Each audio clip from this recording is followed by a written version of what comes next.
Chapter 788. On this day in the Wuxia County Count's mansion, everyone, including the old butler Li Heng, Niu Yong, Niu Wu, and the maids, were shocked to find that their Lang Jun seemed to be a little different. He was trying to please Lady Su to the extreme. Even Su Changqing's personal maid was chased far away by Li Wangyu. She was like a servant in the mansion, very attentively following Su Changqing around, asking about his well-being and serving him attentively. Everyone looked at each other in dismay. They couldn't understand what was wrong with their Lang Jun. In the past, although their Lang Jun respected Lady Su, he didn't flatter her like this, even deliberately trying to please her. Seeing Li Wangyu's spineless behavior, the old butler Li Heng shook his head and sighed again, then went to do his own things. His Lang Jun was really hopeless, so the old man simply didn't want to see it. Others didn't know what Li Wangyu was doing, but the beautiful boss was well aware. When Li Wangyu attentively massaged her shoulders, the beautiful boss glanced at him flirtatiously. Has the construction of the theater in Chang and City started? Yes, it started. It will be finished in about a month. Come, Changqing, try this grape. It's quite sweet. Li Wangyu chuckled and immediately picked a grape. He carefully peeled the skin and put it into the beautiful boss's cherry mouth. The beautiful boss snorted coldly. If you're in a hurry. Are you in a hurry? Li Wangyu smiled and said, Changqing, what are you talking about? Am I that kind of person? Hee, I'm just worried that you'll be bored at home. Keep this nonsense to deceive others, you scumbag. The beautiful boss spat at him. Li Wangyu touched his nose awkwardly, but he couldn't refute. Speaking of this matter, he really was a scumbag. He slept with a goddess like the beautiful boss, but he still ate from the bowl and looked at the pot. If it was in the future, he naturally wouldn't dare to have such thoughts. If he could have a girlfriend like his beautiful boss, he would definitely treat her like an ancestor. He would hold her in his hands, afraid that she would fall, and afraid that she would melt in his mouth. How would he dare to have any improper thoughts? If he was two-timing, his third leg would be broken. It was just that after he transmigrated to the Tang dynasty, his environment and status had greatly changed, which made him unconsciously change his way of thinking a lot. In fact, this was also something that he had no qualms about. As for the beautiful superior, although she was unwilling, she could only turn a blind eye and let him be. Scolding Li Wangyu was just to vent the anger in his heart. The beautiful boss stood up and stretched her waist, revealing the alluring curves of her delicate body. Although Li Wangyu had seen this kind of seductive scenery countless times, his eyes were still fixed on his beautiful boss's alluring body. Su Changqing rolled his eyes. What are you looking at? Let's go see Aphrodite tonight. Li Wangyu wasn't an idiot. He knew that the more he spoke, the more mistakes he would make. Keeping his mouth shut was the best choice. I'm going to Chang and City to take a look at the carriage business and lingerie shop. I won't be coming back tonight. I'll be staying at Kaihua's shop. The beautiful boss rolled her eyes at Li Wangyu again. Then, she swayed her slim waist in a flirtatious manner and left with a large group of maids and her female assistants, as well as a large group of guards. Li Wangyu naturally understood what the beautiful boss meant. He smiled so widely that his eyes turned into crescents. Nodding and bowing, he respectfully sent the beautiful boss off. After returning to the castle, Li Wangyu went straight to the huge bathroom at home. Seeing that their master was about to take a bath, the maids hurried to serve him, but Li Wangyu waved them away. You don't need to serve me today. Just go and call Aphrodite over. The maids were a little surprised but didn't dare to ask any questions. After curtsying, they hurriedly left to summon Aphrodite. They couldn't be blamed for being surprised. Apart from Su Changqing, who was the mistress of the county count's residence, Aphrodite's status was also rather special. Aphrodite wasn't Li Wangyu's concubine, nor was she a maid. Even the old steward Li Heng didn't know how to treat her. Aphrodite didn't have to serve anyone in the residence, much less entertain anyone with her looks. Li Wangyu even assigned her 2 personal maids to take care of her daily life. As for basic necessities, she was only slightly worse off than Su Changqing. Therefore, even though Li Wangyu didn't take Aphrodite as his mistress, everyone, including the old steward Li Heng, tacitly agreed that she was their master's woman. When Li Wangyu suddenly asked someone to summon Aphrodite to serve him, the maids naturally let their imaginations run wild and they covered their mouths in amusement. Li Wangyu closed his eyes and comfortably soaked in the hot spring water. A pair of soft little hands caressed his shoulders and gently massaged them. Without opening his eyes, Li Wangyu knew that the person who came was the blonde beauty just by smelling the exotic fragrance in his nostrils. He couldn't help but feel a burning sensation in his lower abdomen. He opened his eyes and looked at the blushing blonde with a mischievous smile. He directly reached out to embrace the teenage version of Angelina Jolie, and kissed her seductive flaming red lips. The scorching kiss almost made Aphrodite breathless. After their lips parted, the blonde beauty's towering breasts heaved up and down violently. "Master I?" Aphrodite's heart was beating wildly. Just as she was about to speak, Li Wangyu pulled her into the water, causing her to cry out in shock. After falling into the water, the silk dress became almost transparent and clung tightly to her delicate body. The clothes that were covered in water droplets and the faintly discernible devilish figure made Li Wangyu howl like a wolf. In the huge Turkish bathroom in the Count's mansion, soft moaning sounds rang out for nearly an hour. Several maids from Lai Hot stood guard outside the bathroom door with flushed faces. They naturally knew what was happening in the bathroom. In fact, many of the maids who felt that they were pretty were very jealous that Aphrodite could be favored by their master. If Li Wangyu wanted these maids, he didn't need to use force at all. All he had to do was beckon with his finger and the hundreds of beautiful maids in the mansion would probably line up to climb onto Li Wangyu's bed. However, if that was really the case, Li Wangyu would probably die in less than 3 months and announce the end of their transmigration journey. After an extremely erotic bath, a satisfied Li Wangyu held Aphrodite's hand and led her to his study in the castle. He chuckled and was about to push her into his room. Aphrodite ignored the discomfort in her body and waved her hands repeatedly to refuse. "Master, why did you bring me to the study? Big sister Changqing has instructed that apart from you and her, no one else is allowed to enter this study." "I can't." Li Wangyu laughed out loud and reached out to scratch her perky nose. "Little fool, I brought you here naturally because I received Changqing's permission. From now on, there will be one more person who can enter this study." Upon hearing this, Aphrodite gasped and covered her mouth with both hands in disbelief. Chapter 789. Everyone in Count Hu's residence knew that the only forbidden area in the residence was their Longjuan study. No one, including the old butler Li Heng and the little lass Perrin, was allowed to enter that tightly shut study. Apart from Li Wangyu and Su Changqing, no one else was allowed to enter Count Hu's residence in Noda. Not only were the keys to this study in the hands of Li Wangyu and Su Changqing, but there were also guards stationed in front of the study 24 hours a day to prevent anyone from peeping in. Even the cleaning work in the study was done by Su Changqing himself. Of course, the blonde beauty would be able to take care of such trivial matters in the future. The reason why Li Wangyu and Su Changqing prohibited others from entering this study was naturally because there were various items that Su Changqing had brought from the Tang dynasty in the future, as well as the manuscripts that she and Li Wangyu had transcribed based on their memories and the contents of the mobile phone. None of these items were suitable for leaking to the outside world, so they were naturally hidden away by the two of them. Usually, Su Changqing and Li Wangyu would hide in the study when they had nothing to do, listen to music, watch videos, and reminisce about their lives in the future. Today, Li Wangyu had brought Avro to the door of the study because he had discussed it with his beautiful superior. From now on, the study would be open to Avro. Although their core secrets would never be revealed to others, there was no harm in revealing some secrets to people they trusted to a limited extent. For example, even if the blonde beauty Avro found out about the mobile phone, it wouldn't affect her at all. She wouldn't find out that Li Wangyu was a transmigrator from the future. However, Avro was so touched by Li Wangyu's words that she almost cried. Even though the blonde beauty had just given herself completely to Li Wangyu, she didn't expect that her Langjun and Madame Su would allow her to enter this study.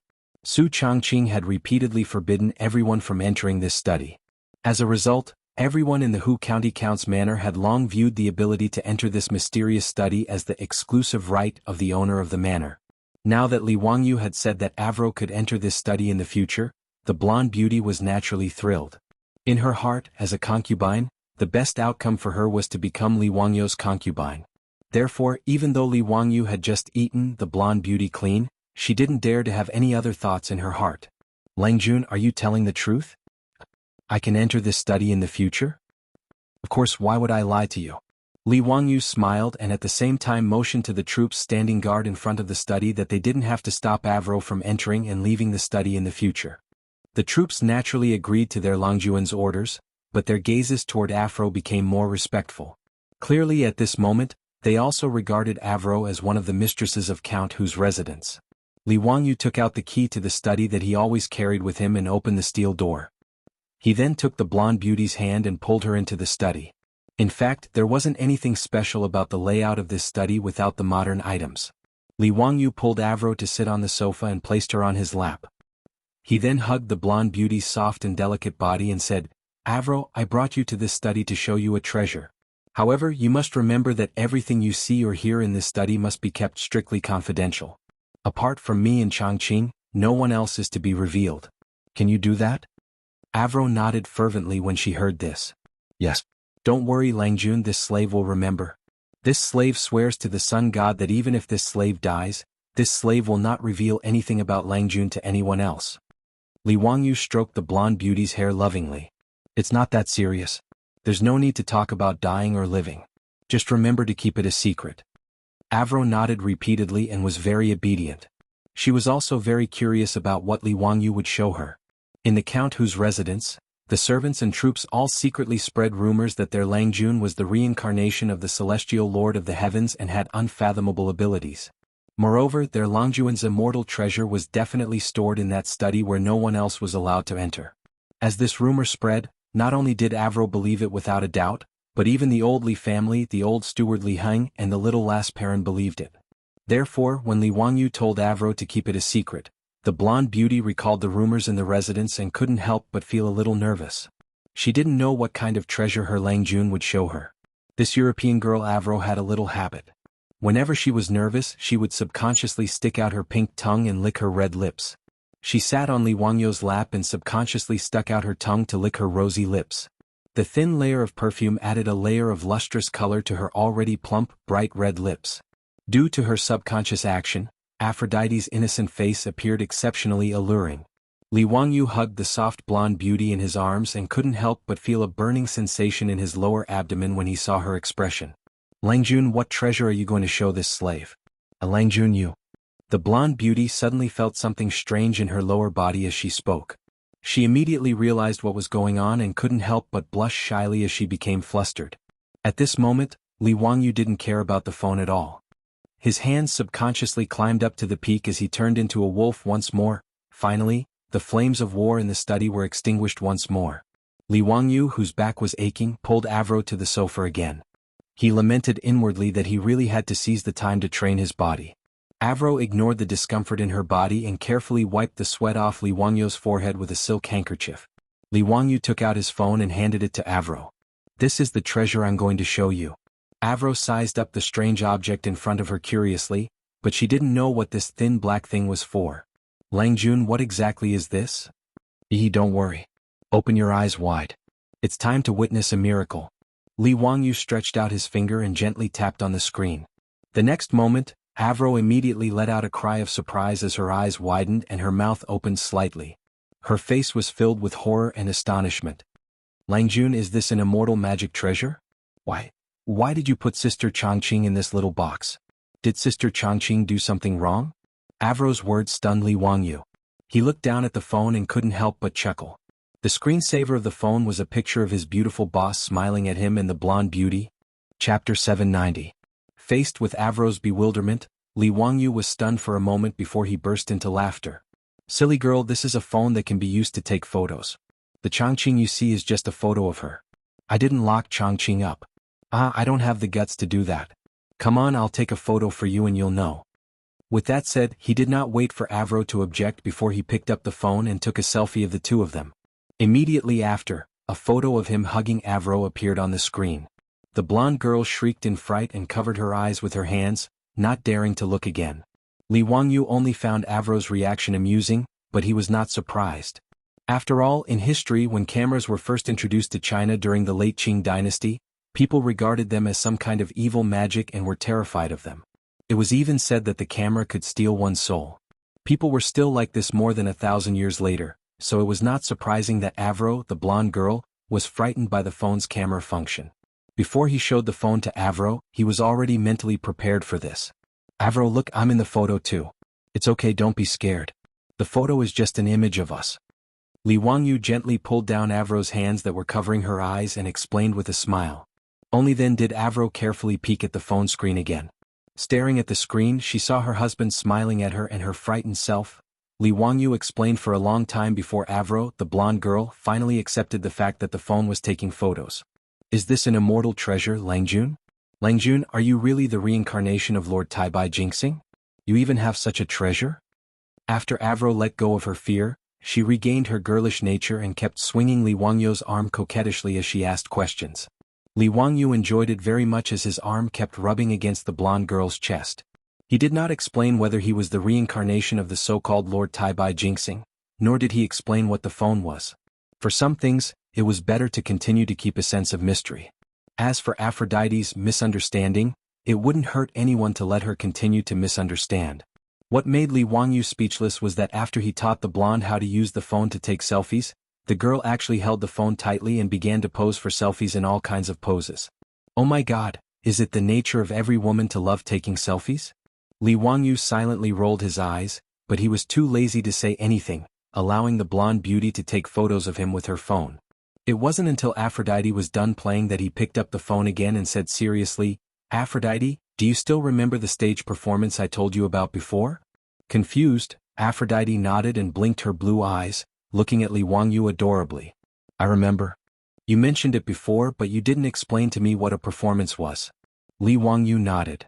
"That's why I asked you to come to the study today. The answer you want is right here." With that, he clicked on the video on the phone and began to play a clip of the opera Turandot. Aphrodite, the blonde beauty, widened her eyes again and looked at the video on the phone in horror. Langjun, what is this? Why are those people in this treasure? Are they demons that have been imprisoned by Langjun with immortal spells? Li Wangyu face-bombed and didn't bother to explain further. Don't ask so many questions. Just watch carefully. This is the stage performance I told you about. Those people in it are actors. They are performing an opera called Turandot. It's about a princess named Turandot who wants to avenge her ancestor who was kidnapped in the dark night. He roughly told the plot of the opera Turandot to Aphrodite so that the blonde beauty could understand the story. After Aphrodite recovered from her shock, she was soon attracted by the video that was being played on her cell phone and watched it with rapt attention. The song Turandot on the beautiful boss's phone was just a fragment of a famous aria, "No One Can Sleep Tonight." It was sung by the Tatar Prince Caliph in the opera on the night he asked Princess Turandot to guess his identity. Although the blonde beauty couldn't understand the lyrics of the opera, she was already attracted by the melody of the song. After watching the excerpt of the opera for several minutes, Aphrodite's eyes began to sparkle. "Langjun, is this the stage performance you were talking about before?" "Yes, that's right. This is just one of them. It's called an opera." After saying that, Li Wangyu clicked on the other videos of the stage performances for Aphrodite. After watching the videos, Aphrodite was deep in thought. "Langjun, I think I understand now. So this is a stage performance. It's really interesting." Li Wangyu was overjoyed. "It's good that you understand. I'm currently building a theater in Chang'an. I'm building a stage performance in Chang'an, and I plan to put the stage performance on the stage. Aphrodite, I want you to be in charge of this. Are you willing?" "Me?" Aphrodite was in disbelief and waved her hands in fright at Li Wangyu's words. "Me?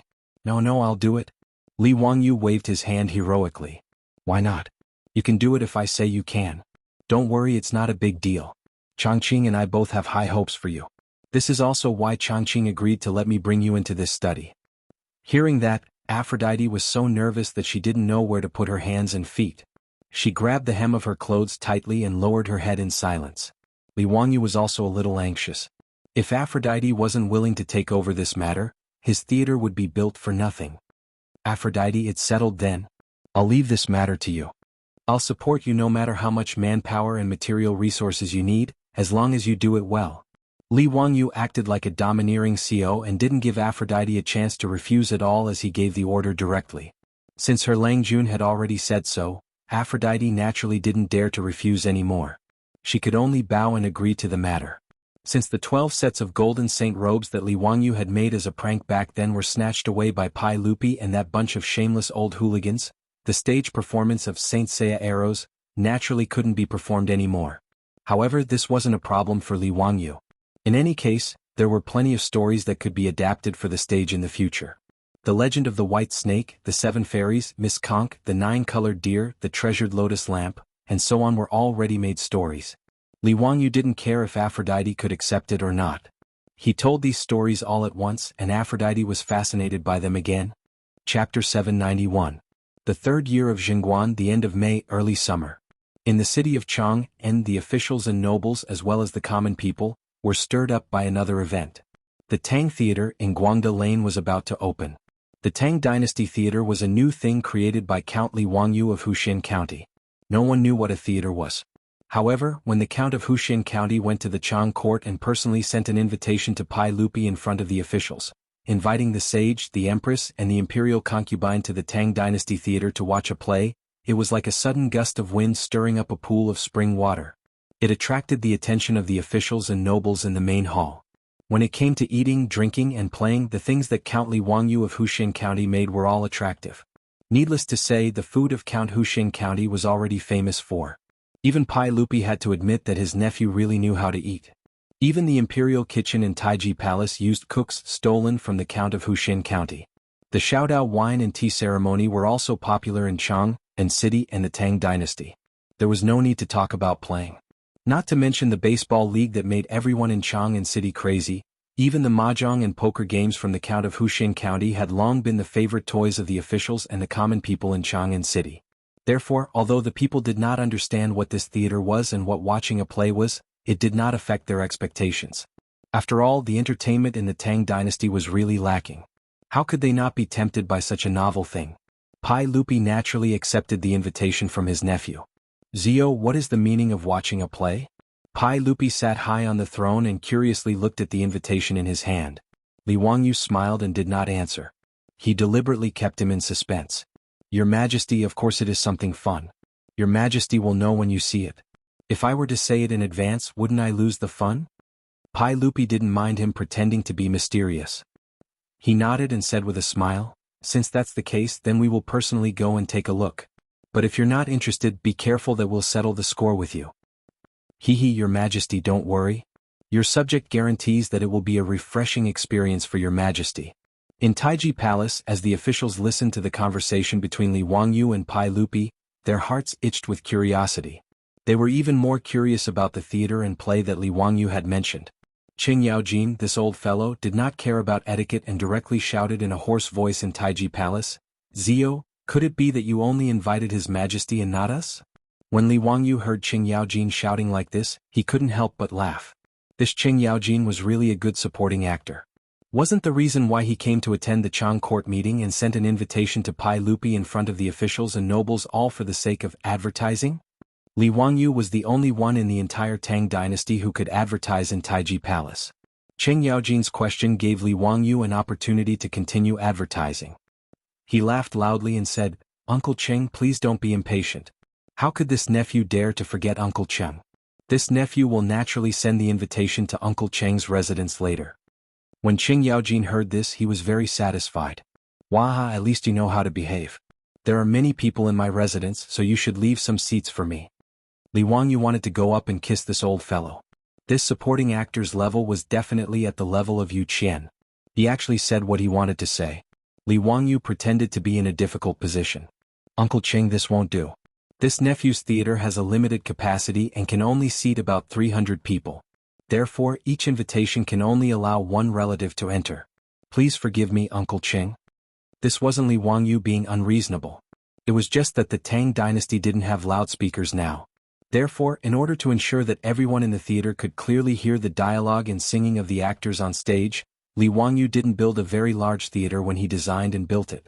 The semicircular theater, including the private rooms on both sides, could only hold about 300 people. Qing Yaojin didn't say much about his words, but the officials in Taiji Palace were muttering in their hearts. In Chang and City, there were at least 500 to 600 officials and nobles. Including their relatives, there were thousands of people. According to County Count Hu, the Tang Dynasty Theater could only hold about 300 people, and each invitation could only allow one relative to enter. This meant that County Earl Hu could only send out 100 or so invitations at most. Therefore, it was worth pondering over who would be able to receive an invitation from County Count Hu. Obviously, if the princes, dukes and princes were excluded, there wouldn't be too many invitations left. At this time, the officials in Taiji Palace probably didn't need to ponder over the matter of invitations. Those who felt close to Li Wangyu weren't in a hurry. They assumed that Li Wangyu wouldn't forget to send them an invitation. However, the officials above the third rank who weren't close to Li Wangyu couldn't help but feel nervous. After all, if others could receive an invitation and they couldn't, it would be a great loss of face. Therefore, after the daily court, The nobles who felt that they were qualified to receive an invitation all sent out their servants to keep an eye on Li Wangyou's mansion in Kaihua Square. They wanted to see which mansion the steward of Lai Hot went to deliver an invitation. Big shots like Li Daozong, Zhang Sun Wuji, Fang Xianling, Du Ruhui, Qing Yaojin, and Yuqi Jingda naturally didn't need to be nervous. Li Wangyou personally went to them and sent them an invitation.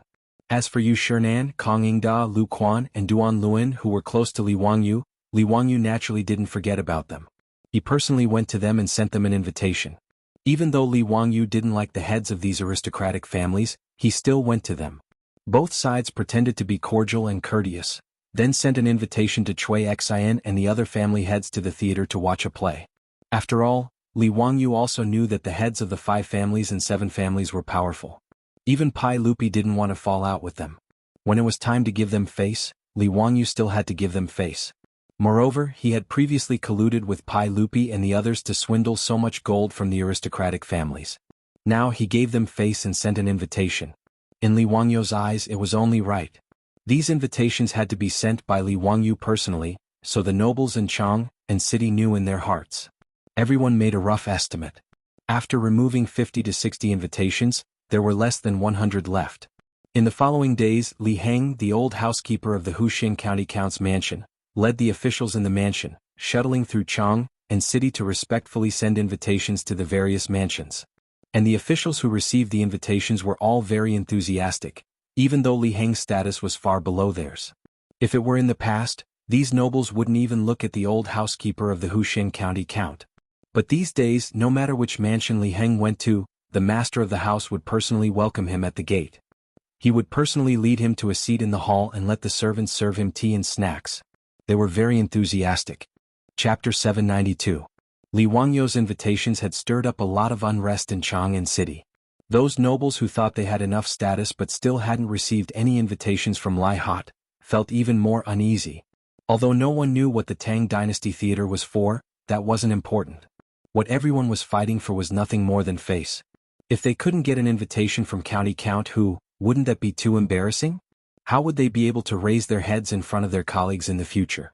Thus, the nobles who weren't familiar with Li Wangyou all started to think of ways to get closer to County Count Hu. Wuxia had always been like this since ancient times. The network of relationships was very complicated. Not familiar with County Count Hu? That didn't matter. He could always find someone close to Li Wangyou in the network of the nobles. They didn't want to go directly to County Count Hu and ask for an invitation, so they had to ask someone else. As a result, Li Wangyou's residence was very lively these days. Yu Shinan, Kong Yingda, and the others couldn't refuse the request of their old friends, so they could only shamelessly go to Li Wangyou and ask for an invitation. Even the group of playboys didn't hesitate to ask for an invitation. Zio, big brother doesn't want much. Just give me 10 invitations. Waha, I want 15. If you don't give it to us, big brothers won't leave. The playboys surrounded Li Wangyou and clamored. They were so noisy that Li Wangyou felt like his head was about to explode. He really wanted to kick them for asking such an exorbitant price. These bastards, what did they think his invitations were? They still had the nerve to ask for 10 or 20 invitations. They were too shameless. Li Wangyou angrily raised a finger. One for each person. Take it or leave it. Zio, how can one be enough? Big brother has patted his chest and guaranteed that he will definitely get the invitation from you. You can't let big brother go back on his word, can you? Cheng Chumo was not willing to give up and pulled Li Wangyou to ask for the invitation. Li Wangyou rolled his eyes and remained unmoved.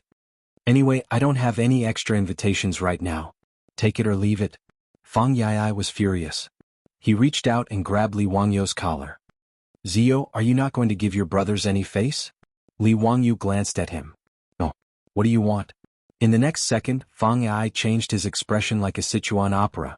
The anger on his face was replaced by a flattering smile. He loosened his grip on Li Wangyou's collar and gently brushed off the dust on him. It's nothing, it's nothing. Zio, you said it yourself that each of us will get an invitation. Hurry up and give it to me. This bastard. Li Wangyou speechlessly looked at the future cuckold of the Tang dynasty and raised his middle finger to show his disdain. He then asked Li Heng to send over 9 invitations to distribute to the playboys. It was not that he was being unreasonable and unwilling to give out more. It was just that there were too many monks and too little porridge. There were only about 150 invitations in total. It was really not enough to distribute. The playboys were also well aware of this. They had asked for an exorbitant price just to tease Li Wangyu. Because of the invitation from Count Hu Xian, the Tang Dynasty Theater became the most popular topic in Chang'an City. Even the common people, although they had nothing to do with the invitations, did not stop them from gossiping. Just which residents had received an invitation, which residents had not, and just what the Tang Dynasty Theater was doing were all things that the nearly 1 million residents of Chang'an could not help but gossip about. After busying himself for nearly a week, Li Wangyu had distributed more than 150 invitations. Almost all of the top-class nobles of Chang'an City had been swept up in one fell swoop. Other than Hou Junji, Duke of Lu, Li Wangyu did not simply laugh off his enmity and send him an invitation. Whether it was Cui Xian or Zheng Yuanshou, Li Wangyu could easily send an invitation to them, but not to Hou Junji. The two-faced man Li Wangyu could not forget how Hou Junji had forced Niu Yong and Niu Wu to duel with 10 of his soldiers in the Valley of the Jade Star Palace.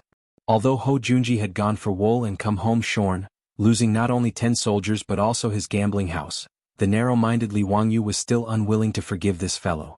Duke of Lu Hou Junji's failure to receive an invitation from County Count Hu caused quite a stir in the capital. Many people who didn't get along with Hou Junji were chuckling and waiting to see him make a fool of himself. When Pai Lupi learned of this matter, he summoned Li Wangyu to the palace and advised him to reconcile with Hou Junji and not let his emotions affect his decisions. But no matter how much Pai Lupi tried to persuade him, Li Wangyu stubbornly refused to budge. In the end, Pai Lupi could only helplessly shake his head and let him be. On this day it was the opening day of the Tang Dynasty Theater. The morning drum had just been beaten and the doors opened, and the street outside Guangda Square was already packed with spectators. At this time the doors of the theater were tightly shut, and the plaque on the door was still wrapped in red silk. And in front of the theater there was a ribbon that blocked the way.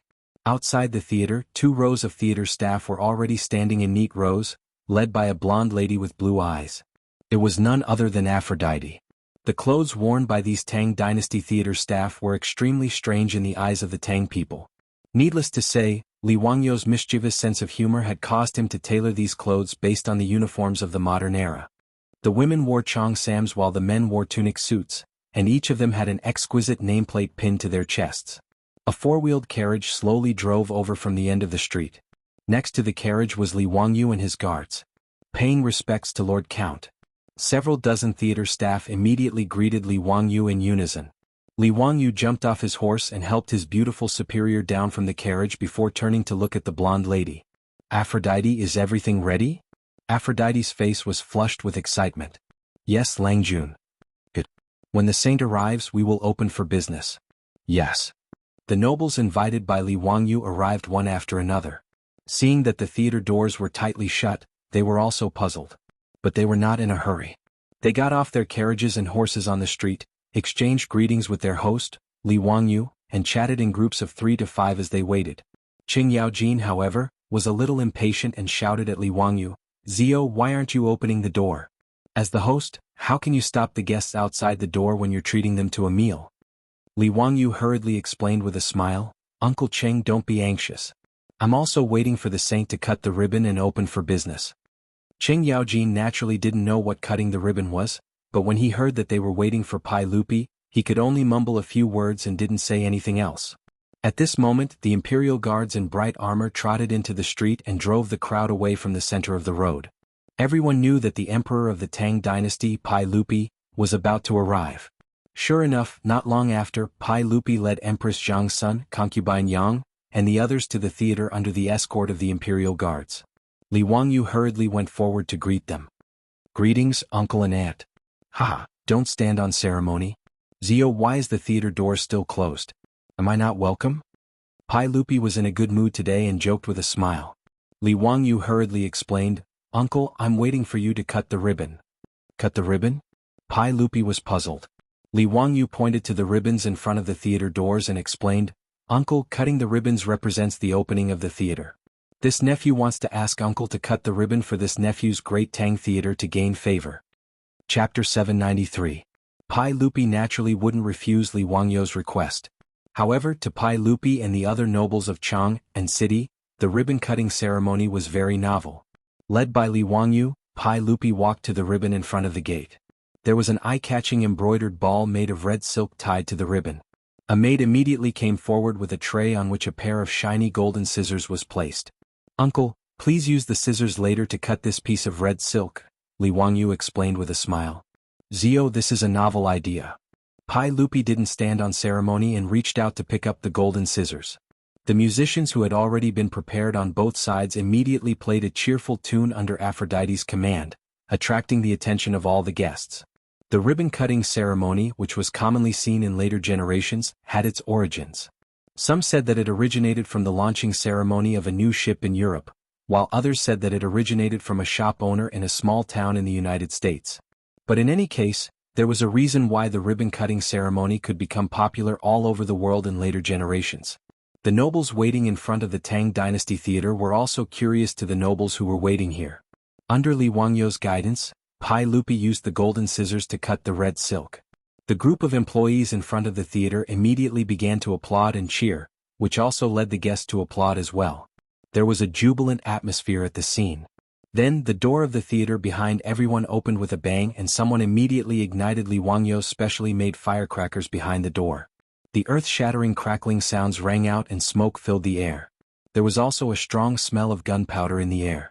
Pai Lupi and the nobles were naturally not surprised by Li Wangyu's specially made firecrackers, but it was different when the crowd outside the theater heard the commotion. The continuous explosion of firecrackers frightened the people of Chang and city who were watching the commotion. The crowd kept retreating, causing some disturbances. The sky is clear and the sun is bright. Why is there still the sound of thunder? It seems to be coming from the Tang Dynasty Theater of County Count Hu. What is this count up to now? Fortunately, there were some knowledgeable people in the crowd who immediately explained to the crowd that the firecrackers were made by County Count Hu. The sound was as loud as thunder and was very awe-inspiring, causing the crowd to exclaim in amazement. Li Wangyu then respectfully invited Pai Lupi to unveil the plaque of the theater, revealing the words Tang Dynasty Theater on the lintel of the door. Just by looking at the unique Feibai script, the guests knew that it was clearly written by a sage. They were even more envious of Li Wangyu's emperor's favor. It was hard to find a second person in the world who could invite a sage to inscribe on a business. After the ribbon-cutting ceremony, Li Wangyu hurriedly invited Pai Lupi, Empress Zhang's son, concubine Yang, and the others into the theater. The invited guests were also led by the well-trained staff of the theater and entered the theater through the door. However, as soon as they entered the door, the guests, including Pai Lupi, were stunned again. The door was actually divided into two forks, with male and female servants waiting for them. "Zio, what are you up to this time?" Qing Yaojin directly shouted. Li Wangyu chuckled and said, "Uncle Qing, this theater that I built is not just a place to watch plays. If it was just that, it would be too boring. This theater of mine is for eating, drinking, and playing. It has everything. For the convenience of the guests, other than the theater for watching plays, the rest of the entertainment is divided into two parts for men and women. They don't interfere with each other." When Pai Lupi and the others heard this, they became interested and wanted to see what kind of fun things Li Wangyu had prepared. However, when the old rogue Qing Yaojin heard this, he couldn't help but raise his eyebrows and smile lewdly. "Zio, are you planning to snatch the business of Peace House?" Li Wangyu was choked by Qing Yaojin's words and almost couldn't catch his breath. Mother Kerr, this shameless old rogue, does he think he's running a brothel? Li Wangyu's face darkened. He couldn't be bothered to pay attention to this guy who didn't want Virus. He accompanied Pai Lupi to the male section of the theater. As for Empress Zhang's son, concubine Yang, and the other noble ladies who came with the guests, only his beautiful boss and Aphrodite were taking care of them. He didn't need to worry about them. Originally, Li Wangyu only wanted to build a theater for watching plays in the Tang dynasty. However, he discovered that the theater wasn't large at all because of the problem of sound amplification. As a result, only a small part of the land on Guangda Lane was used to build the theater. Li Wangyu naturally wouldn't tolerate such waste. He rolled his eyes and came up with a plan with his beautiful boss. They simply turned the Tang Dynasty Theater into the world's first high-end business club that integrated eating, drinking, and entertainment. In addition to the small theater for performances, the theater also had a chess room for gambling and playing cards, a sauna for bathing and relaxation, and all kinds of delicious food and wine. As for the female guests, there were more shops selling rouge, face powder, all kinds of jewelry as well as ready-made clothes and underwear. In short, Li Wangyu and his beautiful boss directly turned the Tang Dynasty Theater into a money-squandering establishment for the nobles of Chang'an. Today, Li Wangyu invited Pai Lupi and the other guests to a banquet. Naturally there was no charge. However, after today if these big shots came in again, they wouldn't be able to get away without taking out a few strings of copper coins. Moreover, a few strings of copper coins could be regarded as the lowest expense in the Tang Dynasty theater. There was only more expensive, not the most expensive. When it came to the items sold in the female guest department, it was estimated that many guests would have a heart attack. Among them, the most expensive was a silver-plated bronze mirror that was taller than a person. The beautiful boss didn't hesitate to set a price of 250 taels of gold for this mirror. In this regard, Li Wangyu also cursed in his heart. Who the hell would spend 250 taels of gold on this broken mirror? That person would be a real fool. However, Li Wangyu would soon find out that he was a fool. Because that silver mirror had been taken away on the day of the opening ceremony, Pai Lupi led a group of civil and military officials, as well as members of the imperial family, and followed Li Wangyu to tour the Tang Dynasty theater. Every time they went to a special place, it would inevitably cause a burst of discussion. Qing Yaojin was the most addicted to mahjong. When he reached the chess room he couldn't move and insisted on dragging Yuqi Jingda, Qin Xiong, and the others to play mahjong with him. In this chess room set up by Li Wangyu, every room was luxuriously decorated, and there were 2 beautiful maidservants waiting on them. As for the mahjong, it cost a lot of money to find jade to carve it. Li Wangyu's mahjong had long been popular in Chang'an. Today there were many guests who liked mahjong. Excited, many guests didn't care to continue shopping. They pulled their friends, occupied a private room and began to build the Great Wall. Li Wangyu naturally let them be. He only ordered the maidservants in the theater to carefully serve these big shots. Then he led Pai Lupi and the others to continue strolling. Chapter 794. Li Wangyu accompanied Pai Lupi to a spacious hall in the theater, which aroused Pai Lupi's interest. Zio, in this hall what are these tables for? Pai Lupi pointed at the tables. If there was a transmigrator, they would naturally know that they were a few billiard tables. To be precise, they were a few snooker billiard tables. This was naturally Li Wangyu's new toy. Billiard was actually very simple to make. In Europe, the history of billiard was at least 600 years. Therefore it was not difficult for Li Wangyu to find a craftsman to make it. The cue and countertop of the billiard table were easy to make. He directly let the craftsman lay the ground with polished stone and then spread a layer of flannelette. Then there would be a high-quality countertop that would not be deformed. The only thing that cost a lot of money was the billiard balls on the table. In the beginning the billiard balls were also made of wood. Later billiard balls made of ivory appeared. Finally, in modern times they were made of synthetic resin. Li Wangyu, the nouveau riche, did not care about the wooden billiard balls. He waved his hand and took out a lot of copper coins. He asked people to buy ivory from everywhere and use ivory to make a batch of billiard balls. Snooker required 1 white ball, 15 red balls and 6 colored balls. A total of 22 balls were needed. A single tusk could only make 5 billiard balls. Just one snooker machine required at least 3 elephant tusks to make. Moreover, the quality of the billiard balls was high. The roundness had to be round and the weight of each ball had to be the same. Therefore, for this batch of ivory billiard balls, Li Wangyu spent a lot of money. Fortunately, there was no animal protection now. Otherwise, Li Wangyu's extravagant practice would be criticized by many people. However, Li Wangyu did not feel guilty about this. Anyway, even if he did not use the ivory, the elephants would still be slaughtered by Europeans in the future. After all, in history European nobles slaughtered at least 10,000 elephants every year for ivory billiard balls. Compared to this, the ivory that Li Wangyu used paled in comparison. As for whether Li Wangyu would follow his example of bringing the billiards to the Tang dynasty and hunt those poor elephants, it was none of Li Wangyu's business. In fact, Li Wangyu was not very proficient in billiards, but he was bored in the Tang dynasty, so he naturally wanted to find some fun for himself. That was why he spent a lot of money to hire a craftsman to make these billiard tables. In response to Pai Lupi's question, Li Wangyu smiled and explained the rules of billiards. Uncle, this is a billiard ball made by your nephew. The game was very simple. Hit the white ball with the cue stick, let the white ball hit the other balls, and hit them in the holes on the 4 corners of the table and on both sides to score points. Different colored balls are worth different points. Red balls are worth 1 point, yellow balls are worth 2 points. As Li Wangyu explained, he took the cue stick and demonstrated it to Pai Lupi and the others. After his explanation, Pai Lupi, Zhang Sun Wuji, and the other big shots became interested. Zio, this thing is very interesting. It's somewhat similar to Chuowen. Come, how about playing around with me? Pai Lupi understood Li Wangyu's explanation and immediately waved for someone to pass him the cue stick. He imitated Li Wangyu's posture just now, lying on the table and gesturing. In response, Li Wangyu naturally did not refuse. He signaled to the maid beside him to arrange the balls on the table for them, and then made a pleased gesture to Pai Lupi, inviting Pai Lupi to start the game. In the future, although Li Wangyu was not good at billiards, he was still considered skilled. Against a rookie like Pai Lupi, he was naturally at ease. After a round of snooker, he won rather easily. This ignited Pai Lupi's competitive spirit, and he actually pulled Li Wangyu to continue. Li Wangyu naturally could not disobey the emperor's order. However, he did not give Pai Lupi any face, and unceremoniously won another round. This made Pai Lupi so angry that his face turned black.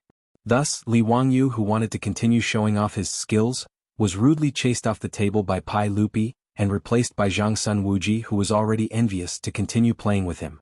The result was self-evident.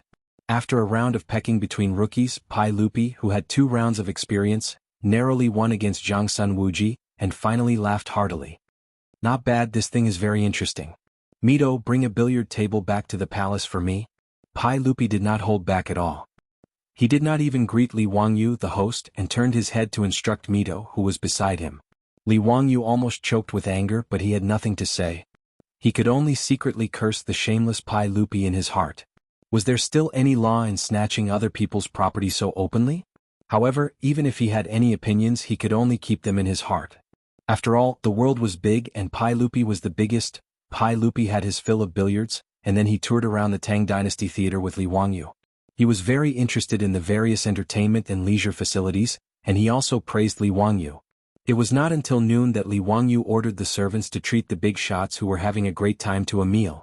In the theater, there were many boxes with different decorations, which were specially built to entertain guests. Li Wangyu respectfully invited Pai Lupi and the others to a box called Dongfeng Pavilion. Pai Lupi looked at the words Dongfeng Pavilion on the box, and could not help but ask curiously, "Zio, what is Dongfeng Pavilion?" Li Wangyu was waiting for Pai Lupi to ask this question. He immediately coughed softly and said loudly, "Uncle, this is taken from a poem. You will know when you hear it." Read it. "The sun and moon are shining in the sky, and the mountains and rivers are strong. Peace is not repaid, and I am willing to send a letter to the Dongfeng Pavilion." Li Wangyu immediately read the poem shamelessly, but Pai Lupi could not help but be a little stunned. Behind him, Zhang Sun Wuji, Fang Xianling, Du Ruhui, and the other big shots had strange expressions. It was no wonder that they had such expressions. It was really Li Wangyu's poem that was too shameless. The poem that Li Wangyu read was written by Qin Shubao, the successor of the southern and northern dynasties. After he became a prisoner, he wrote a poem to flatter Emperor Wen of Sui. The Dongfeng Pavilion referred to the Fengshan Pavilion. Qin Shubao's poem was praising Emperor Wen of Sui, saying that Emperor Wen of Sui should go to Mount Tai to do the Fengshan Pavilion. Li Wangyu shamelessly used this poem to flatter Pai Lupi, which was why everyone's expression was so strange. "Uncle, the world is peaceful now, and it is all because of Uncle's Saint Aura. At present, my great Tang is undergoing a new era and is thriving. The common people all sincerely bow to Uncle. Uncle is the son of heaven, and your achievements surpass the 3 sovereigns and 5 emperors. I think Uncle is worthy of the Dongfeng Pavilion. That is why I boldly named this pavilion Dongfeng Pavilion." In fact, Pai Lupi had never been able to do the Fengshan Pavilion in his life. However, at this time Pai Lupi was in the prime of his life. Naturally, he yearned for the Fengshan Pavilion. Li Wangyu's blatant flattery made Pai Lupi very happy. However, he was too embarrassed to say anything. He just coughed dryly and said, "Zio is thoughtful." Zhang Sun Wuji, Fang Xianling, Du Ruhui, and the others were not as shameless as Li Wangyu. It was not easy for them to say anything about this topic.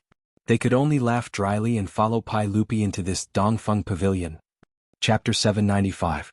During lunch, all the guests, including Pai Lupi, were naturally happy. Lai Hot's delicacies were well known in Chang'an. The only thing that made Li Wangyu unhappy was that the old hooligan Qing Yaojin and Yuqi Jingda, these old fools, had drunk too much. They were almost about to go crazy drunk and tear down his theater. Even Li Wangyu was forced to drink a few cups of wine by these old bastards, making his face and ears red. If he didn't run away quickly, he reckoned that today's opening ceremony of the Tang Dynasty Theater would have been ruined by these old bastards. After lunch, Li Wangyu hurriedly told the maids to bring the guests some hangover soup. After resting for a while, he prepared to enter the main topic of today's opening ceremony, which was to go to the theater and watch the performance. Li Wangyu had put in a lot of effort to build this theater. Not to mention other things, just the huge circular ceiling was enough to give the craftsman, who had never built such a building, a headache. The theater was able to accommodate 300 people. The stage was about 2 meters high and was completely made of wood and stone. The bottom of the stage was empty, which could hide all kinds of mechanisms, props, and actors. The curtains behind the stage could move and change according to different plots. What gave Li Wangyu the most headache were the two problems of sound amplification and lighting. After several discussions with his beautiful boss, in addition to using the semicircular theater to amplify sound, he also ordered the craftsman to make mini sound amplifiers with copper sheets. The principle of this kind of copper sound amplifiers was actually the same as Chinese clocks. Using the hollow metal material to produce resonance, it played the role of amplifying the sound. After experimenting, Li Wangyu confirmed that even if he was sitting in the last row of the theater, he could still clearly hear the music and dialogue on the stage. Only then was he satisfied. However, this was also the reason why the theater could only accommodate 300 people. No matter how big the theater was, the sound amplification effect couldn't be guaranteed. As for the stage lighting, because there were no light bulbs, Li Wangyu could only make do with what was available. He ordered the craftsman to make a concave copper mirror to be plated with silver, and a large oil lamp to illuminate the middle. This was basically a replica of the story of Edison using a mirror to reflect the light of a candle to illuminate the doctor so that he could perform surgery on his mother. Although the story about Edison was fake, it didn't affect Li Wangyu's ability to use the concave mirror to illuminate the stage. The effect of this simple lighting setup was not bad. The characteristic of the concave mirror was that it could actually project the effect of a spotlight on the stage. Li Wangyu even used the gunpowder he created to design a lot of fireworks for the stage. Li Wangyu was sure that today's performance would definitely shock Pai Lupi and the other country bumpkins of the Tang dynasty. The seats in the theater were all made by Li Wangyu according to the seats in the movie theaters of the future. The only difference was that each seat was very wide and soft. There were also wide armrests, making it very comfortable to sit on. Between every two chairs there was a tea table for tea and snacks. Li Wangyu's target customers were the nobles and Chang'an. If he wanted to take money out of these people's pockets, he naturally had to give them the best enjoyment. The actors in the theater were all singers that Li Wangyu bought from Taichung Temple after spending a lot of money and pestering Pai Lupi for a long time. They were given to Aphrodite to train for more than a month. Fortunately, these singers had already undergone professional training in Taichung Temple. Although the rehearsal time was short, Li Wangyu was very satisfied after watching their performance. He didn't consider that these singers were all trained by Taichung Temple with a lot of effort, but they were almost all taken away by Li Wangyu. Because of this, the chief of Taichung Temple had complained to Pai Lupi many times. There were no male actors in the theater because Li Wangyu didn't want to get into trouble. After all, love stories were unavoidable in a stage play. If he let the male and female actors act lovey-dovey on stage, Li Wangyu was afraid that he would be scolded to death by those pedantic people. In this way, Li Wangyu would rather let a woman play the male role than cause trouble. This wasn't a big deal. Anyway, he didn't want to see men perform on stage. In the orchestra pit in front of the stage, dozens of musicians were busy adjusting the instruments in their hands. In an era without tape recorders, these musicians had to perform the dubbing needed to be done live. Needless to say, these musicians were naturally robbed by Li Wangyu from Taichung Temple. Thinking about it this way, he didn't seem to be in a position to say those words when he complained that Pai Lupi robbed his billiard table. The group of guests, under the attentive guidance of the servant girls serving in the theater, entered the theater one after another and took their seats. Immediately, a servant girl brought them tea, snacks, and fruits and placed them on the tea table between the seats. Most of the guests were very curious after entering the theater. They looked around like curious babies. Even the wide seats under their buttocks were new to these nobles of Chang'an. They kept getting up and sitting down. They were full of country bumpkins, and were no different from Granny Lu when she first entered the Grand View Garden. As for Pai Lupi and those old men, they didn't show their cowardice in front of the crowd because they had their own private rooms. Li Wangyu imitated the design of the European theaters of the future. On the second floor of the theater there were all kinds of private rooms. It was to make it convenient for Li Er and the other princes and dukes to watch the show. In each private room, there were specially selected beautiful servant girls to serve them. It was luxurious to the bone. After Pai Lupi followed Li Wangyu into the private room, he looked around and was very satisfied. He walked to the railing and looked down. Looking at the stage with thick curtains, he couldn't help but ask curiously, "Zio, what kind of performance is this? What is the meaning of this? Are there singers performing?" He guessed like this because Li Wangyu took away so many singers from Taichung Temple. Li Wangyu didn't explain. He just smiled and said, "Uncle, you will know when you see it with your own eyes. I can only guarantee that you and Aunt will have a worthwhile trip." Empress Zhang Sun glared at him and said, "Humph, if it's boring, be careful that I will settle accounts with Changqing." Li Wangyu was speechless. Empress Zhang Sun acted like a motherly model in front of others. How could she be so stingy to him? In fact, he also knew that Empress Zhang Sun treated him like this because she didn't treat him as an outsider. After chatting for a while, it was time for the performance to start. Immediately, the servants in the theater filed in and extinguished the oil lamps that were used to illuminate the theater. Soon, the entire theater fell into darkness. This caused the guests who had never seen a performance before to burst into a clamor. They did not understand what had happened. In the orchestra pit, music sounded, and the noise in the theater below slowly subsided. On the stage, the curtains were slowly opened. Chapter 796. Of the many stories that Li Wangyu had told her, the blonde's favorite were love stories like The Cowherd and the Weaver Girl, and Liang Shanbua and Zhuing Tai. Regarding this, Li Wangyu was also very speechless. Sure enough, regardless of ancient times or modern times, women loved these kinds of love stories. No wonder the Korean TV series in the future could earn so many women's tears and money. Because of Avlo's insistence, the first performance in the Tang Dynasty Theater was The Cowherd and the Weaver Girl. Everyone knew the story of the Cowherd and the Weaver Girl. It was about a hooligan who peeped on a girl bathing and shamelessly stole her clothes, threatening her to marry him. After the girl was forced into marriage, she gave birth to a son and a daughter. Later, when the girl's mother found out about this, she took the girl home and magnanimously didn't pursue the responsibility of the hooligan youth. Who would have thought that the hooligan youth wouldn't let it go and chased after the girl? In the end, the girl's mother had no choice but to allow the hooligan youth to see the girl once a year on Chinese Valentine's Day. This was Li Wangyu's understanding of the beautiful love story of the Cowherd and the Weaver Girl. He couldn't understand why a hooligan youth who forced a wife into marriage would become a love classic in the future and even turn Chinese Valentine's Day into Chinese Valentine's Day. Fortunately, Li Wangyu didn't dare to say this out loud. Otherwise, if his beautiful boss heard it, it might turn into domestic violence. The curtains slowly opened and the singer who played the role of the cowherd appeared amidst the music. The development of the plot soon attracted the attention of everyone in the theater. There was no more noise and everyone, including Pai Lupi and Empress Zhang Sun, stared intently at the performance on the stage.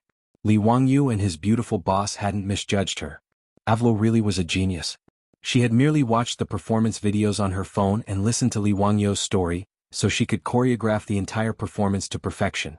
The performance that Avlo choreographed was similar to the songs and dances of the future, but the dialogue was also like a play.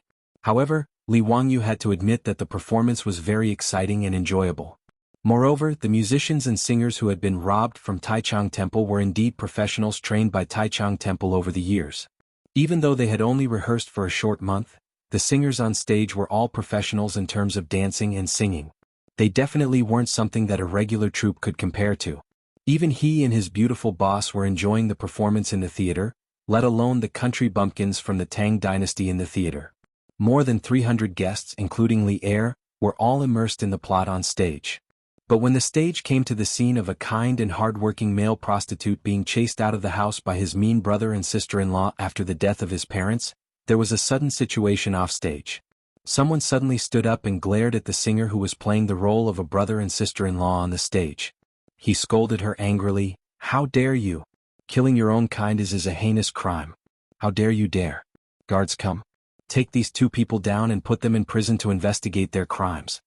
Li Wangyu didn't know whether to laugh or cry when he saw the agitated Wei Zheng. Was this old man crazy? Did he actually take the performance seriously? Before he could say anything, Empress Zhang Sun also stood up angrily. "I think Wei Zheng is right. Erlang, although this concubine shouldn't interfere in politics, this concubine really can't stand this kind of reckless person. Erlang, please issue an edict to give justice to the Cowets and punish the Cowets." The 300 or so guests below also started to clamor, looking like they wouldn't give up until the Cowets and Wei Zheng were arrested. Qing Yaojin, Yuqi Jingda, and the other old fogies even rolled up their sleeves and wanted to rush up to the stage to beat them up. On the other hand, the two singers who were playing the Cowets and Wei Zheng were so scared that their faces turned pale and they almost collapsed on the stage and burst into tears. This farce made Li Wangyu really speechless. *CK He knew that this group of country bumpkins was going to do something. Li Wangyu hurriedly bowed to Empress Zhang's son. "Andy, calm down, calm down. This is a play, a performance, fake, all fake. It's just a play. The Cowets and Wei Zheng are only singers. How can Andy bear to throw them into prison?" With Li Wangyu's reminder, Pai Lupi and Empress Zhang's son, who were still immersed in the plot and unable to extricate themselves, suddenly came to their senses. They looked at each other and couldn't help but feel a bit awkward. Pai Lupi coughed dryly. "Cough, cough, Mei Guanin's meaning is and those singers who acted well will be rewarded." He turned his head and waved at me to pointing at Qing Yaojin and the others who were cursing non-stop. "Go, tell these bastards not to cause trouble and not to disturb me from watching the performance. Look at what they're like, scaring those girls so much they're about to cry. This group of old men, they're not human." Mi Tua secretly wiped away his cold sweat. He didn't dare to be negligent. He hurriedly turned and led the palace guards away, jogging to dissuade Wei Zheng and the others. In reality, Mi Tua, who had been behind Pai Lupi, was also entranced by the performance and almost shouted along with him. He even felt the same way because when Mi Tua was young, he had entered the palace with nothing and became a eunuch because after his parents passed away, he was bullied by his Cowets and Wei Zheng. They even sold him to the palace. Thus, if Li Wangyu hadn't spoken, Mi Tua would have almost lost his composure. He muttered in his heart, "What kind of performance did the Huxin Count put on? It was really bewitching, but Mi Tua couldn't help but admit that it was beautiful, really beautiful." In addition to Pai Lupi's orders, he had jogged all the way because he wanted to quell the commotion as soon as possible and let the performance continue. He couldn't wait to find out what happened next. Wei Zheng and the others, who had been stomping their feet and cursing, came back to their senses after Mi Tua led the palace guards over. After an explanation, they couldn't help but blush. If it weren't for the fact that he was concerned about the development of the plot, Wei Zheng would have covered his face and left. Embarrassing, it was really too embarrassing. However, there were many guests present like Wei Zheng, so no one laughed at each other. After a long while, the theater quieted down again. Li Wangyu hurriedly signaled Aphrodite to let the performance continue. However, affected by this farce, the Cowets acting as the Cowets were trembling with fear, making Li Wangyu feel very uncomfortable. Fortunately, the plot progressed quickly and didn't involve the Cowets. Otherwise, Li Wangyu would really be worried that today's performance would be ruined. The plot quickly reached the climax. The 7 fairies descended to the mortal world to take a bath. The old bull suddenly spoke human language and told the cowherd to take away the weaver girl's clothes. When the 7 fairies acting as the 7 fairies hid behind props and pretended to take a bath and threw out the clothes one by one, the scene became noisy again. Chapter 797. What a disgrace. What a disgrace. How dare you put on such a filthy show in broad daylight? An old man with white hair and beard stood up angrily, pointing at the performance on the stage and scolding loudly. Li Wangyu was speechless again and put his hand to his forehead. *CK What he was afraid of really happened. This kind of pedantic old man really gave him a headache. In fact, Li Wangyu also thought about whether to simplify the scene of the 7 fairies bathing. However, thinking about the atmosphere of the Tang dynasty, which was much more open than the Ming and Qing dynasties, he felt that it shouldn't be a big problem. In fact, after the scene of the 7 fairies bathing began, Li Wangyu stole a glance at the expressions of Pai Lupi, Empress Zhang's son, Concubine Yang, and the others, but he didn't see anything unusual. Even Pai Lupi was a little excited in his seat, twisting his body and leaning forward. Obviously, he was looking forward to the following plot. This pervert despised him. Therefore, it was obvious that only a few pedantic old men would be dissatisfied with this scene. Seeing this clearly, Li Wangyu was relieved and didn't want to pay attention to it. This kind of pedantic old man, when he wanted to build the women's restroom, had already been disgusted. He really didn't want to continue dealing with them. Anyway, Li Wangyu didn't believe that the more than 300 guests present would let this kind of person continue to make a fuss and not want to watch the performance. Sure enough, as he expected, before the pedantic old man could yell a few words, Qing Yaojin, Yuqi Jingda, and the other old men jumped up and cursed angrily. "Bah! Where did an old fart like you pop out from? Don't make a fuss over there. If you don't shut your bird mouth, do you believe that I won't crush your balls? Old thing, get out if you don't want to watch. Don't disturb your grandfather's mood. Shut up. Who do you think you are? How dare you talk nonsense?" The pedantic old man was a little dumbfounded after being scolded by Qing Yaojin and the others.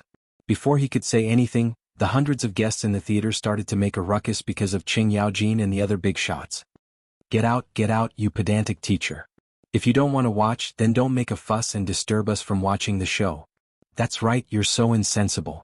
County Count who kindly invited you to watch a show, but you're so disrespectful. You're not worthy of being a minister of the Guanglu Temple. Tomorrow at the regular court, this old man will definitely impeach you. The old master, who originally thought that he had the upper hand, was even more at a loss now. He looked around and realized that no one supported him. Even his wife, who came with him, covered her face with her sleeves, looking as if she did not want to know him. The old master was so angry that his whole body was trembling, but he did not dare to say anything. He was too ashamed to stay any longer. He could only fling his robe fiercely and turn to leave. This pedantic old man was the minister of Guanglu Temple, a third-rank official in the imperial court. He was usually in charge of offering sacrifices, court meetings, and banquets. But he had never expected that on the second day of court, several people would step forward and impeach Pai Lupi.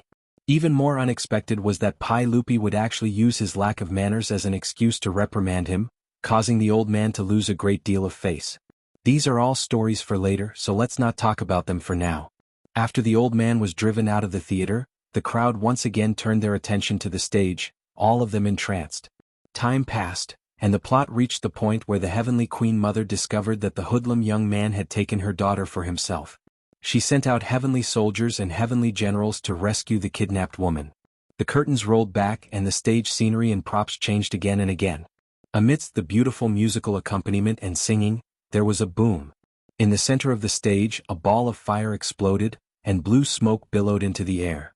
Several musicians playing the roles of heavenly soldiers and heavenly generals appeared on stage, wearing dazzling golden armor. However, this sound gave the guests quite a fright. The ladies among the guests were all scared out of their wits and screamed. The timid ladies were so scared that they fell to the ground and covered their heads with their sleeves, crying for help. Li Er, Qing Yaojin, and the other big shots laughed out loud when they saw this. They didn't feel any sympathy at all. Li Wangyu couldn't be bothered to pay any attention to this continuous farce, and he let this group of country bumpkins do as they please. After nearly 4 hours of performance, it was finally coming to an end. The cowherd and the weaver girl were separated by the Milky Way, and could only meet on the Magpie Bridge every year on the Qixi festival. The ladies of Chang and were all teary-eyed, and the handkerchiefs they used to wipe their tears were wet. In fact, the story of the cowherd and the weaver girl was not a rare story. There were records of the cowherd and the weaver girl in the Book of Songs, and there were legends of the cowherd and the weaver girl in the northern and southern dynasties. But reading the stiff words in the books was not as touching as watching the story performed by the musicians on the stage. The musicians playing the roles of the cowherd and the weaver girl sang the lyrics on the stage. Hand in hand, line up in groups, build the Magpie Bridge across the Milky Way, and let the cowherd and the weaver girl meet on the Qixi festival. What match, the shackles from millions of years ago still can't be broken today. No matter who comes to oppose it will never regret it. Empress Zhang's son, concubine Yang, and the others in the box started to wipe their tears at this sad scene. Li Wangyu noticed Empress Jiangxuan's tears and couldn't help but shudder. Damn it, wasn't this the best time for him to convince Empress Zhang's son to marry his beautiful superior? It was said that women were emotional and he and his beautiful superior were so in love, so what match was there for them? Was Empress Zhang's son going to be that hateful queen mother who could bear to break him and his beautiful superior apart? At this thought, Li Wangyu couldn't help but give Aphrodite 32 likes in his heart. This performance of the cowherd and the weaver girl was well arranged. The curtains on the stage slowly lowered and the performance came to an end, but the over 300 guests were still immersed in the story and couldn't extricate themselves. Maids and servants entered the theater and lit up the oil lamps used to light up the theater.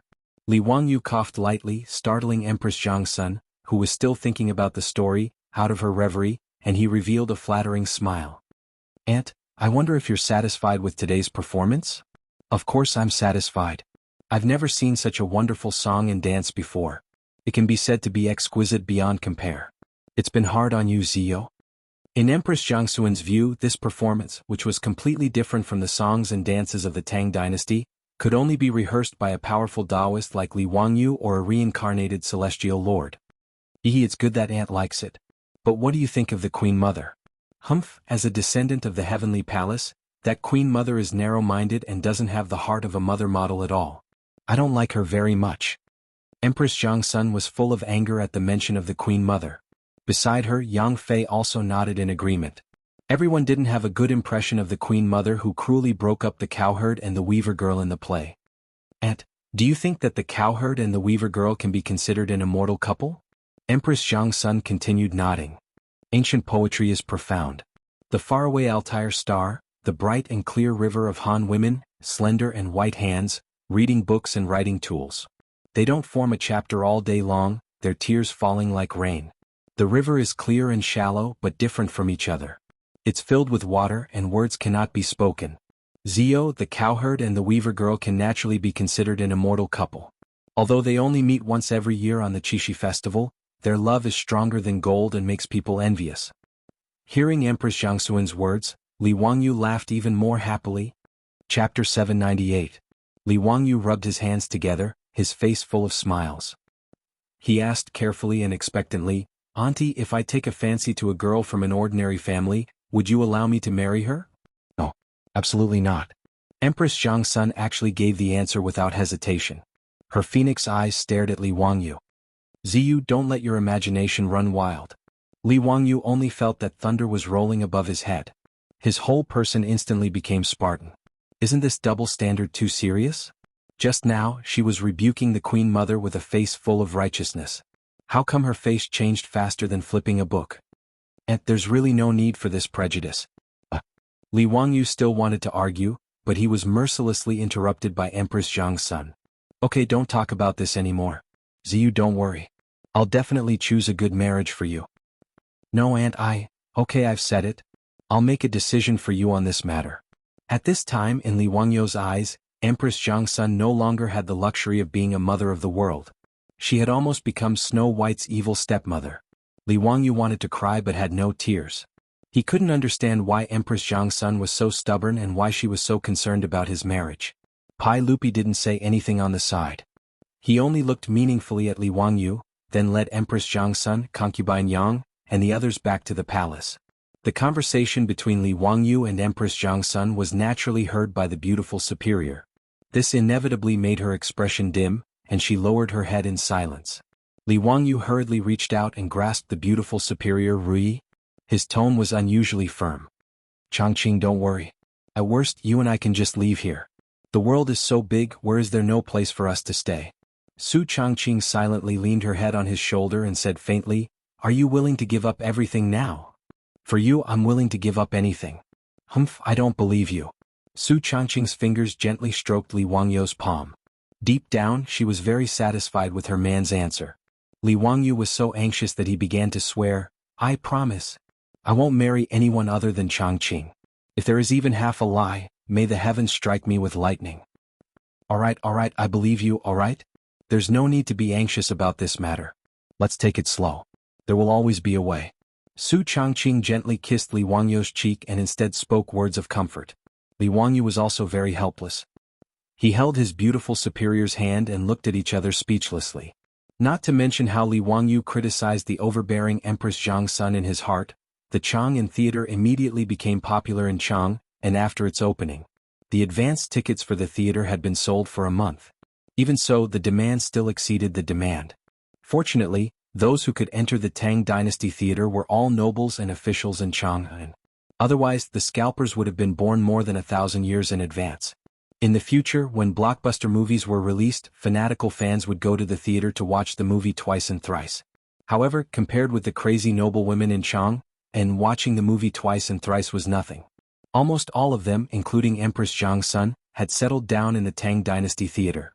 Every day, after having lunch in the palace on time, they would go to the Tang Dynasty Theater with concubine Yang and the others to watch the performance of the cowherd and the weaver girl. So far, Aphrodite had only rehearsed this scene.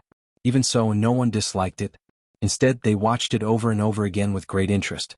However, the Tang Dynasty Theater could only accommodate about 300 people. Therefore, those noble women who could not buy tickets were so anxious that they almost hanged themselves. For this reason, he cried and made a fuss in the manor, and even wanted to go on a hunger strike and hang himself. He wanted to force his Langjun and father to think of a way to get a precious theater ticket from Li Wangyu, the county count of Hu. Because of this, the doorstep of Li Wangyu's mansion in Kaihua Square was almost flattened by the hundreds of officials.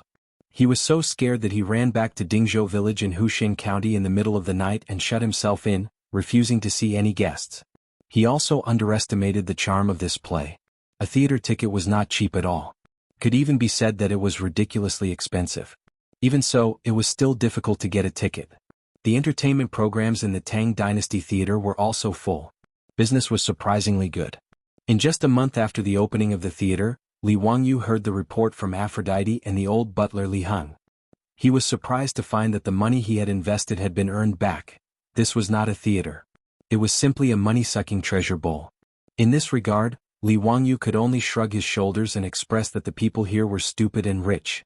If there were other transmigrators, they should come quickly. After finishing the theater, before Li Wangyu could take a breather and enjoy a few days of comfortable life, Su Jingzong came looking for him again. Earl, the Goguryeo diplomatic mission has already entered the palace to bid farewell to the sage. They will set off soon and return to Goguryeo. What are your next plans? Su Jingzong still did not understand Li Wangyu's thoughts. He followed Li Wangyu's instructions and easily established a relationship with Yun Geisaman. After gifting Yun Geisaman a Kunlun slave, the two of them had become rather close. At least on the surface they seemed to be close friends. In these 2 months, Su Jingzong often invited Yun Geisaman to Pingkong Square or the Hu taverns in Shi City to indulge in wine and women.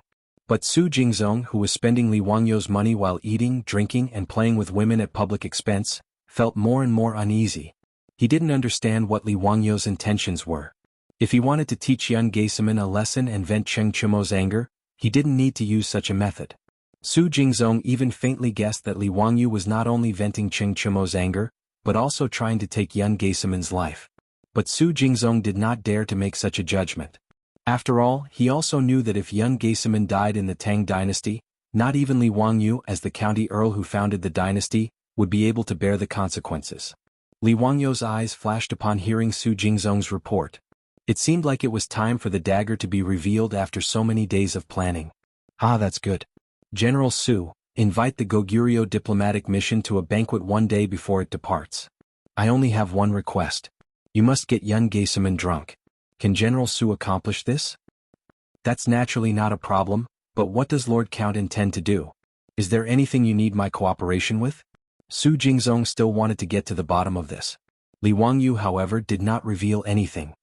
Ah, it's nothing. As long as General Su can do what I ordered, it's fine. Remember, you must get Yun Geisaman drunk. Yes, this lowly official understands. Su Jingzong knew that Li Wangyu wouldn't tell him the truth, so he didn't ask any more questions and nodded. Chapter 799. After Su Jingzong left with a head full of confusion, Li Wangyu immediately went to find Niu Wu. Niu Wu, have you prepared the things I asked you to find? Langjun, I've prepared them long ago. But why did you ask me to prepare those things? They look quite frightening. Niu Wu nodded, but he was also confused. Of course I have a use for them. Let's go. Take me to them. Li Wangyu did not explain. The less others knew about this, the better. It was not that he did not trust Niu Wu. Li Wangyu had absolute trust in this loyal Guanzhong man. But it was better to be safe than sorry. If Niu Wu knew the truth and accidentally let it slip, that would not be good. Thus, although Li Wangyu needed Niu Wu to help him carry out some things, he did not plan on explaining the cause and effect of the matter clearly. Niu Wu was curious about this, but he was smart enough to know what to ask and what not to ask. Thus he did not say much. Li Wangyu did not lead the other troops of the manor. He followed Niu Wu through the manor of Noda, turning here and there until they came to a remote wooden house. This was originally where Li Wangyu had led the Niu brothers to make gunpowder. Because he was afraid that something would happen, he had moved this wooden house to a remote corner of the manor and forbade other people from the manor from coming here. Niu Wu came forward and pulled open the door of the wooden house. Immediately, a wave of fierce barking came out. There were several large metal cages placed in the wooden house, each containing a crazed dog. The eyes of these dogs were completely red, and disgusting saliva dripped from the corners of their mouths. When they saw Li Wangyu and Niu Wu, they constantly thrashed about in the cages, looking like they were going to eat someone. The dogs in the metal cages would occasionally twitch and spasm, appearing rather manic.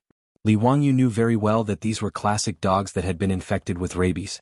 He had asked Niu Wu to secretly collect rabid dogs. His goal was naturally to use the saliva of these rabid dogs to go to Death Abyss and Geisaman. Niu Wu, I have something I need you to do for me. Li Wangyu whispered to Niu Wu after observing the rabid dogs. Although there was no one else around the wooden house, he subconsciously lowered his voice. Niu Wu's single eye flashed. Langjun, just give me your orders. I dare not disobey. Li Wangyu waved his hand. It's not that serious. We just need to keep it a secret. Tomorrow you. His voice grew softer and softer. Niu Wu listened carefully. Although he still didn't understand, he didn't ask. He only nodded vigorously to show that he understood. After instructing Niu Wu, Li Wangyu walked out of the wooden house with his hands clasped behind his back. He looked up in the direction of Chang, and with a confused expression. The next day, after the drum of dusk sounded, the doors of the markets in Chang and slowly closed with squeaking sounds. Most of them slowly fell into a deep sleep. Peace Square was the only place that was still brightly lit. There was light singing and dancing, and it was very lively. The Chamberlain of Dependencies of the Tang dynasty had actually been established in Peace Square. It was hard to say which big shot had come up with this genius idea. Because the Goguryeo diplomatic mission would be leaving Chang, and tomorrow and returning to Goguryeo, the entire mission was celebrating in Peace Square tonight. Yun Geiseman had been invited by his new good friend, the vice principal of the Tang dynasty's academy, Su Jingzong, to a familiar brothel so that he could send him off with wine. Worthy little brother Suwen, after this farewell, who knows when we'll meet again? Come, let's drink. This elder brother can only use this cup of wine to send you off. I wish you great success in Goguryeo. Su Jingzong raised his cup in a toast to Yun Geiseman. In a private room, 5 or 6 beautiful courtesans dressed in thin clothing that revealed their cleavage were attentively attending to the two of them, constantly filling their cups with food and wine. Yun Geiseman drank all the wine in his cup and then buried his face in the bosom of the courtesan next to him, greedily breathing in the fragrance of her perfume. After a long while he finally raised his head. Brother Yin, this little brother really doesn't want to leave Chang'an. The women of the Tang dynasty are much better than the women of our Goguryeo. Tiske, they're so tender that you can squeeze water out of them. Ah, that's only natural. I don't dare to speak about anything else in Chang'an, but the brothel of Peace Square is unparalleled in the world. Come, let's drink. Today the two of us must get drunk. Cheers? Yun Geiseman boldly raised his cup and drained it in one gulp. The courtesans in the private room had already received Su Jingzong's orders and were pouring cup after cup of wine for Yun Geiseman. They were not drinking the rice wine or wine that the Tang often drank, but the highly concentrated Xiaodao wine from Li Wangyu's Xiaodao winery. Thus, after 2 hours of drinking, Yun Geiseman was so drunk that he couldn't even speak properly. No, enough, little brother, tomorrow, we still have to set out. Today, we can't drink anymore. Yun Geiseman still had a sliver of consciousness left, and he stopped Su Jingzong from pouring more wine. Su Jingzong naturally wouldn't let him do as he wished. He had promised Li Wangyu that he would get Yun Geiseman drunk today. Although Yun Geiseman was already drunk, Su Jingzong was afraid that he would ruin Li Wangyu's plans, so he naturally had to continue pouring wine for him. Haha, little brother Suwen, what are you saying? Have you heard of a poem written by the famous county count Hu of Chang'an? Laughing in the spring breeze, dancing in gauze clothes, how will the gentleman return in peace if he is not drunk? Today we brothers will part, but we don't know when or where we will meet again. How will he return in peace if he is not drunk? Come, fill little brother Su Wen's cup with wine. Drink. Under Su Jingzong's constant urging to drink, Yun Geiseman finally failed to resist the assault of alcohol. He was so drunk that he collapsed into a pile of mush and fell unconscious in the arms of a courtesan.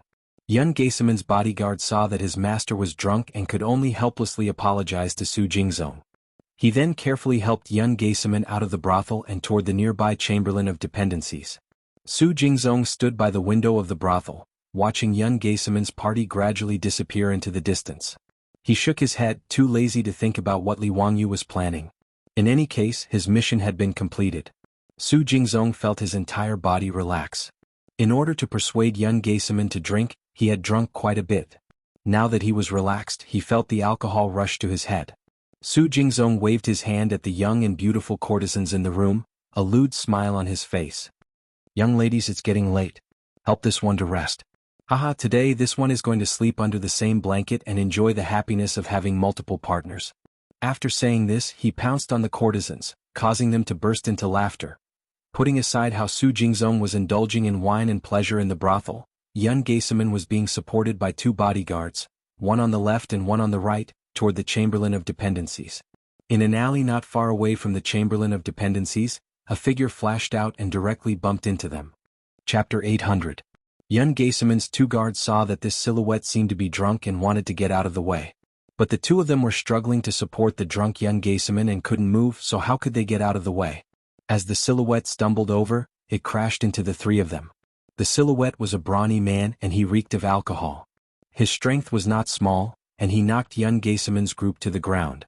The man himself also fell and the four of them rolled around on the ground. Young Gaisaman seemed to be in pain from the collision, and in his drunken state, he groaned.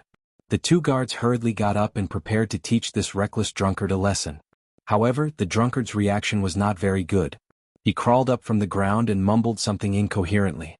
Then he turned around and slipped into a dark alley, disappearing from sight.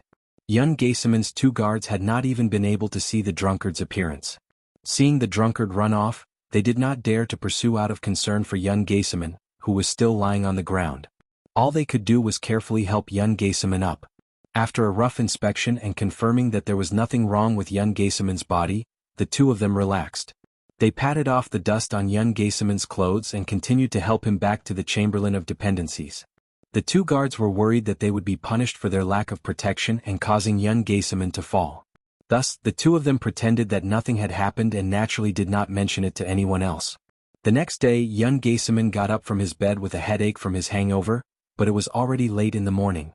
The Gogrian envoy had already packed their luggage, and they were just waiting for the arrival of the vice-envoy. There was a fixed time for the diplomatic mission to leave Chang, and if they were late it would be troublesome.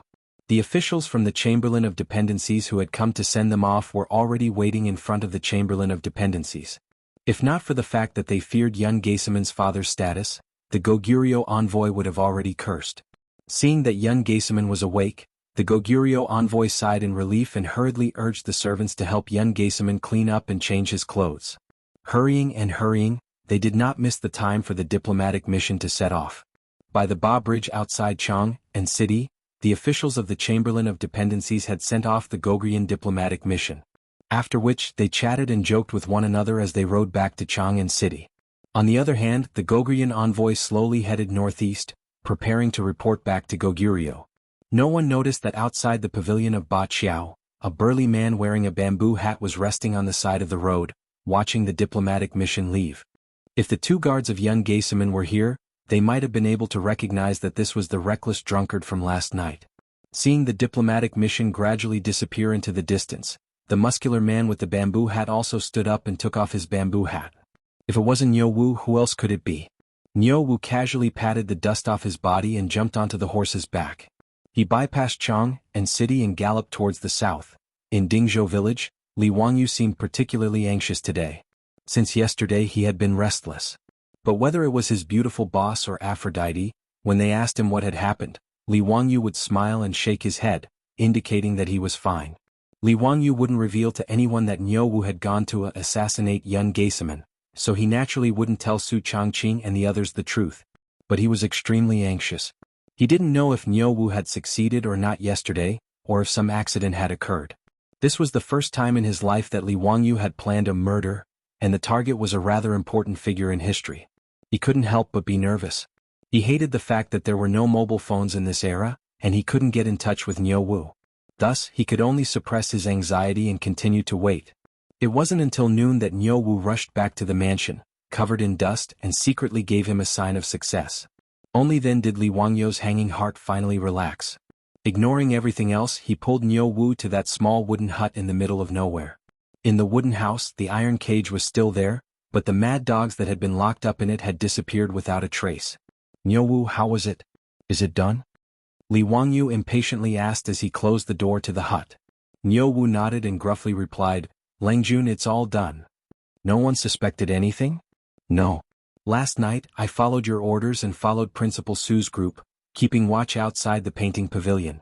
Principal Su really did manage to get young Gaisaman drunk, so I pretended to be a drunkard with them and used the opportunity to give young Gaisaman a needle. As Niu Wu spoke, he took out a needle made of bamboo from his bosom. Li Wangyu hurriedly had him light a fire and carefully tossed the needle into it. Only when the fire engulfed the needle did Li Wangyu relax. And after that? Did everything go smoothly? Niu Wu nodded.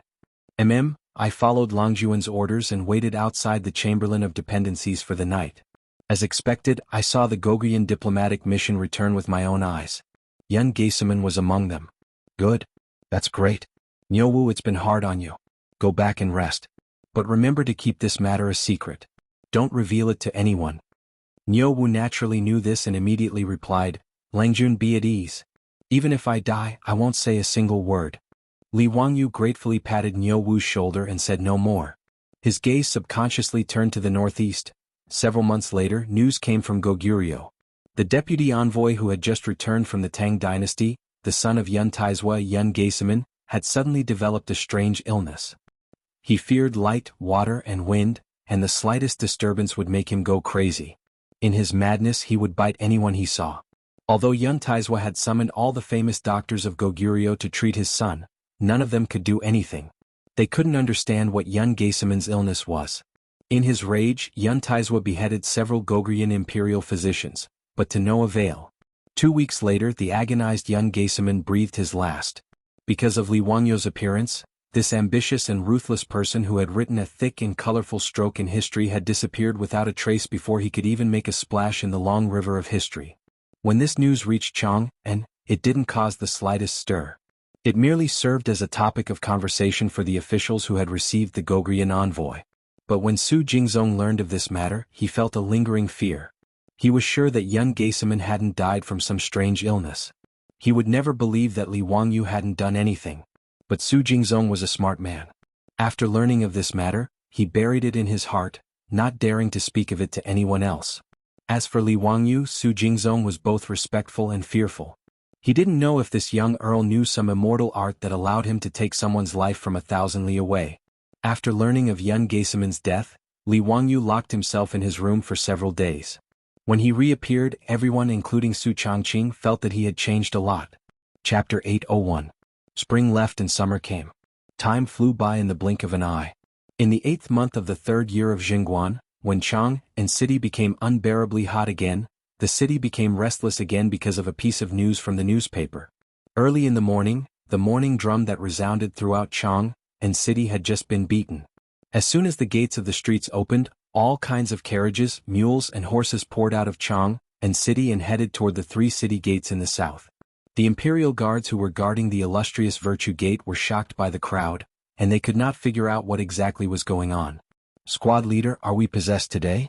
Why do I feel like everyone in Chang'an city is running out of the city? Are they bringing their children with them? Are they trying to escape?" The squad leader slapped the back of the soldier's head. "Serves you right for being illiterate. Didn't you read the newspaper a few days ago?" "No, I didn't. What's wrong? What did it say?" The soldier dared not talk back, but he mumbled to himself, "As if you King know how to read. You only know how to write your name, why are you showing off?" The squad leader took out a folded newspaper and opened it carefully. He pointed at a paragraph on it and said, "Did you see this?" It said that the Saint and Count Huxian built an academy in Huxian. It's called the Academy of the Tang Dynasty, and it's recruiting students from all over Chang'an city. Those who pass the test and are selected to enter the academy are free of charge, and they don't have to pay a single cent for their tuition. Today is the academy's enrollment day, so why do you think so many people are bringing their children out? They don't have to pay for their tuition? They're free of charge? Squad leader, is there such a good thing? TSK, Count Huxian is the god of wealth indeed. How many copper coins did they spend? Nonsense, who in Chang'an city doesn't know that Count Huxian's house is filled with mountains of gold and silver, so this little bit of money is nothing. The soldier looked at the endless stream of people leaving the city and could not help but ask curiously, "Squad leader, I see that many of the people who left the city today are nobles. I saw a few imperial court officials' carriages leaving the city earlier. What? Do those nobles want to study in the free academy? They don't lack copper coins, right? TSK. Look, there are also those merchants wearing silk. They are actually running out. Sure enough, the more wealth one uses, the more stingy one is. Why would they care so much about a free academy? Do they still need that little bit of money?" The squad leader was so infuriated that he spat on the ground. "Tian Shilang, you're such an idiot. Why don't you think about who County Count Who is? Who is it? Founding County Count? Oh, squad leader, are you saying that the merchant is going to flatter Count Who? But that's not right. What are those officials doing?" The squad leader was furious. "Shut up, I'll be angered to death by you sooner or later. County Count Who was the teacher of His Highness the Crown Prince and His Highness the King of Yu, the Imperial Preceptor. Imperial Preceptor, do you understand? The court's imperial censor Ma and junior supervisor Yen have also taken County Count Hu as their teacher. Don't tell me you didn't know about this? Also, in the Golden Year Spring Imperial Examinations, there were 26 Grand Scholars. Do you know who the third ranker is? Those two had also kowtowed to Count Huxian and taken him as their master. I heard that even the Crown Prince and the Princess study in that academy. Think about it, what does that mean? The soldier finally understood. He was shocked and gasped. Oh my God, if that's the case, if we study in that academy, won't we become the Crown Prince's classmate? Of course. Why else do you think so many officials, nobles and merchants in Chang and city are rushing to Hu County early in the morning? The squad leader looked like a child who could be taught. He showed off the information he had learned. The soldier was envious when he looked at the endless stream of people and carriages heading to Hu County. He hated that he was born more than 10 years earlier and did not have the chance to study in the Tang dynasty's academy. It was a chance for carps to leap over dragons. At that moment, outside Dingzhou village in Hu County, a rainbow bridge had been built over the Gan River to connect the two banks.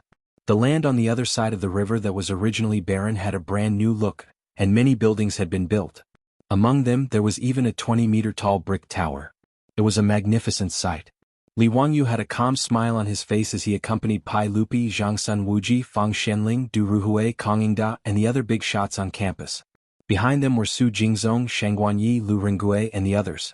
Ever since he learned about Yun Geiseman's death, Li Wangyu's state of mind had changed.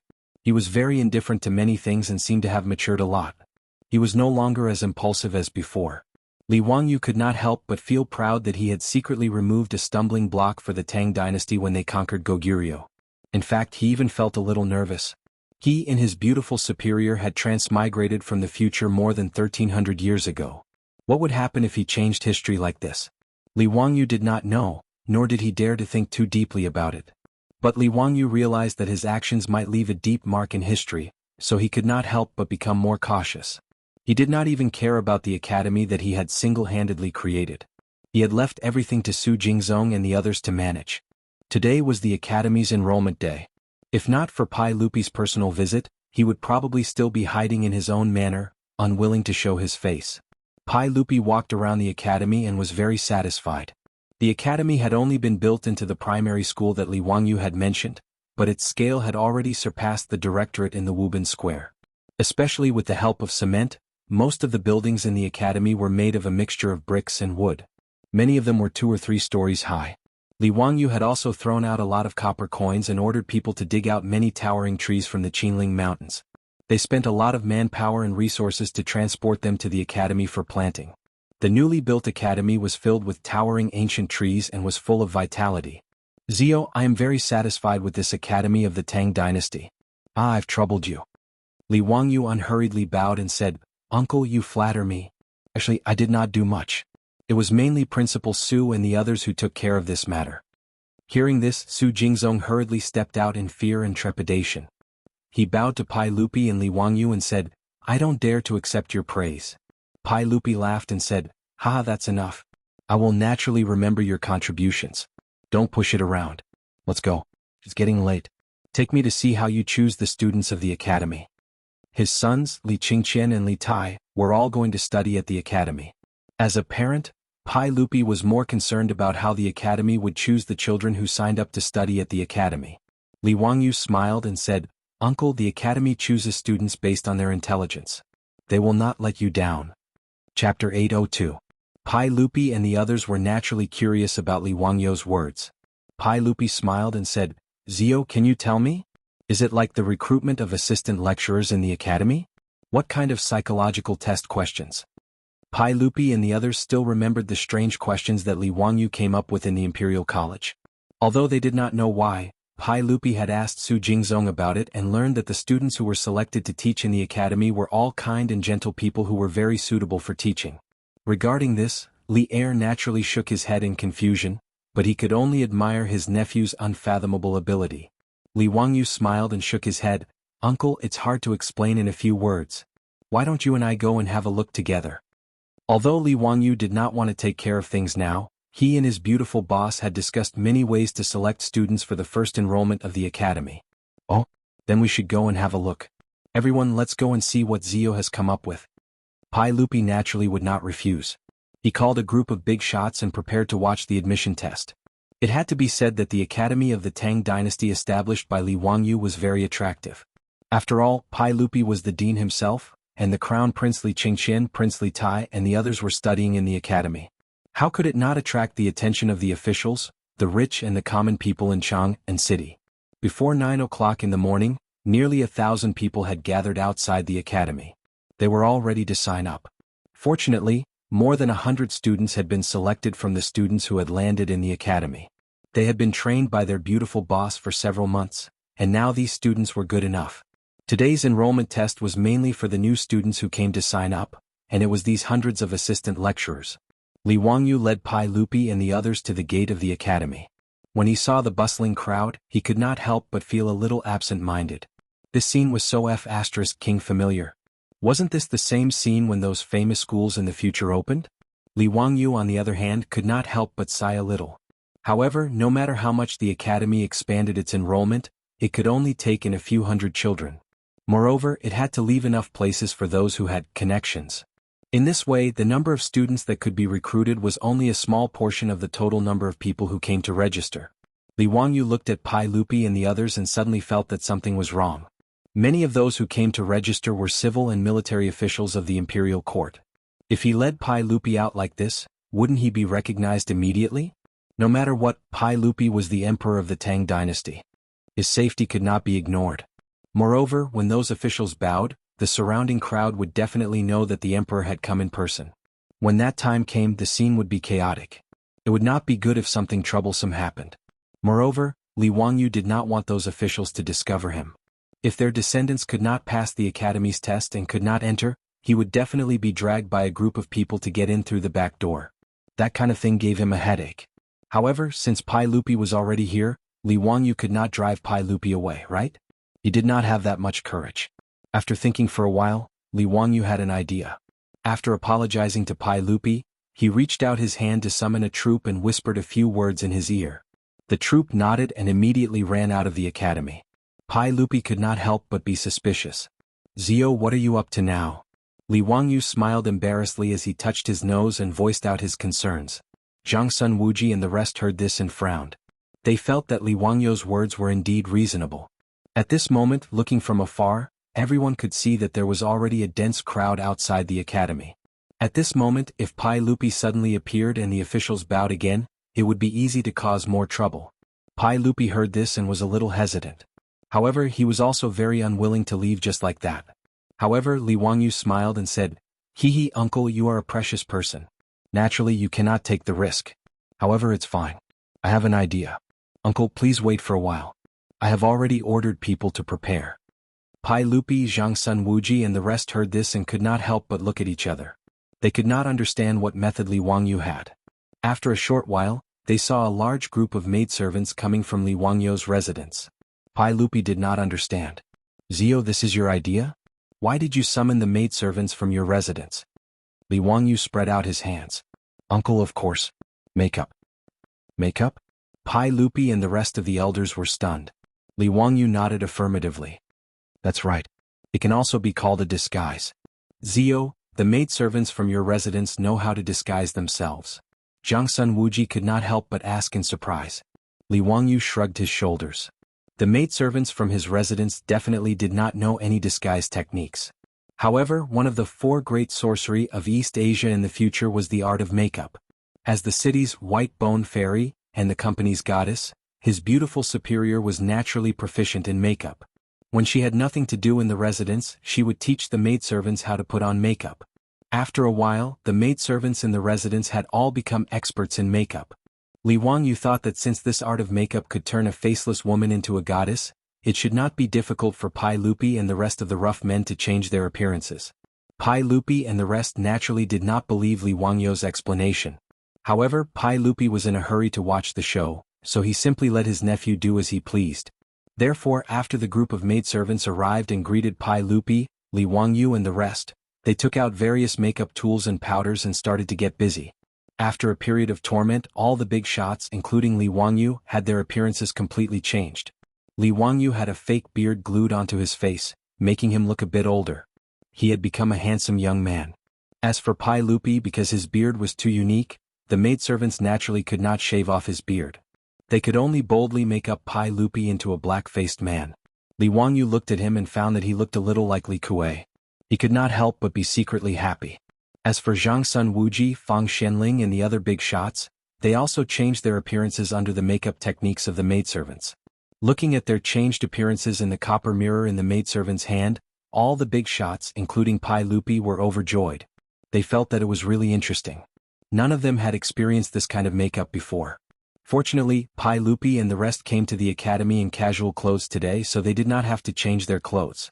Seeing that there were no more loopholes in the crowd, Li Wangyu led the group of big shots towards the entrance of the academy, ready to take a look at how the academy was recruiting students today. Chapter 803.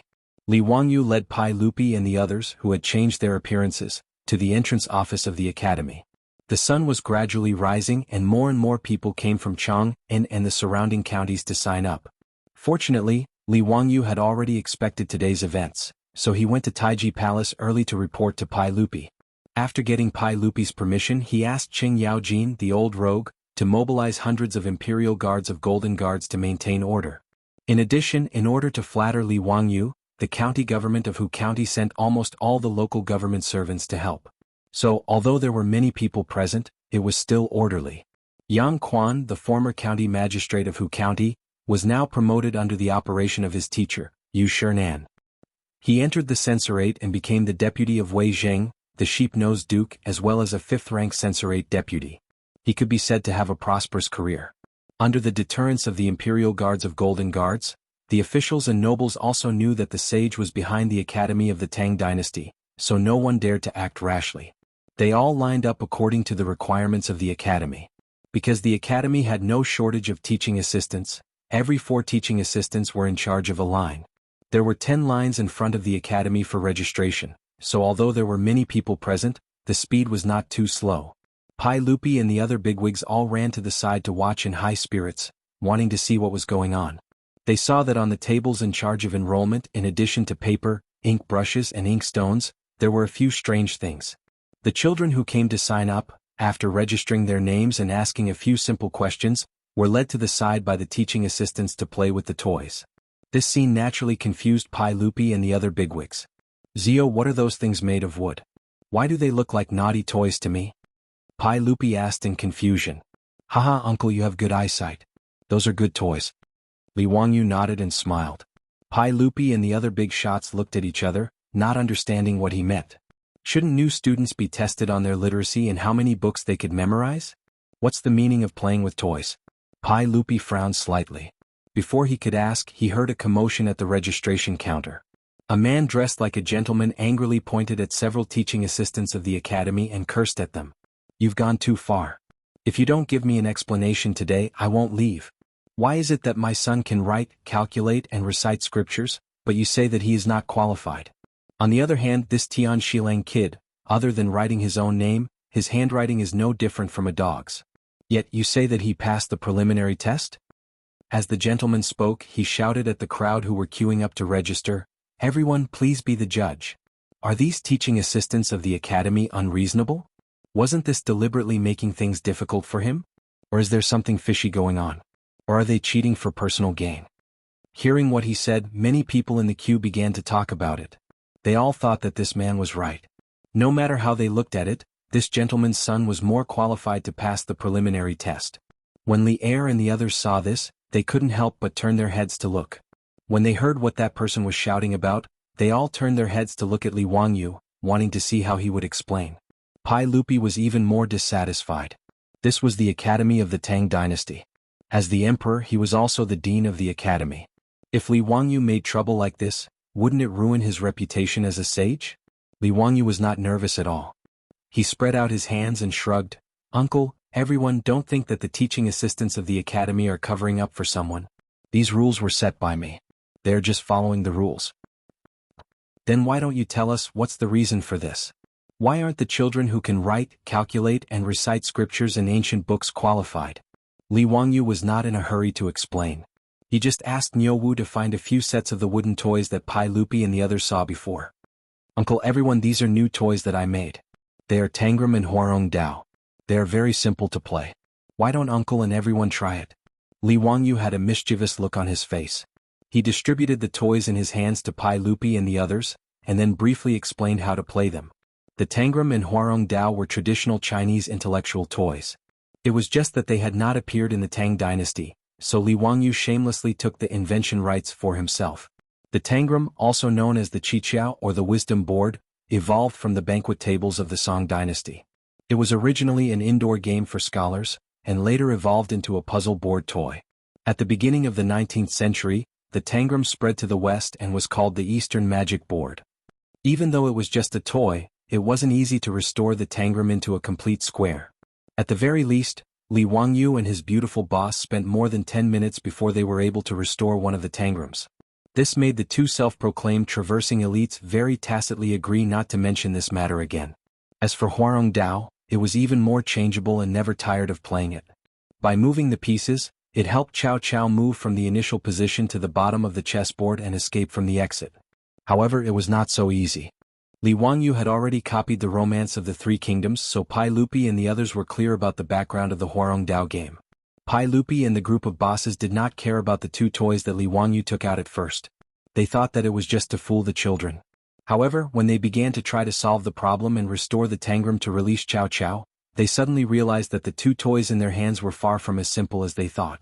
Zhang Sun Wuji, Fang Xianling, Du Ruhui, and the other bosses were known for their wisdom. In the past, no matter how complicated the official business was, they were still skillful. However, Li Wangyu clearly noticed that these bosses were playing with the toys until the sweat on their foreheads was about to fall. After the time it took to burn a stick of incense, not to mention solving the more complicated Huarong Dao, no one could restore the Tangram. Pai Lupi and the others felt that they had seen a ghost. Everyone was very sure that the 7 wooden boards in the Tangram were all poured out by Li Wangyu from the square base, but at this time they wanted to restore it, but they could not succeed no matter what. Li Wangyu snickered in his heart. This was the simplest way to play, and it had already stumped Li Er and the others. It seemed that the famous Du Duan in history might not be the kind of person who was quick-witted. Pai Lupi angrily threw the Tangram in his hand to the ground and glared at Li Wangyu. "Zio, you bastard, what trick are you playing for me again? These 7 boards can't be put back into the square base." Li Wangyu was not in a hurry. He only asked Niu Wu to make another trip, but he brought back a poor boy who was dressed simply and looked like a farmer. "Uncle, this child is the one that the gentleman mentioned before, the one that the assistant lecturer of the academy cheated for personal gain. Why don't we let him try? Let's see if my nephew is up to any tricks?" Pai Lupi and the others heard this and were stunned. They all looked up at the farmer child. Chapter 804. Being stared at by a group of weird uncles, the naive peasant boy was so scared that he almost cried out loud. Li Wangyu quickly comforted him. "Xiaolang, don't be afraid. Come, let these uncles play with the Tangram and see if you can restore it." The child carefully raised his eyes to look at Pai Lupi and the others. He felt that the way these strange uncles looked at him was too scary. After hearing Li Wangyu's words, he picked up the wooden pieces of the Tangram and deftly placed them back into the wooden base. The entire process took less than a minute. When this scene fell into the eyes of Li Er and the others, all the big shots' faces darkened. Especially Pai Lupi. His face, which was originally made black by the servant girls, became even redder. It was very interesting. Pai Lupi reached out and took the Tangram that the child had restored. After carefully examining it for a while, he finally confirmed that there was no mechanism in it. It was just the wooden pieces that he couldn't place in it. Li Wangyu indicated for Niu Wu to send the child back. Then he smiled and explained to Pai Lupi and the other elders, "Uncle, everyone, from what I see, it doesn't matter if these children can read or memorize the classics before they enter the academy." "Why does Ziyu say that?" Pai Lupi didn't understand what Li Wangyu meant. From everyone's point of view, if they could write and draw before entering the academy, wouldn't it be a good thing?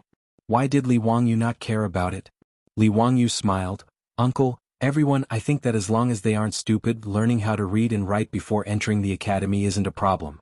It can only be said that some people start early and some people start later." Pai Lupi pondered for a while and nodded in agreement. "Ziyu's words are reasonable. Then why did you make these toys?" "To test their intelligence." Li Wangyu answered as if it was a matter of course. "Test their intelligence? What is intelligence?" Zhang Sun Wuji and the other elders looked at each other. They didn't understand Li Wangyu's words. "It's a test to see if they are smart or not." "Uncle, everyone and little nephew set the preliminary test. It requires the children to restore the Tangram or save Chow Chow from Huarong Path within the time it takes for a stick of incense to burn. Only then can they pass the preliminary test. The reason why the child could pass was because he was able to restore the Tangram during the test. That was why he could pass the test. As for that aristocrat who was making a ruckus, his son obviously didn't do it, and that's why he was eliminated. Li Wangyu looked at Pai Lupi again and said seriously, "Uncle, the number of students that this academy can recruit is limited. Naturally, we have to choose the smart ones." Who said that there is no discrimination in education. However, I think that the limited entrance qualifications should be given to the smarter children. What do you think? Pai Lupi and the others also understood that the toys in their hands looked simple, but were actually not easy. If they wanted to complete it, those who weren't smart would definitely not be able to do it. From this, it could be seen that although the aristocrat's son could write and draw, he might not be smart. As for the farmer's son, although he didn't study and couldn't write, he was much smarter than the aristocrat's son. If such people went to school, they would naturally get twice the result with half the effort. Pai Lupi finally understood his nephew's thoughts and nodded in agreement. "That's right, Ziyu's words are reasonable. That's how it should be. My academy of the Tang dynasty naturally needs to recruit smart people." His words made Li Wangyu twitch his mouth. "Damn, how did it become your academy? But who asked you to be the boss? I won't fight with you." At this moment, Zhang Sun Wuji and the others also understood Li Wangyu's meaning. However, when they lowered their heads to look at the toys in their hands, their faces that had just returned to normal darkened again. Damn, this group of big shots just now, including Pai Lupi, none of them could solve the problem within the time it took for a stick of incense to burn. If that was the case, could it be that they couldn't even compare to the child? How could Zhang Sun Wuji and the others endure this? Pai Lupi and the others finally understood that it wasn't the teaching assistant of the academy who was playing favoritism. As for Li Wangyu's testing method, they also felt that it was very reasonable. However, at this moment, the aristocrat in front of the academy's entrance was still making a ruckus, causing the order of the scene to become a little chaotic. Seeing this situation, Pai Lupi couldn't help but frown. He was naturally unhappy. Li Wangyu hurriedly let Lu Ringgui and Shang Guanyi, who were following behind him, handle it so that it wouldn't affect today's enrollment. This kind of small matter was naturally easy for Lu Ringgui and Shang Guanyi to handle. Without much effort, the two of them explained the reason for the situation in today's entrance test to the crowd.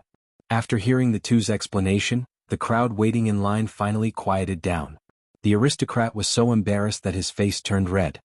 He pulled his son and hurriedly bowed and apologized to the crowd. Then he hurriedly left so that he wouldn't continue to stay here and embarrass himself. Many officials and businessmen in the registration line couldn't help but start to worry. Originally they had the same thoughts as the aristocrat. Their sons or grandsons had already been educated, so reading and writing wasn't a difficult thing for them. In these people's minds, it was a piece of cake for their children to enter the academy. Many people even looked at the farmers who came to register with disdain. However, they didn't expect that the entrance test of the academy of the Tang dynasty would be so novel. It made them uneasy. Pai Lupi thought about Li Wangyu's words just now and continued to ask, "Zio, you just said that it was a preliminary test. Are those children not enough to enter the academy after passing this test?" In Li Er's opinion, a child who was able to solve the Tangram and Huarong Dao within the time it took for an incense stick to burn was already considered to be extremely intelligent, but he did not expect that his nephew was still not satisfied and actually still wanted to test. Li Wangyu nodded. "Yes, this is only the preliminary test. The children who pass will have another test. Uncle, would you like to take a look?" Pai Lupi and the others were naturally interested. They repeatedly urged Li Wangyu to lead the way. They wanted to see what was going on. Li Wangyu didn't refuse. He led the crowd to a room in the academy and motioned them not to make any noise so as not to disturb the children who were taking the test inside. Pai Lupi and the others nodded. The group of bigwigs tiptoed to the front of the room like thieves and secretly peeked inside. With this look, everyone was even more confused. There was only one child sitting in the room. No teaching assistant of the academy appeared. In front of the child was a table with a small plate on it. On the plate was a piece of candy with an attractive color. Chapter 805. The strange scene in the room made Pai Lupi very puzzled. He lowered his voice and asked, "Zio, is this the second test that you came up with?" "That's right. Uncle, don't be impatient. We will know the results of this test very soon." Li Wangyu did not explain and continued to keep him in suspense. Pai Lupi and the other big shots looked at each other. They were all confused, but they could only continue to observe patiently. The child in the room stared at the candy on the table without blinking. It was obvious that he wanted to eat it. However, the child seemed to have some scruples. He held back and picked up the candy in front of him several times, looked at it, and then put it down. However, the child could not resist the temptation of the candy. After he picked it up and licked it, he could not hold back anymore and started to eat the candy happily. Li Wangyu saw this and could not help but shake his head. He said to Pai Lupi and the others, "What a pity." The child persisted for half the time but still failed in the end. He did not pass the second test. Pai Lupi glared at him with dissatisfaction. "Zio, explain to me clearly. Why did this child fail? But after eating that piece of candy, you did not allow him to enter the academy to study? What kind of logic is this?" Zhang Sun Wuji, Fang Shenling, Du Ruhui, and the other big shots all nodded. They obviously agreed with Pai Lupi's words. They also could not understand the scene in front of them. Li Wangyu smiled, "Uncle, everyone, don't be anxious. Let me explain slowly. These children are naturally very intelligent. Otherwise they would not be able to pass the first test." Pai Lupi nodded. He naturally agreed with this point. Pai Lupi could not help but sigh when he thought about how he, an emperor, was instantly defeated by a child and playing with toys. He thought to himself, what kind of monsters did Li Wangyu select? Pai Lupi was already very satisfied that the Academy of the Tang dynasty could recruit these intelligent children. He even began to imagine that 10 years later, when this group of intelligent children left the academy to participate in the spring imperial examination, would they shock the entire court? However, in Pai Lupi's eyes, this extremely intelligent child was actually eliminated by Li Wangyu in such a ridiculous way and was not allowed to enter the academy to study. This made Pai Lupi a little angry. "Since Ziyu is also aware of this point, why did you say that this child is unqualified? Tell me clearly." Li Wangyu smiled and rubbed his nose. "Uncle, the reason is actually very simple. This kind of child lacks perseverance and will not be able to achieve great things. Does Uncle know that Quang Heng chiseled the wall to steal the light, Sun Jing hung the beam to pierce the stock, and Zhu Ti danced when he heard the rooster? Without perseverance, it would be difficult to achieve anything just by relying on intelligence. That's why I've designed the second round tests questions to pick out those children with perseverance." Pai Lupi was stunned when he heard this. He carefully pondered over Li Wangyu's words and had to admit that what he said made a lot of sense. Whether it was chiseling the wall to steal light, hanging the beam to pierce the buttocks, or dancing at the sound of the rooster, all of these examples showed the necessity of studying hard. He just didn't understand how to tell whether a child had perseverance or not by letting them sit indoors with a piece of candy in front of them. Li Wangyu saw that everyone was puzzled and continued to explain, "Uncle, everyone, before this test began, the academy's teaching assistant told these children that the candy in front of them could be eaten. However, if they didn't eat it before the teaching assistant returned, they would be rewarded with an extra piece of candy." And then? Pai Lupi still didn't understand. Li Wangyu shrugged. Naturally, when the teaching assistant returned, the children who didn't eat the candy would be qualified. Those who ate it would be unqualified. What kind of logic is this? Li Wangyu scratched his head and didn't know how to explain it. The tests he did were actually from later generations. In the 1960s, a professor in the United States designed this experiment. The experiment of eating the candy after the test was one of the simplest and most successful experiments in the world. Through observation, the professor found that 1/3 of the children immediately ate the candy after he left. 1/3 persisted halfway and couldn't bear it anymore and gave up waiting. Only 1/3 persisted until the end and received a reward. The professor had been tracking these children and found out that 14 years later, these children graduated from high school and entered universities or started to work. The professor continued to conduct further research on these children and found that the children who ate the candy immediately tended to lack self-confidence and didn't get along well with their peers. The children who ate the candy after receiving the reward had excellent communication skills, were opinionated, and outstanding. Even the test scores of the children who waited were much higher than those who didn't wait. Li Wangyu's Tang Dynasty Academy wanted to select the elites to enter. Naturally, he wanted to select the children who were willing to wait and had self-control. However, Li Wangyu couldn't explain these things to Pai Lupi and the other big shots. Faced with Pai Lupi's question, he could only give a vague answer. The children who ate the candy after the test had more self-control and would be able to study harder. That's why I made this choice. His explanation naturally didn't satisfy Pai Lupi and the others. Zhang Sun Wuji said, "Zio, this method of yours seems to be a little whimsical. How can you be sure that the children who ate the candy after the test are people with perseverance? The logic is simple. The temptation of the candy to the children is no less than the temptation of high positions and high salaries to adults. If these children know how to give and take at such a young age, wouldn't they be able to control themselves better when they grow up? Pai Lupi frowned and thought for a while. Finally he nodded slowly. Zio's words make sense. Seeing that Pai Lupi had spoken, the others didn't say anything else. They just continued to watch the entrance test of the academy. Li Wangyu had advertised in the international newspaper in advance for the enrollment of the academy today. Therefore, not only was there a sensation in Chang'an City, but there was also an endless stream of people coming to sign up for the academy today. However, the number of people coming to sign up didn't decrease. Instead, it was increasing. In just half a day, the teaching assistants of the academy had tested close to 5,000 to 6,000 children. However, the number of people who passed the two tests was only a little more than 100. Even Pai Lupi and the others were shocked by such an exaggerated enrollment ratio. Zio, how can I enter the academy to study?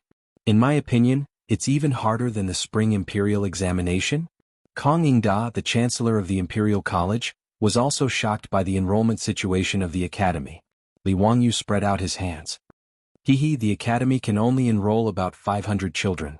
It can't be helped. Although he said so, his arrogance made Kong Yingda the old man want to beat him up. Kong Yingda was also secretly shocked when he saw the enrollment of the academy. If the group of children recruited by Li Wangyu participated in the spring imperial examination in 10 years, the students of the Imperial College would have nothing to do with it. However, Kong Yingda was open-minded. Thinking that it would happen 10 years later, he didn't worry anymore. Anyway, the chancellor of the Imperial College would definitely not be his. It was not his turn to worry about this kind of thing. Anyway, out of sight, out of mind. The old man was open-minded. In the 8th month of the 3rd year of Jingguan, the world-famous academy of the Tang dynasty opened the curtain to the stage of the Tang dynasty. Chapter 806. Tang dynasty Jingguan 4th year, early summer. On the official road from Chang'an to Luoyang, a group of carriages was slowly moving forward under the setting sun. The sunlight cast long shadows behind them. Husband, it's getting late. Why don't we rest at the relay station ahead tonight? A one-eyed brawny man rode his horse to the side of a luxuriously decorated four-wheeled carriage in the middle of the procession, and inquired. Sure, you can arrange it. A young man's lazy voice came from the carriage. It was Li Wangyu's voice. As for the one-eyed man, he was naturally Niu Wu. After receiving the order, several horses immediately ran out from the group and headed to the relay station ahead. An hour later, the group of carriages arrived at the relay station. The relay station's messenger was already respectfully waiting in front of the relay station with a large group of postilions. This lowly one greets Ho. Oh no, this lowly one greets County Magistrate Li. When the messenger saw the group of carriages arrive, he quickly bowed to the carriages in the group. Alright, there's no need to be so polite. This official is going to take up a post in Huayin County and will be staying at your relay station for the night. Niu Wu, give this messenger the official document from the Ministry of Personnel. Li Wangyu's voice came from the carriage. The messenger was so scared that he broke out in cold sweat and almost knelt down. He quickly waved his hand and said, No need, no need. This lowly one doesn't dare. County Magistrate Li, this lowly one has already ordered people to clean the room and prepare food. This relay station is crude and simple, so I hope County Magistrate Li won't mind. Li Wangyu's lazy voice came from the carriage again. There's no need, I'll be resting in the carriage tonight. There's no need to prepare food, we'll bring our own. We'll just borrow the inn's kitchen. As for the accommodation, we'll just stay in the carriage. There's no need to trouble you. Yes. The messenger didn't dare to ask any more questions. He quickly called for the postilions to help lead Li Wangyu's group to the open space where the carriages were parked. The Li family's troops dismounted from their horses. Many maidservants also came out from the accompanying four-wheeled carriages and began to prepare water for cooking. The messenger hurriedly called for the posthouse men to prepare the provisions to feed the horses. He was very busy with his work. The postilions at the posthouse did not understand why their posthouse ambassador would be so respectful to a county magistrate.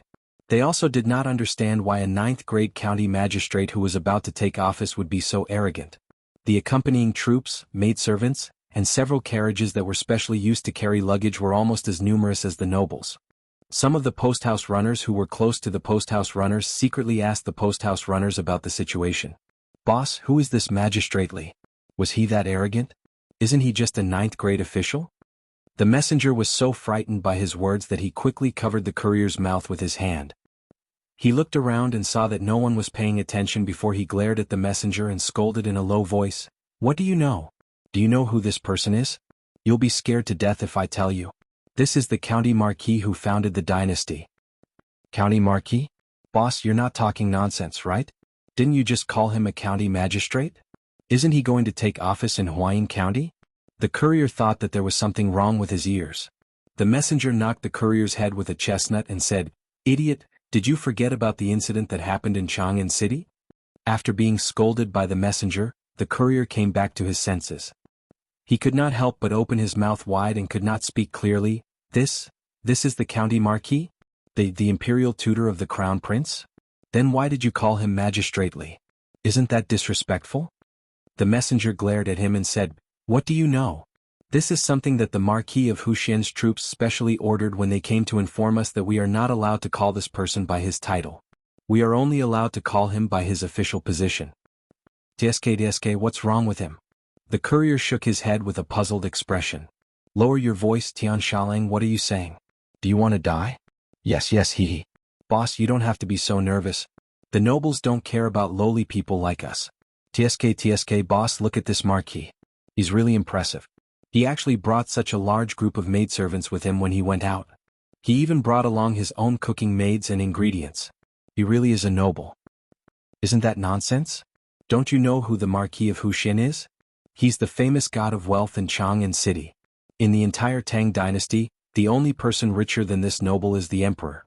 While the messenger and courier were whispering, Afro was massaging Li Wangyu's shoulders in the carriage.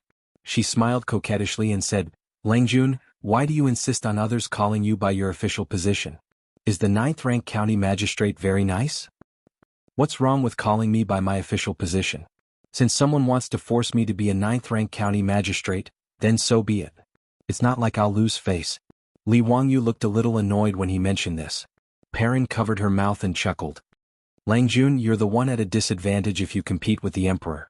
The Perrin of today was no longer the little girl Li Wangyu saw when he first opened his eyes when he first transmigrated to the Tang dynasty. 2 years had passed and Perrin was now 15 years old. She was even more beautiful. Li Wangyu rolled his eyes. "What's there to be at a disadvantage about? What do you know?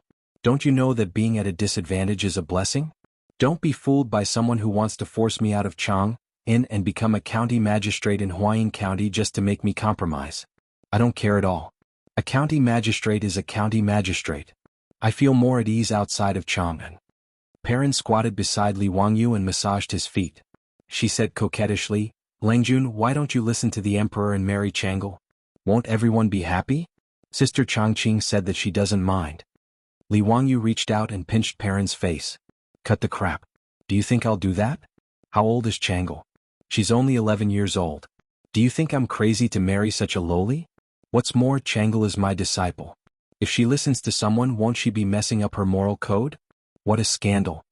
It was very obvious that someone Li Wangyu was referring to was the current emperor of the Tang dynasty, the wise and brilliant Pai Lupi. Hearing Li Wangyu's words, Aphrodite and Perrin naturally did not say anything more. They only covered their mouths and snickered. Li Wangyu glared at them, but was disinclined to pay them any attention. Closing his eyes, he pondered his own matters. The reason why he had appeared at this relay station was naturally because he had been driven out of Chang'an and by Pai Lupi, who had arranged for him to immediately depart for Huayin County and assume the position of county magistrate of the lower 9th rank. As for the main reason for this conflict, it was because of what Perrin had said. Pai Lupi and Empress Zhangsun had actually lost their minds and suddenly wanted to betroth Princess Changle to him. Li Wangyu would naturally rather die than comply. After arguing with Pai Lupi, he was driven out of Chang'an and by the angered Pai Lupi. Chapter 807. In the second half of the 3rd year of Jingguan, many things happened in Chang'an.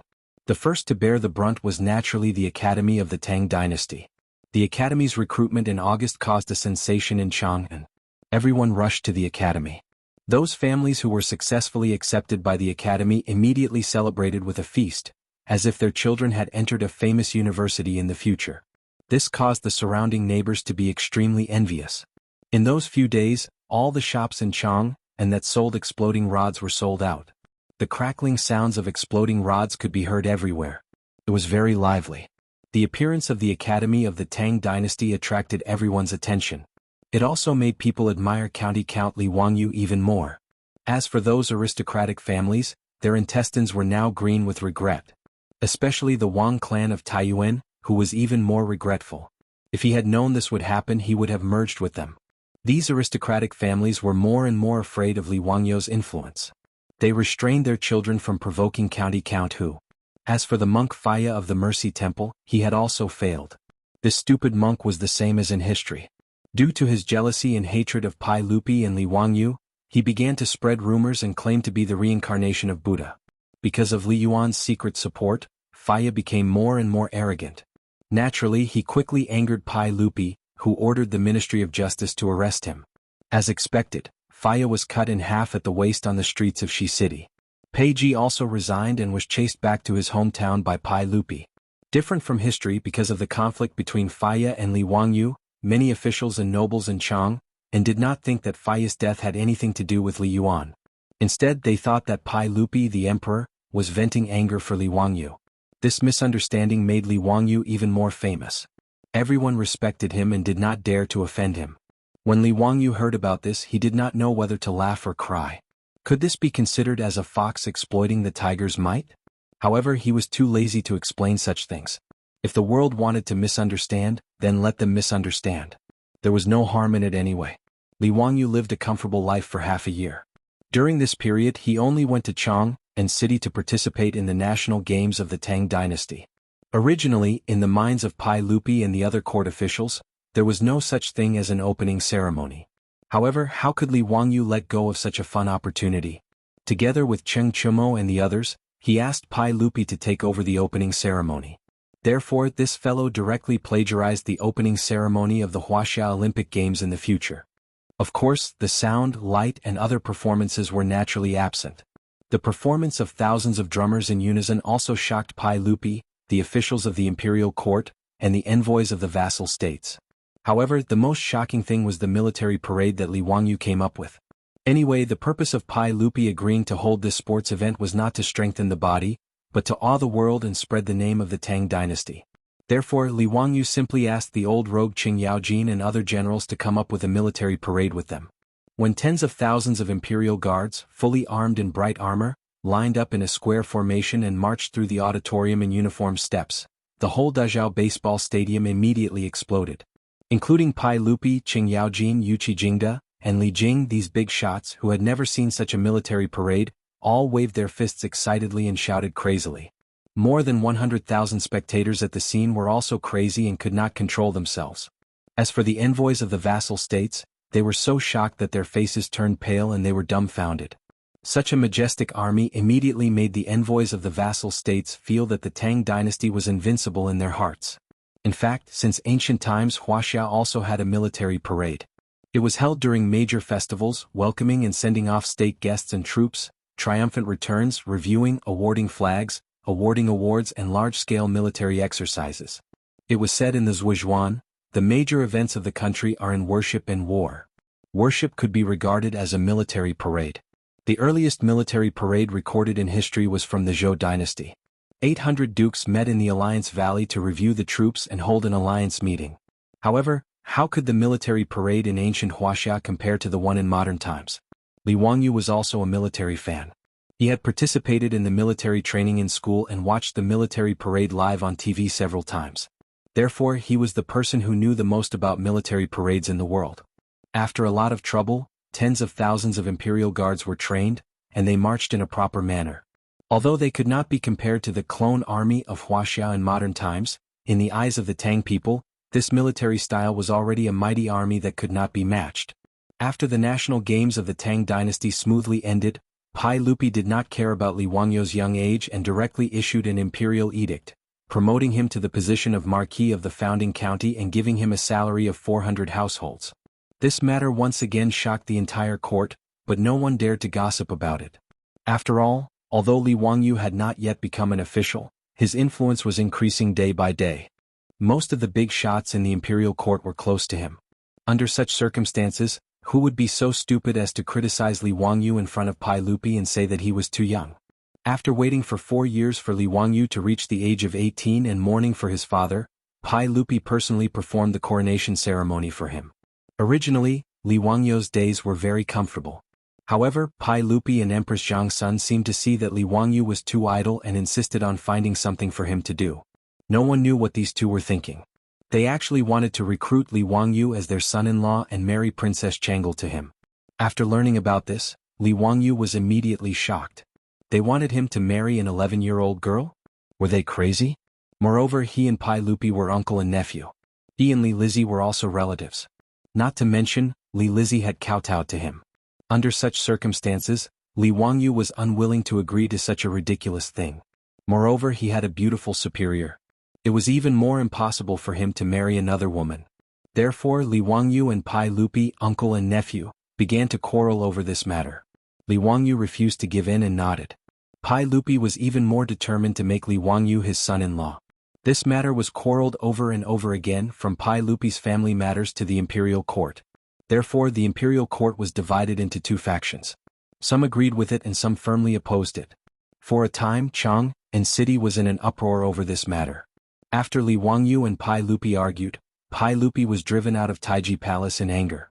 The next day, Mi Tuo ran to Dingzhou County Marquis Manor with a strange expression. Pai Lupi issued an imperial edict to appoint Li Wangyu as the county magistrate of Huayin County. He was to set off immediately without delay. Therefore, Chang and city's popular fried chicken, Li Wangyu Marquis Huxian, was driven to Huayin County by Pai Lupi to be a 9th-rank county magistrate. Chapter 808. Huayin County was about 200 miles away from Chang'an City. It was neither too far nor too close. With the speed of a four-wheeled carriage, it would only take a day to arrive. If one were to speed up the horses, they would be able to arrive in 6 to 8 hours by constantly changing horses at the relay station. Even under normal circumstances, it would be easy to arrive in a day. Pai Lupi was so angry that he forcefully ordered Li Wangyu to become an official, but he only made him a 9th-ranked county magistrate in a fit of pique. What was even more strange was that Li Wangyu's title was not removed. Thus, in the history of the Tang Empire, the first secondary Class 3 marquis who founded the country became a Class 9 sesame official after entering the Tang Empire. After Li Wangyu was chased out of Chang, and by Li Er, he was also very depressed. Thus he did not rush to take up his post. Instead, he dawdled along the way and enjoyed the scenery. The journey that should have taken him one day took him 4 or 5 days on the official road. Because his beautiful superior had to take care of many properties in the mansion, she had no choice but to stay in Chang and city temporarily. She arranged for Afro and Perrin to accompany her, while Niu Wu led a large group of troops to protect her. Now that Lai Hot did not want to collect copper coins, Li Wangyu's family head was appointed as an official, so it was naturally a big matter in the mansion. Thus, groups of maidservants and all kinds of daily necessities were loaded into 7 to 8 large carriages. It was a large group of people and horses. Those who knew would say that Li Wangyu was going to take up the position in another city, but those who did not know would probably think that some prince was going on an inspection tour. The inn that they stayed in today was actually only 40 to 50 miles away from Huayin County, but Li Wangyu still found a place to stay and was not in a hurry to take up the position in Huayin County. A county magistrate was equivalent to the director of the Public Security Bureau in the future. He was in charge of the security of the county and arresting thieves. It was a very small official. Li Wangyu was also angry with Pai Lupi, so he did not allow people to call him by his title, and only allowed people to call him by his official position, which was why the previous incident happened. After Niu Wu finished arranging the accommodations, he went to Li Wangyu's carriage and reported, "Langjun, everything is ready." In addition, the Imperial Army soldiers of the Chamberlain of Jin are also camping outside the relay station. Should I send someone to deliver some food to them? The Golden Guards that Niu Wu spoke of were sent out by Pai Lupi under Qing Yaojin's orders to protect Li Wangyu. Although Pai Lupi and Li Wangyu, uncle and nephew, had quarreled over the issue of whether or not to marry Princess Chang'e, Pai Lupi was very concerned about Li Wangyu's safety. Therefore, after chasing Li Wangyu out of Chang, he immediately ordered the old hooligan Qing Yaojin to send 100 imperial guards to protect him. Along the way, the 100 Imperial Army cavalrymen followed Li Wangyu's convoy from afar to protect them from any disturbances. Let's follow the old rules and have someone deliver the food. Li Wangyu naturally would not neglect these Imperial Army soldiers. Although it seemed that there was no need for these Imperial Army soldiers to protect him, the public security on the road from Chang and to Luoyang was excellent. There would not be any bandits or robbers. Even if there were, it would be impossible for them to be so blind. After all, his convoy had dozens of elite and valiant guards. Rather than saying that these 100 Imperial Army soldiers were here to protect Li Wangyu, it would be better to say that they were here to accompany him on a sightseeing tour. The night passed uneventfully. The next day, the courier at the relay station trembled in fear as he led the courier to send off the 9th-ranked official, Li Wangyu. After delaying on the road for 4 or 5 days, Li Wangyu was finally unable to delay any longer. No matter how long the journey was, there would still be a day when they arrived, not to mention such a short distance. When Li Wangyu and his convoy arrived at the gate of Huayin County, they were shocked by the scene in front of them. At the gate, the county magistrate of Huayin County led the county premier and other officials, as well as 3 groups of bailiffs, to respectfully welcome them. Behind the group of officials and bailiffs, there was also a large group of Huayin County citizens. Seeing this scene, Li Wangyu speechlessly rolled his eyes. Damn, do you want a yellow dirt road and clean water street? He was just a 9th-ranked county magistrate, did they have to be so exaggerated? In truth, Li Wangyu didn't even think about it. Even though he was a rank 9 magistrate of Huayin County in name, he was also a rank 3 marquis of the founding county of Great Tang. Furthermore, Huayin County was so close to Chang'an, so everyone knew what was going on in Chang'an City. As for why this marquis came to their county to be a county magistrate, they were very clear about it. This was simply a fight between gods. Who would dare to treat Li Wangyu as a 9th-ranked county magistrate? That would be a real idiot. Moreover, if one day Li Wangyu relented and married Princess Changle, tying the knot with the emperor, what kind of status would he have? As a result, everyone in Huayin County, from the county magistrate to the bailiffs, treated Li Wangyu as a big shot of the court, not daring to be the slightest bit careless. Seeing Li Wangyu disembark from the carriage, the county magistrate of Huayin immediately stepped forward, respectfully bowing to Li Wangyu. This lowly county magistrate of Huayin, Shang Zimo, pays respects to the county marquis. Li Wangyu did not put on airs, hurriedly helping the county magistrate up. The Ming house is too courteous. I am now a subordinate of the Ming house. How can I accept such a great courtesy from the Ming house? Haha, the Ming house should still address me by my official position. How can this be? As a county magistrate of the 7th rank, how could Shang Zimo dare to be so impudent to a county marquis? Hearing Li Wangyu speak in such a manner, even his tongue was about to curl. Li Wangyu waved his hand. There is no need for the Ming house to speak too much. Just address me as county magistrate Li. Yes, this lowly official understands. This lowly official greets the prefect of the imperial household. Shang Zimo secretly wiped away the sweat on his forehead, inwardly thinking that this marquis was truly difficult to serve. The prefect of the imperial household was the title given to the county magistrate in the Tang dynasty. However, he did not dare to reveal this. Although he addressed Li Wangyu as county magistrate, his attitude became increasingly respectful. He carefully introduced Li Wangyu to the group of county officials and local gentry behind him. The attitude of those officials and gentry was even more respectful. No one would be foolish enough to treat Li Wangyu as a county magistrate.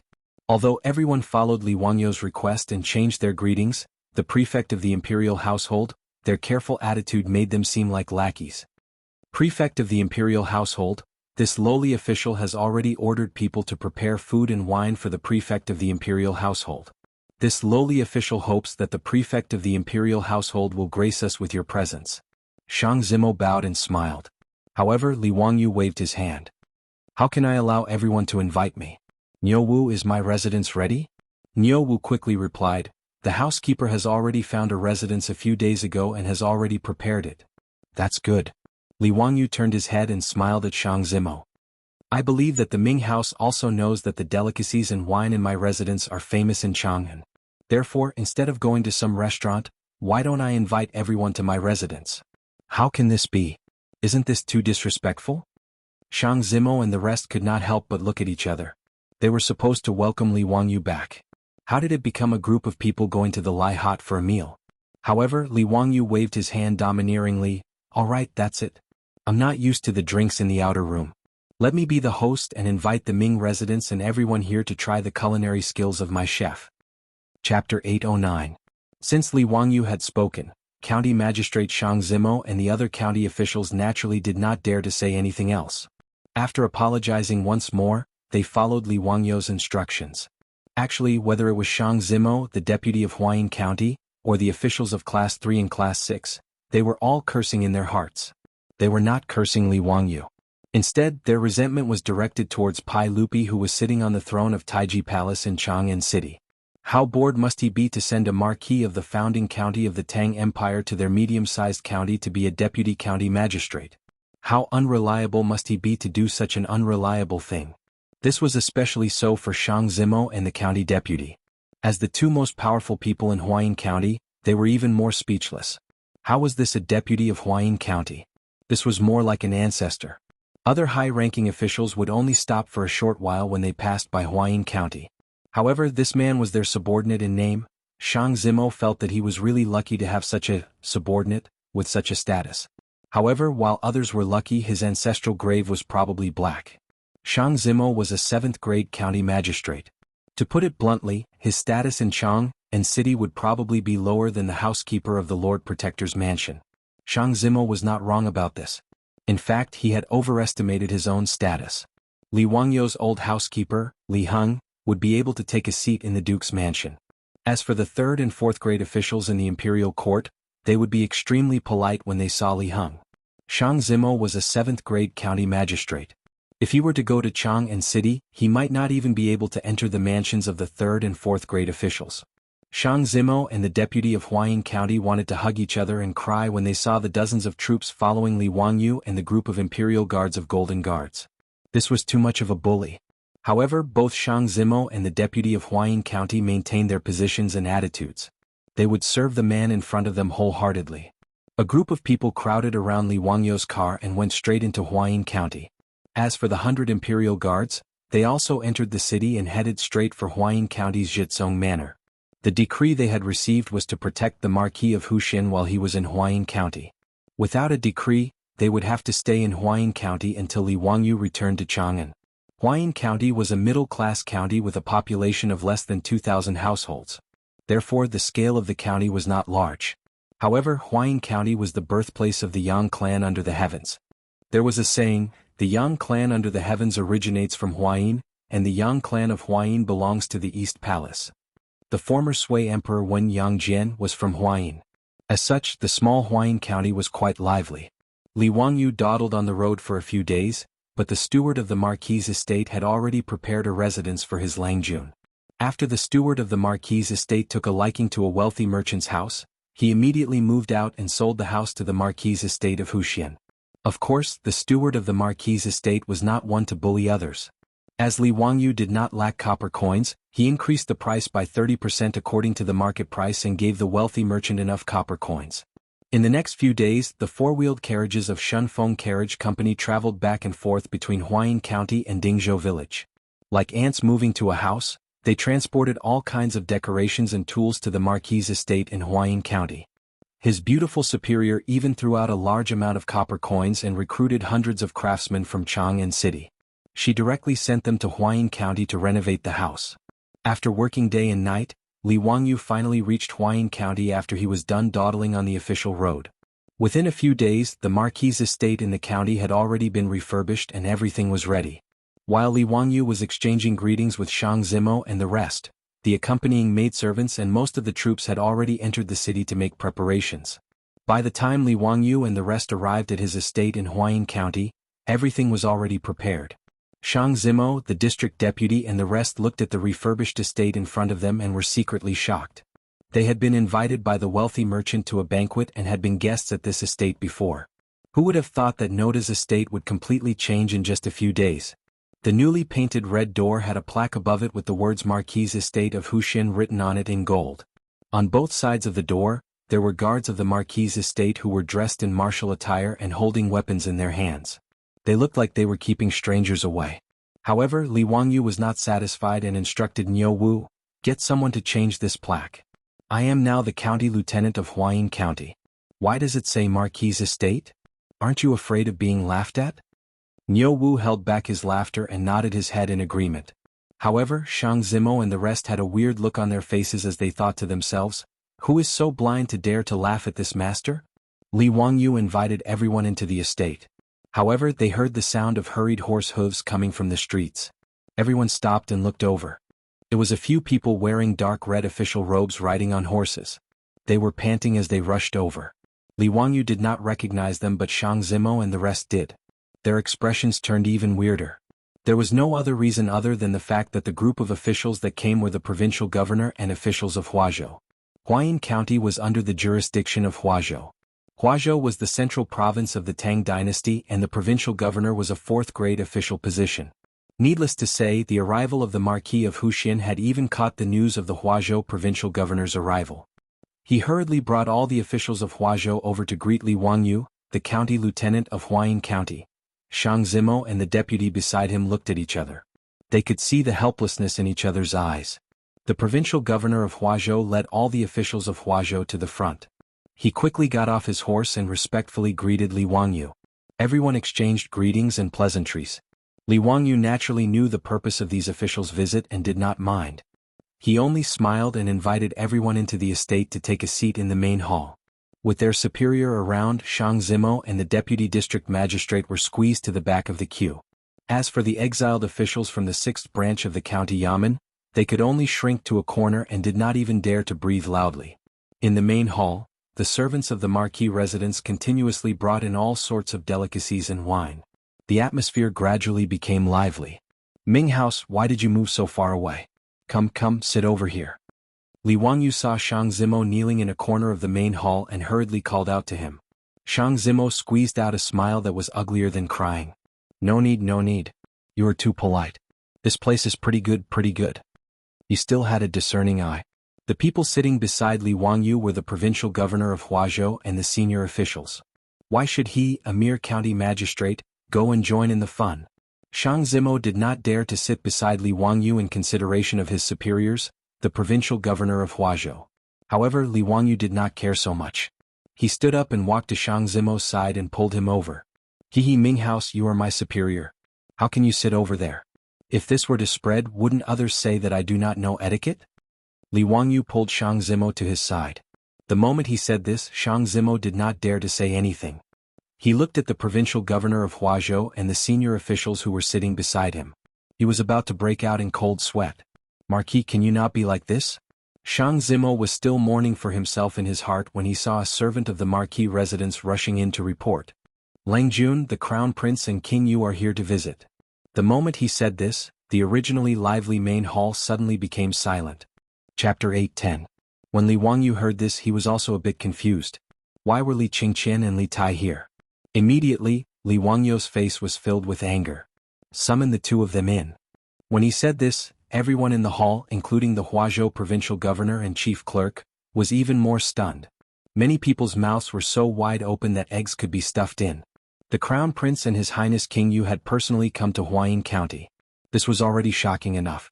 Not only did this lord not hurry out to greet them, he actually used the word, summon? Immediately, some pedantic officials stood up, trembling in anger. They wanted to reprimand Li Wangyu. Did he not care about the etiquette of a ruler and his subjects? What kind of scandal was this? But before they could speak, they saw Crown Prince Li Qingqian and little fatty Li Tai quickly walk into the hall. In the hall, all the officials immediately stood up and bowed to greet the Crown Prince. "This subject greets Your Highness the Crown Prince and His Highness King Yu." Only Li Wangyu sat behind a few tables, staring at Li Qingqian and Li Tai with a cold smile. "Dispense with the formalities." Li Qingqian and Li Tai ignored the Huazhou officials and respectfully bowed to Li Wangyu. "Disciples Qingqian and Qingke greet teacher." "Greetings to teacher." Li Qingqian was already 11 years old, and little fatty Li Tai was already 10 years old. In the eyes of the Tang people they were already adults. But in Li Wangyu's eyes, they were just two little brats in the 5th or 6th grade of primary school. Li Wangyu's face stiffened and he asked coldly, "Why did the two of you appear in Huayin County today? Today isn't a day off, so why aren't you studying at the academy? Did you play truant? Nyowu, go and fetch my imperial ruler. Today I will let these two know the consequences of playing truant." His words frightened the Huazhou officials in the hall. Many of their jaws were dislocated. What frightened the Huazhou officials even more was that Crown Prince Li Qingqian and Li Tai actually knelt down in front of Li Wangyu. This scene immediately caused the elderly officials' vision to turn black, and they fainted on the spot. Li Qingqian and Li Tai both knelt in front of Li Wangyu, laughing merrily as they replied, "Teacher, please don't take out father's golden ferrule. Teacher, you've misunderstood. The two of us aren't playing truant. We're here on our father's orders to serve teacher in Huayin County and learn from him. Did uncle really send you here? Hee, of course it's true. Li Qingqian and Li Tai both nodded their heads like little chicks pecking at rice, afraid that Li Wangyu would misunderstand. Li Wangyu's expression eased after hearing the two little ones' words. If that's the case, then stay here. However, you still have to complete your homework as usual. I will check on you every day. Don't think that you don't have to do your homework after coming to Huayin County. Li Wangyu's words caused Li Qingqian and Li Tai's expressions to turn bitter. Ever since the Tang dynasty's academy opened last year, they and the other princes had been sent to the academy to study by Pai Lupi. Originally, the teaching assistants of the academy were all trembling with fear and respect towards the crown prince and the princes. However, whether it was Li Wangyu or Pai Lupi, they had repeatedly requested that the teaching assistants of the academy be strict and treat everyone equally. They could not indulge the crown prince and the princes in their studies. As a result, Li Qingqian and the others were met with a tragedy.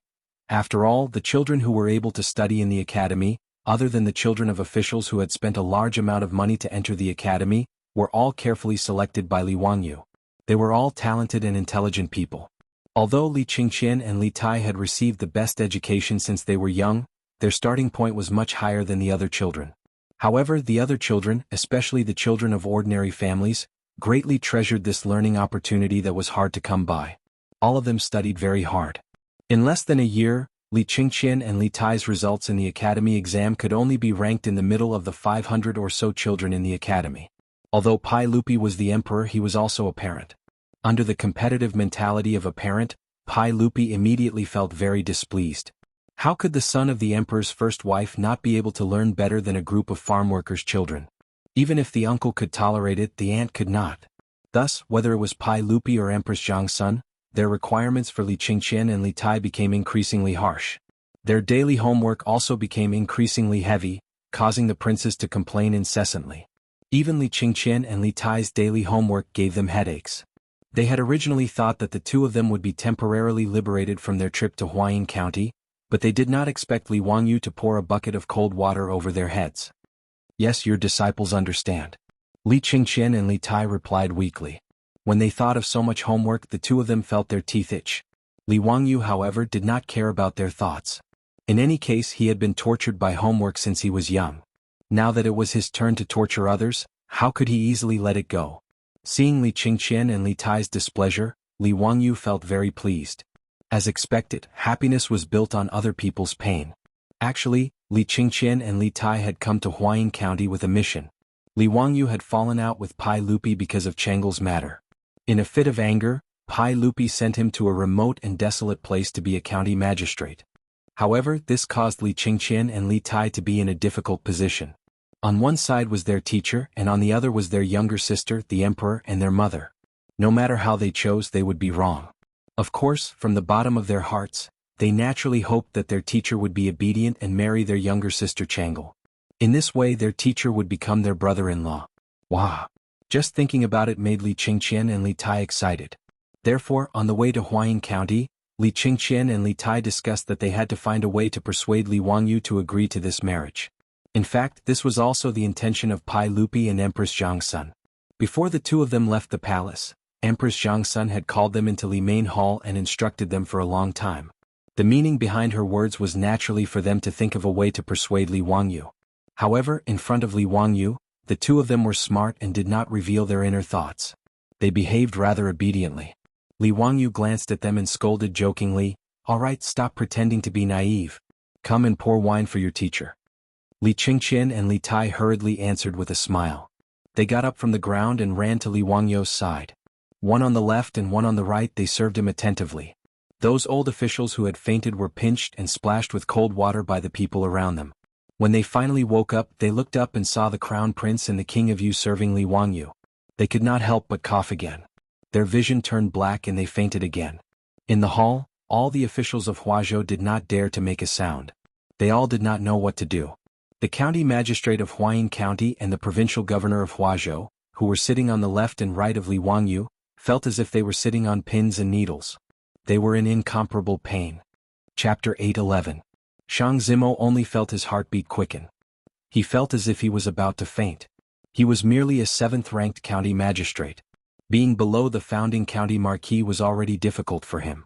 At this moment, the crown prince of the Tang dynasty and His Imperial Highness, the Prince of Yu, were both standing by Li Wangyu's side, pouring wine for him. How could he sit still? In reality, it wasn't just Shang Zimo, a 7th-ranked county magistrate, who couldn't sit still. Even the governor of Huazhou, a 4th-ranked official, couldn't sit still. His forehead was covered in sweat. Li Wangyu didn't care so much. Seeing that the hall had quieted down, he raised his cup to greet everyone. "Gentlemen, why are you all not speaking? For all of you to welcome me today, I am endlessly grateful. Come. Gentlemen, let's drink this cup. Don't waste the wine in this cup." Hearing Li Wangyu's words, the Huazhou officials in the hall hurriedly raised their cups, trembling with fear. However, they still didn't dare to be impudent. With regards to Li Wangyu, the Marquis of Huxian, only today did everyone truly understand the status of this marquis in the sage's heart. Originally, Li Wangyu, with his status as the founding county marquis, had been demoted by Pai Lupi to Huayin as a 9th-ranked county magistrate. Many people were still muttering in their hearts, wondering if this founding county marquis had offended the sage and would never be able to recover from this setback. Although they had misgivings about Li Wangyu's status as a marquis, the Huazhou officials didn't treat Li Wangyu with much respect. As a result, before Li Qingqian and Li Tai arrived, the Lai Hat's main hall was so lively. Everyone dared to speak with Li Wangyu without holding back. However, Li Qingqian and Li Tai's actions caused the Huazhou officials to suddenly wake up. How was this marquis demoted? It was simply the sage acting in a fit of pique with this marquis. An 18-year-old founding county marquis, nephew of the sage, relative of the imperial clan, and tutor of the crown prince. Which of these identities wasn't extraordinary? If this marquis were to nod his head in the future and marry Princess Changle, joining the sage in marriage, how illustrious would he be?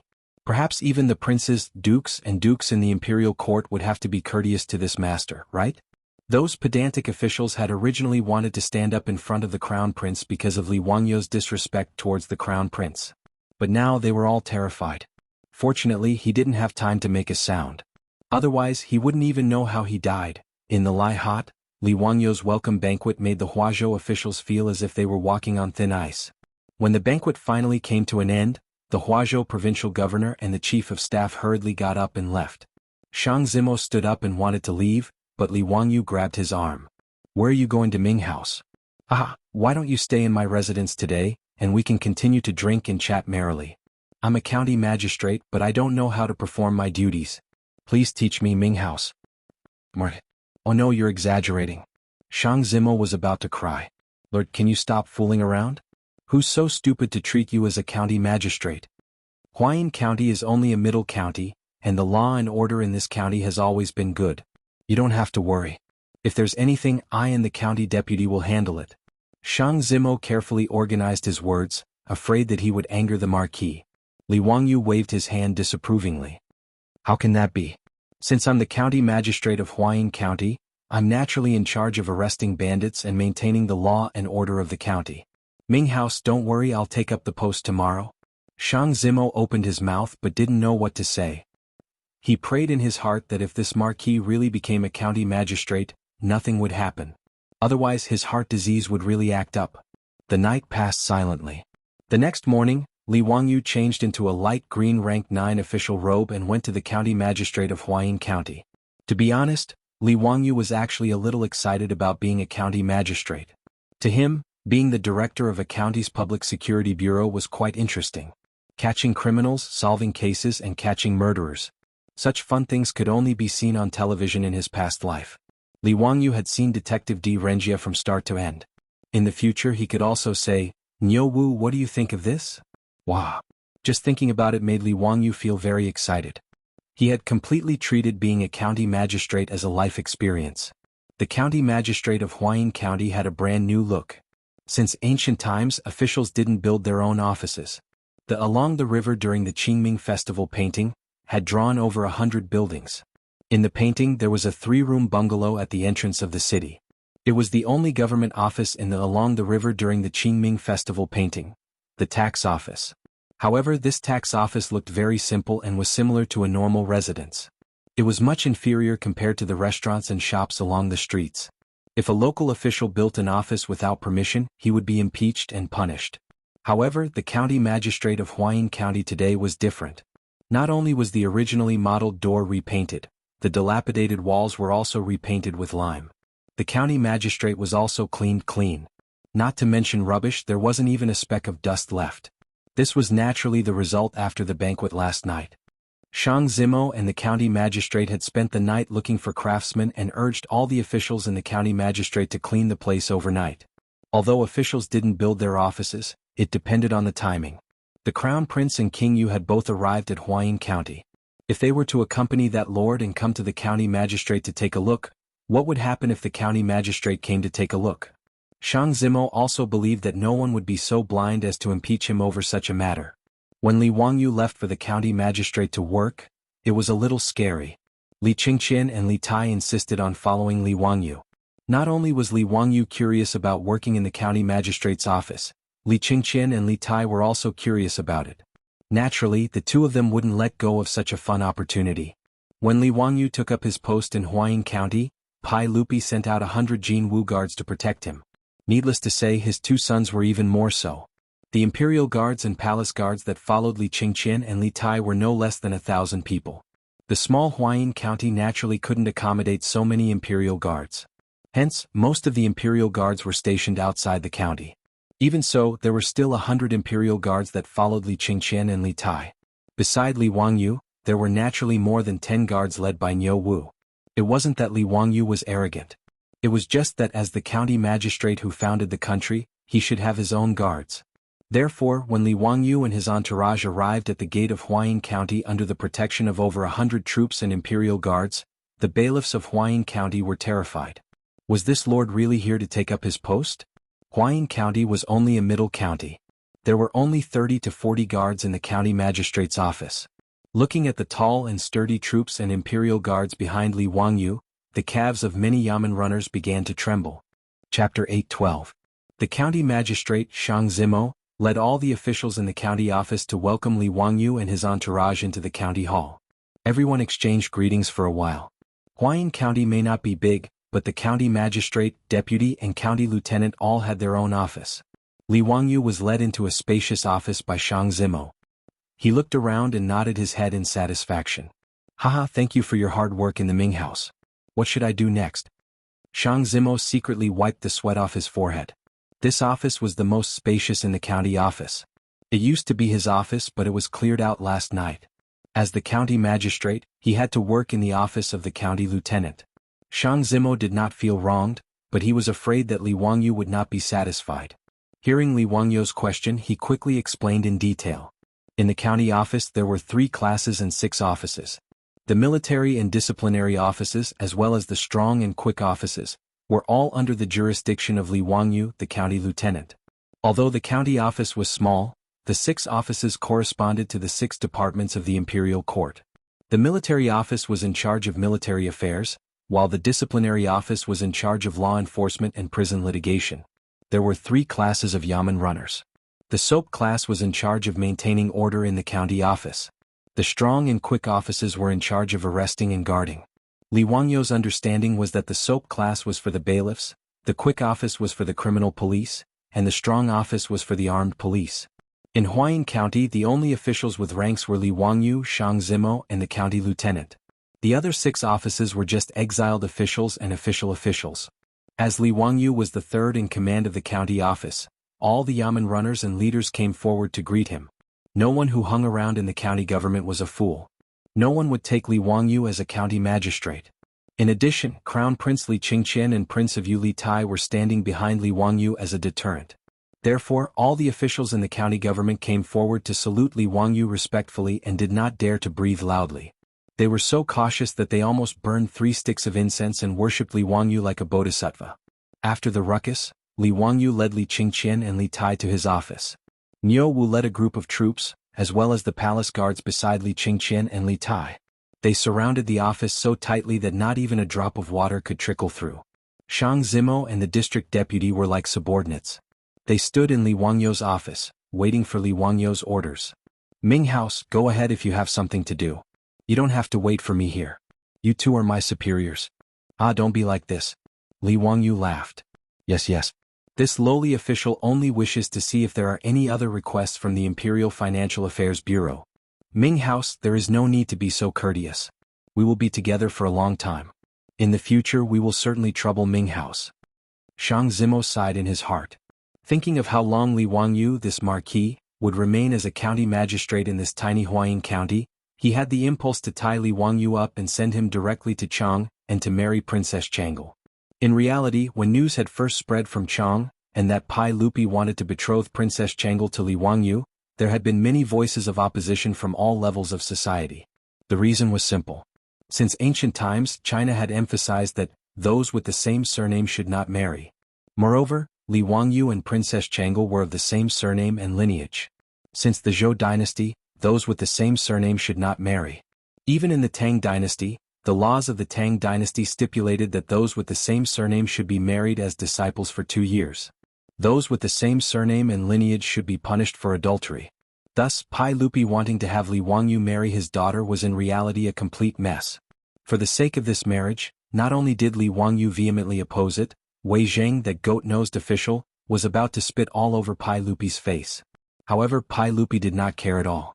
With a deadpan expression, he argued with Wei Zheng, resolutely refusing to back down. Using Pai Lupi's words, Li Wangyu had long been expelled from the Li clan of Huxian. As a result, he and Changle only had the same surname but different lineage. According to the laws of the Tang dynasty, after marriage, they would be imprisoned for 2 years. However, as Li Wangyu was the founding marquis of Huxian, he could be punished with copper coins. Pai Lupi's argument angered Wei Zheng to the point that he was speechless. Indeed, as Pai Lupi had said, Li Wangyu had still not been returned to the Li clan by the imperial ancestral temple. Indeed, he and Changle only had the same surname but different lineage. If they were truly married, the punishment of being a disciple for 2 years would only be a few dozen caddies of copper coins. However, despite Pai Lupi's unyielding stance, the voices of opposition in the imperial court were still endless. If the imperial court was like this, then there was even more controversy among the common people. Even Shang Zimo, the county magistrate of Huayin, was originally opposed to Li Wangyu marrying Princess Changle.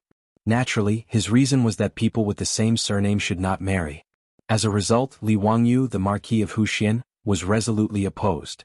In Shang Zimo's view, this was absolutely correct. However, Shang Zimo did not expect that because Li Wangyu had refused to agree to the sage's bestowment of marriage, he would be sent to his own county to be some bullshit county magistrate. An ancestor had suddenly appeared out of nowhere. Oh, that's not right.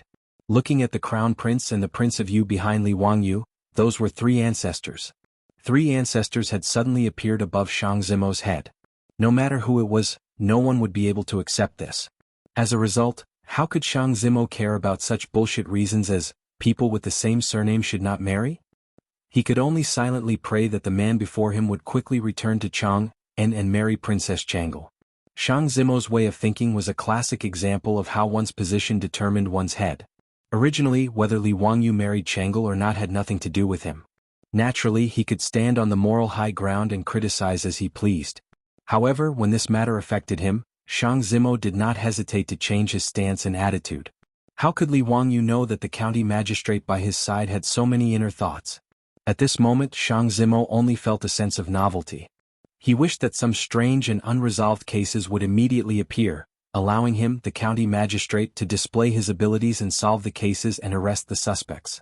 After exchanging a few words with Shang Zimo and the deputy county magistrate, Li Wangyu planned to take a stroll around the county yamen and take a look at the barracks and torture chambers. However, a yamen runner submissively walked up to his office and bowed to Niu Wu and company. Langzhens, there is someone outside the county yamen who claims to be a good friend of the imperial chamberlain and wishes to meet with the imperial chamberlain. Langzhens, please inform them. The yamen runner ridiculed in his heart. His imperial chamberlain was truly awe-inspiring, bringing the crown prince and the prince of Yu to the county yamen. There were nearly 100 troops and imperial guards standing outside the office. The officials and bailiffs of the county yamen spoke in hushed voices today. They didn't even dare to breathe loudly for fear of disturbing the crown prince and his highness prince of Yu. Hearing the voices outside, Li Wangyu walked out and asked the yamen runner, "Someone claims to be a good friend of mine? Does he have a name card?" The yamen runner hurriedly replied, returning to the imperial chamberlain. The person who came did not present a name card. I asked him for his name but he did not reply. Li Wangyu found it strange. He did not know anyone in Huayin County. Why would someone come to the county yamen and claim to be his good friend? Lead the way, I want to see who is trying to mystify us. Li Wangyu had nothing to do, so he gestured for the yamen runner to lead the way. He wanted to see what was going on. Li Qingqian and Li Tai naturally wanted to see what was going on. Hence, a large group of people walked towards the county yamen gate. Chapter 8:13. Huayin County's yamen was similar to Chang'an's and Huanyin's, except that it occupied a smaller area. Li Wangyu led Li Qingqian, Li Tai, a group of troops and palace guards to the yamen, but he didn't see anyone waiting for him. He couldn't help but find it strange and asked the yamen runner on duty, "Where are the people who said they were my good friends?" "They returned to the imperial treasury." "I don't know either. They suddenly disappeared after sending someone in to pass on the message." "I found it strange too." Li Wangyu looked left and right at the entrance of the yamen. He felt strange. Who was playing a joke on him? He shook his head and was about to turn back when he heard a rush of horse hooves from the corner of the street. He looked up and saw more than 10 masked men with weapons in their hands. They were rushing toward the yamen along the street. These masked men waved the weapons in their hands and shouted in a strange voice, "Kill! Capture the county marquis alive!" This scene immediately caused chaos in front of the yamen. Niu Wu, Lai Hat's troops, and the palace guards beside Li Qingqian and Li Tai all drew their sabers and blocked in front of Li Wangyu and the others. Niu Wu shouted at Li Wangyu, "Go quickly, Langjun. I'll lead my brothers to stop these thieves." The palace guards were even more nervous. They surrounded Li Qingqian and Li Tai and slowly retreated into the yamen. The yamen runners were so scared that their faces turned ashen. They scrambled into the yamen and prepared to call for help. However, Li Wangyu pressed down on Niu Wu's arm that was holding the knife. He smiled calmly and said, "Niu Wu, don't panic. Get the people to put away the knives. Be careful not to hurt anyone." "Langjun?" Niu Wu was stunned.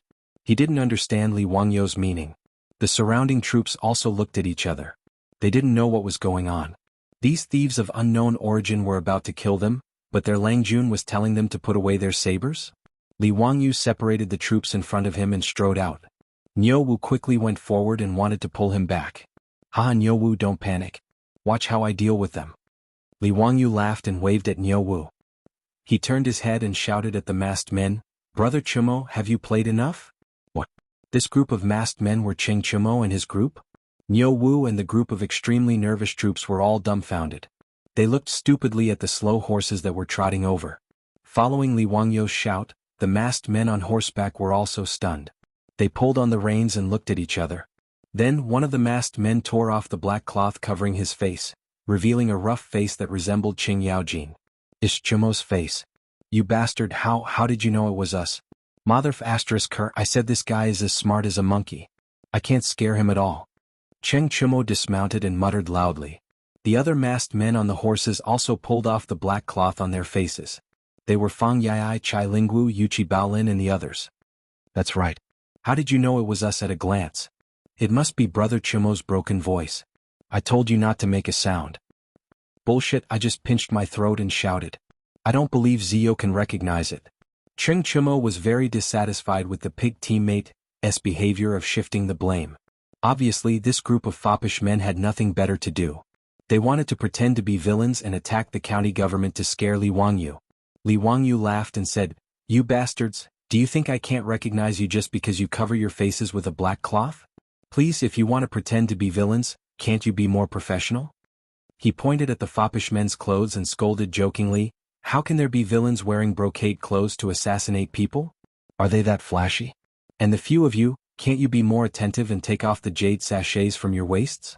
Even if I'm blind, there's no way I can't recognize those jade pendants on you, right?"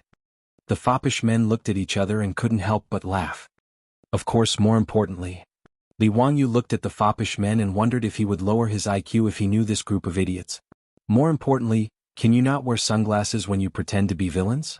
Damn it, you took them from me. Do you really think I'm blind? After Li Wangyu said this, the foppish men looked at each other.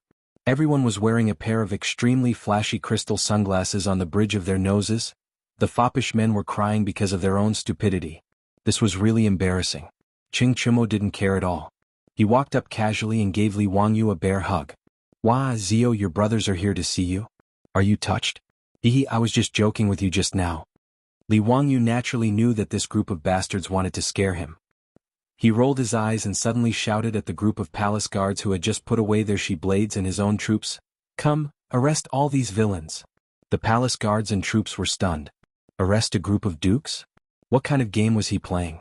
However, they didn't dare to disobey Li Wangyou's orders. They pulled out their she-blades again and swarmed forward. They pressed down the arms of the foppish men who hadn't recovered from their shock and put the she-blades to their necks. Fang Yai and the others were dumbfounded. They didn't understand what Li Wangyou was playing at. Li Wangyou was neither fast nor slow. He pointed at Li Qingqian and Li Tai behind him and said, "Qing Chumo, Fang Jun, Chai Lingwu, the Crown Prince and His Highness King, you are here. You dare to use your weapons without permission. Do you have the intention to assassinate the Crown Prince and His Highness King you? You clearly want to rebel and assassinate the king. Although I am familiar with you, I can't bend the law for personal gain." As he said this, he turned his head and winked at Li Qingqian and Li Tai. These two clever little fellows immediately understood Li Wangyou's meaning. Their unscrupulous teacher wanted to take revenge. Li Qingqian coughed lightly and stood out. He said with a stern face, "The Marquis of Huxian is right. You are court officials, descendants of dukes and prefectures. Instead of serving the court, you actually want to assassinate me." Li Tai, the little fatty, also jumped out. That's right. Not only do you want to kill Brother Crown Prince, you don't even want to let me go. Your conduct is truly vile. Brother Crown Prince, order people to quickly escort them back to Chang, and then hand them over to Father to deal with. The three of them echoed each other, causing Qing Chumo and the other foppish men to be dumbfounded. Although they just wanted to joke with Li Wangyou, how could they have expected that the Crown Prince and His Highness King Yu would also be here? If the Crown Prince and His Highness King Yu ordered people to arrest them and escort them back to Chang, and because of this matter, not to mention whether they would receive any punishment, they would definitely lose all face. "Zio Yu, we were just joking with you." Fang Yai really wanted to cry this time. Why was this scene completely different from what they had expected? Chapter 8:14. Qing Chumo was also very anxious. He hurriedly begged Li Qingqian and Li Tai for mercy. "Your Highness the Crown Prince, Your Highness the King of Yu, we were only joking with the Marquis of Huxian. Please don't listen to his nonsense. How could we attempt to assassinate Your Highness the Crown Prince and Your Highness the King of Yu?" The wastrels also began to explain to Li Wangyou that they didn't know the Crown Prince and the King of Yu were here. Otherwise they wouldn't have joked with Li Wangyou like this. They saw Li Wangyou, Li Qingqian, and Li Tai look at each other. Then they couldn't help but laugh. Only then did the wastrels realize that they had been King played by this guy. "Qingqian, how do you think we should deal with these bad people?" Li Wangyou looked at Li Qingqian. Li Qingqian smiled. "Punishment, they must be punished. And punish them to stay by my side and be my guards for a while. What do you think, teacher?" "Excellent." Li Wangyou clapped his hands and applauded. He was very satisfied with Li Qingqian's attitude. He turned his head to look at the wastrels. "Ah, brothers, this little brother was only joking with you. Are you surprised? Are you surprised?" Li Wangyou waved his hand at the imperial guards, indicating for them to release the wastrels. Qing Chumo and the others knew that they had been tricked by Li Wangyou, but there was nothing they could do. Who told the Crown Prince and the King of Yu to appear here? This was beyond the wastrels' expectations. They had come from Chang into Huayin County. They really didn't know that Li Qingqian had also come. Otherwise they wouldn't have dared to joke like this. Even if their fathers were all founding dukes and prefectural dukes, this kind of joke still couldn't be made casually. Today's matter wasn't big, but it wasn't small either. If someone with ulterior motives came to the imperial court to impeach them, it would be a big problem. Although they only wanted to joke with Li Wangyou, it was true. They had used their weapons in front of the Crown Prince and the King of Yu. If they were really accused of trying to assassinate the king, Pai Lupi wouldn't let them off easily. At the very least, they would be demoted and their salaries would be cut. Li Wangyou's joke just now was actually to help the Silk Pants out of their predicament. With Li Qingqian's declaration, it could be said that this group of Silk Pants had been punished. In the future, there would be no need to worry about people causing trouble in the imperial court. Naturally, there were also smart people like Wei Shuyu and Chai Lingwu among the Silk Pants. They understood Li Wangyou's intentions and cupped their hands towards him to express their gratitude. After receiving the report from the bailiff, the county magistrate, Shang Zimo, rushed out in a panic with dozens of bailiffs. When he saw this scene, he shook his head and smiled bitterly. Well, it was not enough that 3 ancestors had come. Now 10 ancestors had come. How could he, a 7th-grade county magistrate, provoke a group of young dukes? Shang Zimo looked at the sky at a 45-degree angle and tried his best to hold back the tears in his eyes. It was truly a shame for a county magistrate to be reduced to such a state. After another round of commotion, they finally returned to Li Wangyu's office in the county yamen and sat down. Luckily, this office originally belonged to the county magistrate, Shang Zimo. It was spacious enough for more than 10 people to sit down. "Brothers, why did you come all the way from Chang'an to Huayin County?" Li Wangyu asked someone to serve tea and started chatting with the silk pants. Cheng Chimo laughed loudly and said, "Wow, we were afraid that you would be wronged in Huayin County, so we came to accompany you. How is it? Brothers are loyal, right?" Li Wangyu glanced at him from the corner of his eyes. When this fellow was lying, the corners of his mouth would twitch. "Did the saints send you here?" Li Wangyu suddenly asked. Cheng Chimo was stunned and subconsciously replied, "How did you know?" Before he could finish his sentence, Fang Yai, Wei Shuyu and the rest covered his mouth. How could that be? We were afraid that Zio would be taken advantage of in Huayin County, so we came here to share your joys and sorrows. There's no such thing as the saint. There's no such thing. Fang Yai flatly denied. However, even a fool would know the meaning behind his words. Li Wangyu was disinclined to investigate the silk pants' intentions. Being used as a lobbyist by Pai Lupi was not a big deal. He had guessed correctly. The silk pants had originally been bored in Chang'an County and had planned to find Li Wangyu in Huayin County to pass the time. However, before he left, he was summoned to the Taiji Palace by Li Eryo. Li Eryo gave him a personal lecture. The meaning behind Li Eryo's words was that he wanted the debauches to think of a way to persuade Li Wangyu to stop being so stubborn and hurry back to Chang and to marry Princess Changle. Naturally, the silk pants would not say these words to Li Wangyu. In reality, they were all in favor of Li Wangyu marrying a princess. After all, many of these silk pants had married princesses in the future. Naturally, they would not reject such a marriage. In reality, if Li Wangyu had transmigrated to the Tang dynasty by himself, marrying a princess would not have been a big deal. In any case, he did not have any ambitions to save the world. Marrying a lowly princess was not a big deal. At most, it would just be a game to raise her. However, his beautiful superior had transmigrated to the Tang dynasty with him. No matter what, Li Wangyu would not give up on Su Changqing. Although marrying his beautiful superior was only a formality, the Tang dynasty would not give him a marriage certificate. However, in his heart, Li Wangyu could not accept the fact that he could not even give his beautiful superior a proper status. The so-called 3 wives and 4 concubines did not exist. Since ancient times, China had a system of 1 wife and many concubines. Apart from the legendary Shun who married 2 wives, a Huang and New Ying, the other dynasties all had only 1 wife. Zhuangzi recorded that Lord Ling has 3 wives and they all bathe together. The so-called 3 wives, the little wife, the secondary wife, the young wife and the concubine's wife, were just the titles of concubines. If Pai Lupi's daughter, the Grand Princess Changle, were to marry Li Wangyu, it would naturally be impossible for her to be a concubine. Li Wangyu would never agree to having his beautiful superior be his concubine. If Pai Lupi insisted on forcing him to drink, Li Wangyu could only take his beautiful superior and flee far away from the Central Plains. He could go to the western regions or go out to sea, no longer caring about the matters of the Tang dynasty. From then on, he and Su Changqing would fly side by side, living their own immortal lives. Of course, this was only a choice that could be made as a last resort. At present, things had not reached that point. Li Wangyu cast a glance at the debauches as well as Li Qingqian and Li Tai, inevitably feeling a headache. This entire room was filled with King Pai Lupi's lobbyists. He straightforwardly stated his thoughts. Actually, this little brother naturally understands the purpose of everyone's visit. It's not impossible for me to agree to Uncle's request to marry Changle, but what? Li Wangyu's words caused everyone in the room to perk up their ears. Li Qingqian and Li Tai excitedly stood up. "Teacher, if you have any requests, please do not hesitate to state them."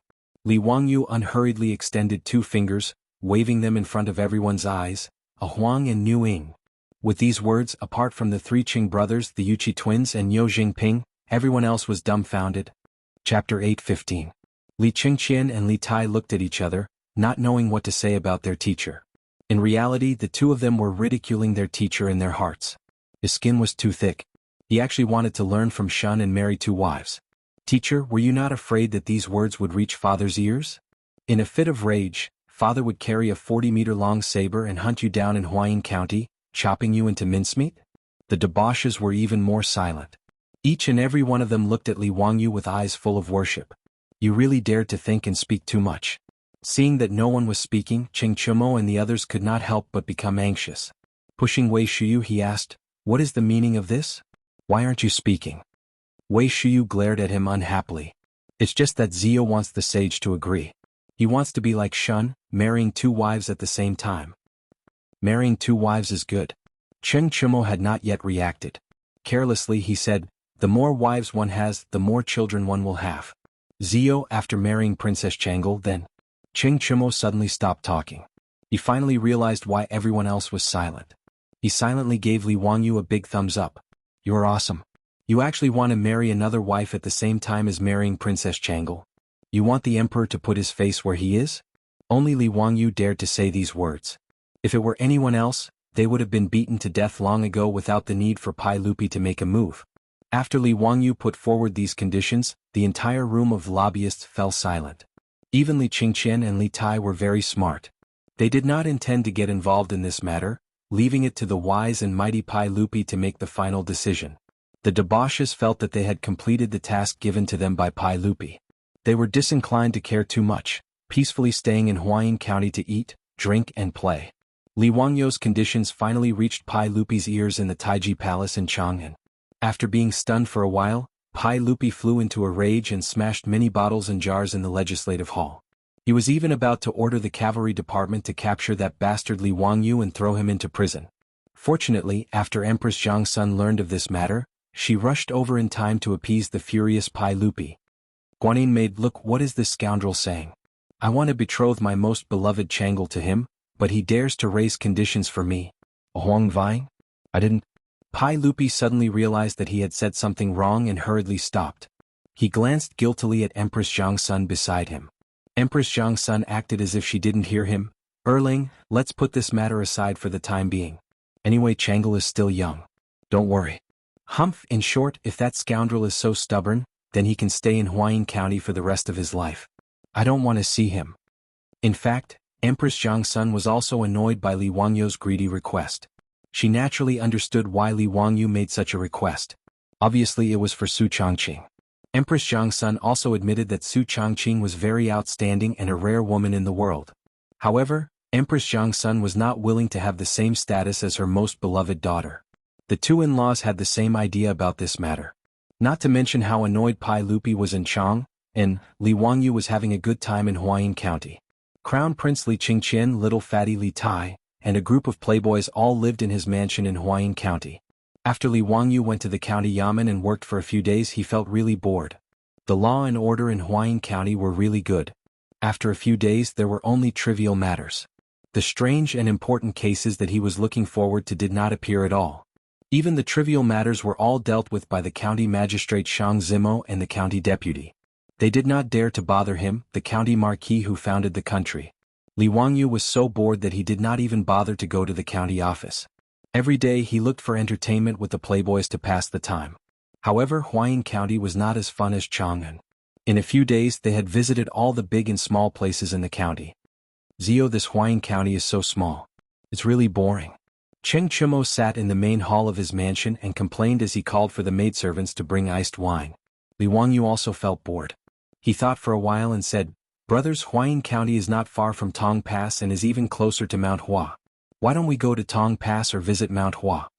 Huayin County was only 30 miles away from Tang Pass and was even closer to Mount Hua, only 7 to 8 miles away. Forget about Mount Hua. That mountain is too steep and it's too tiring to climb. Tang Pass is not bad. After the Yellow River is Fengling Pass. It's much more lively there than Huayin County. Let's go now. Staying in Huayin County every day is so depressing. When Cheng Chumo heard Li Wangyu's words, he immediately became excited and asked everyone to go now. Li Wangyu naturally did not object. After all, he did not lack money. He would not treat himself badly if he went on a trip. Moreover, he had never seen the Yellow River during the Tang dynasty. Naturally, he was interested. He was interested in going to Tang Pass and Fengling Pass on the other side of the Yellow River. That Fenglingguan was the Fenglingdu that Mr. Jin Yong had written down.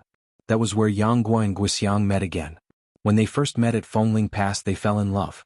If they had fun, Li Wangyu and the other wastrels could even sail east from the Yellow River.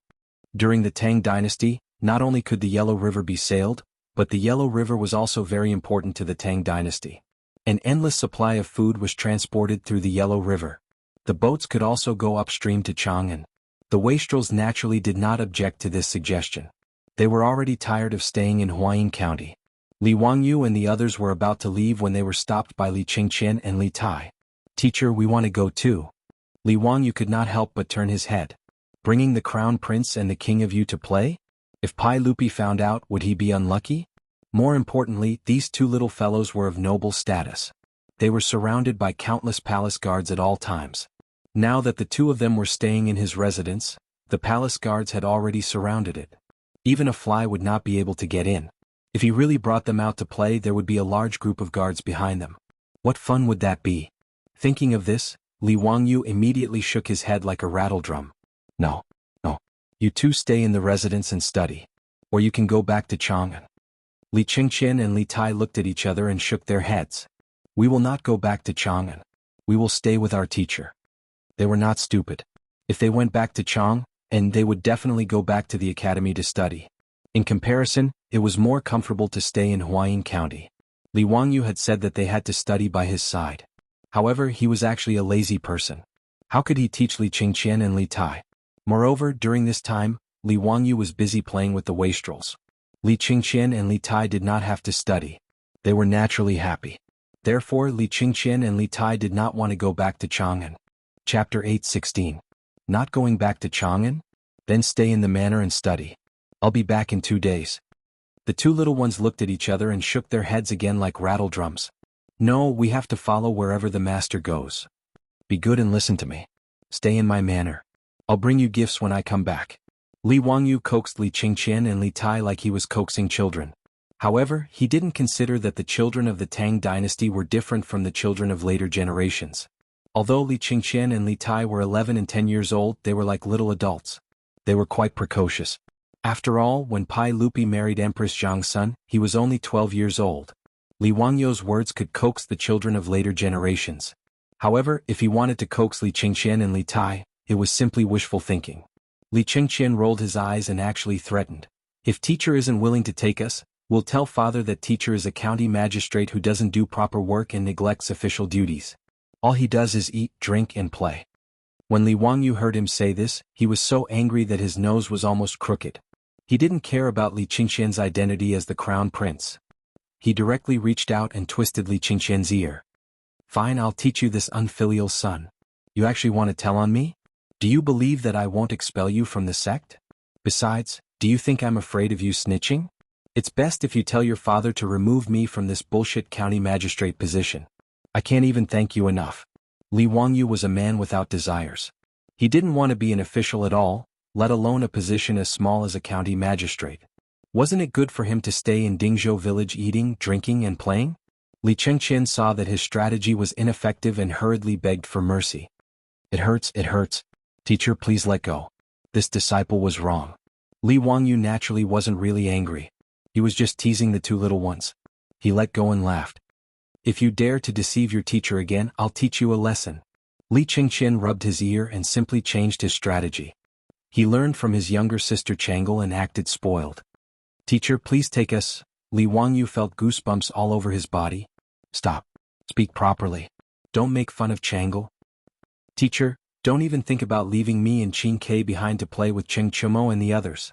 Li Qingqian rolled his eyes and came up with an idea. "If you don't take us, I won't allow Cheng Chumo and the others to go." Teacher, don't forget, Cheng Chumo and the others are now my and Qin Ke's guards." When Li Wangyu heard this, he couldn't help but be dumbfounded. He had forgotten about this matter. Cheng Chumo and his group of spoiled brats came to Huayin County to scare him. They actually pretended to be bandits and used weapons in front of Li Qingqian and Li Tai. In order to get rid of this group of bastards, he had purposely let Li Qingqian punish them that day, making this group of silk pants temporarily act as the two little ones' guards. He could ignore Li Qingqian and Li Tai, but Cheng Chumo and the others could not. Li Qingqian's identity as the crown prince was right there, so how could these wastrels ignore it? Damn, how did these two little fellows suddenly become so smart just to go out and play? Li Wangyu rubbed his temples with a headache. "Qingqian, Qin Ke, I'll tell you the truth. It's not that I don't want to take you out to play, it's just that the imperial guards by your side are too much of an eyesore. With such a large group of people, what's the point of going out to play?" In his agitation he even cursed. Li Wangyou's words made Li Qingqian and Li Tai a little dumbfounded. It seemed that their teacher was right. They had come to Huayin County with over 1,000 imperial guards and many palace maids by their side. If they took these people out, it seemed that there would be no fun to play. However, the little fatty Li Tai was quick-witted. He waved his hand to indicate for the palace maids to leave. Then he lowered his voice and said, "Hee teacher, elder brother, why don't we avoid these palace maids and guards and sneak out? It'll be like how father often goes out of the palace in plain clothes. It'll definitely be fun." Sneak out? A few black lines appeared on Li Wangyou's forehead. Damn, bring the crown prince of the Tang dynasty and his highness King Yu for a private visit? TSK, it's quite exciting just thinking about it. If Pai Lupi found out, would this overprotective emperor order people to chop him into mincemeat? However, who cares? It'd be best if he pissed off Pai Lupi and drove him back home in his anger. That would fulfill Li Wangyou's wish. It would be best if Li Er was so angry that he would cancel the betrothal. That would be good. Thinking about it like this, Li Wangyou felt that it would be quite interesting to take the two little ones out to play. Thinking up to here, Li Wangyou couldn't help but lower his voice. It's not impossible to bring the two of you out, but once the two of you leave, you must listen to master. Remember, you must not act on your own. Of course, we'll listen to teacher's orders. Hearing that they could go out to play, the two little ones didn't have any objections and nodded repeatedly. The two of them grew up in the palace. Other than going to Dingzhou village and entering the academy, they were relatively free. At other times they were followed by a group of people at all times, and they had long been tired of it. Li Wangyou nodded and called the foppish young masters in. He told them about the matter, but it scared the foppish young masters of the Tang dynasty who were used to being lawless. They all say that I'm bold, but I see that you're much bolder than me. Zio, have you thought about the consequences of sneaking out with His Highness Crown Prince and His Highness King Yu? If something happens, you'll lose your head. What can happen? Niu Wu and the others are guarding them. Besides, don't we have you guys? Li Wangyou was telling the truth. The troops in his residence were all old soldiers of the Jinwu guards.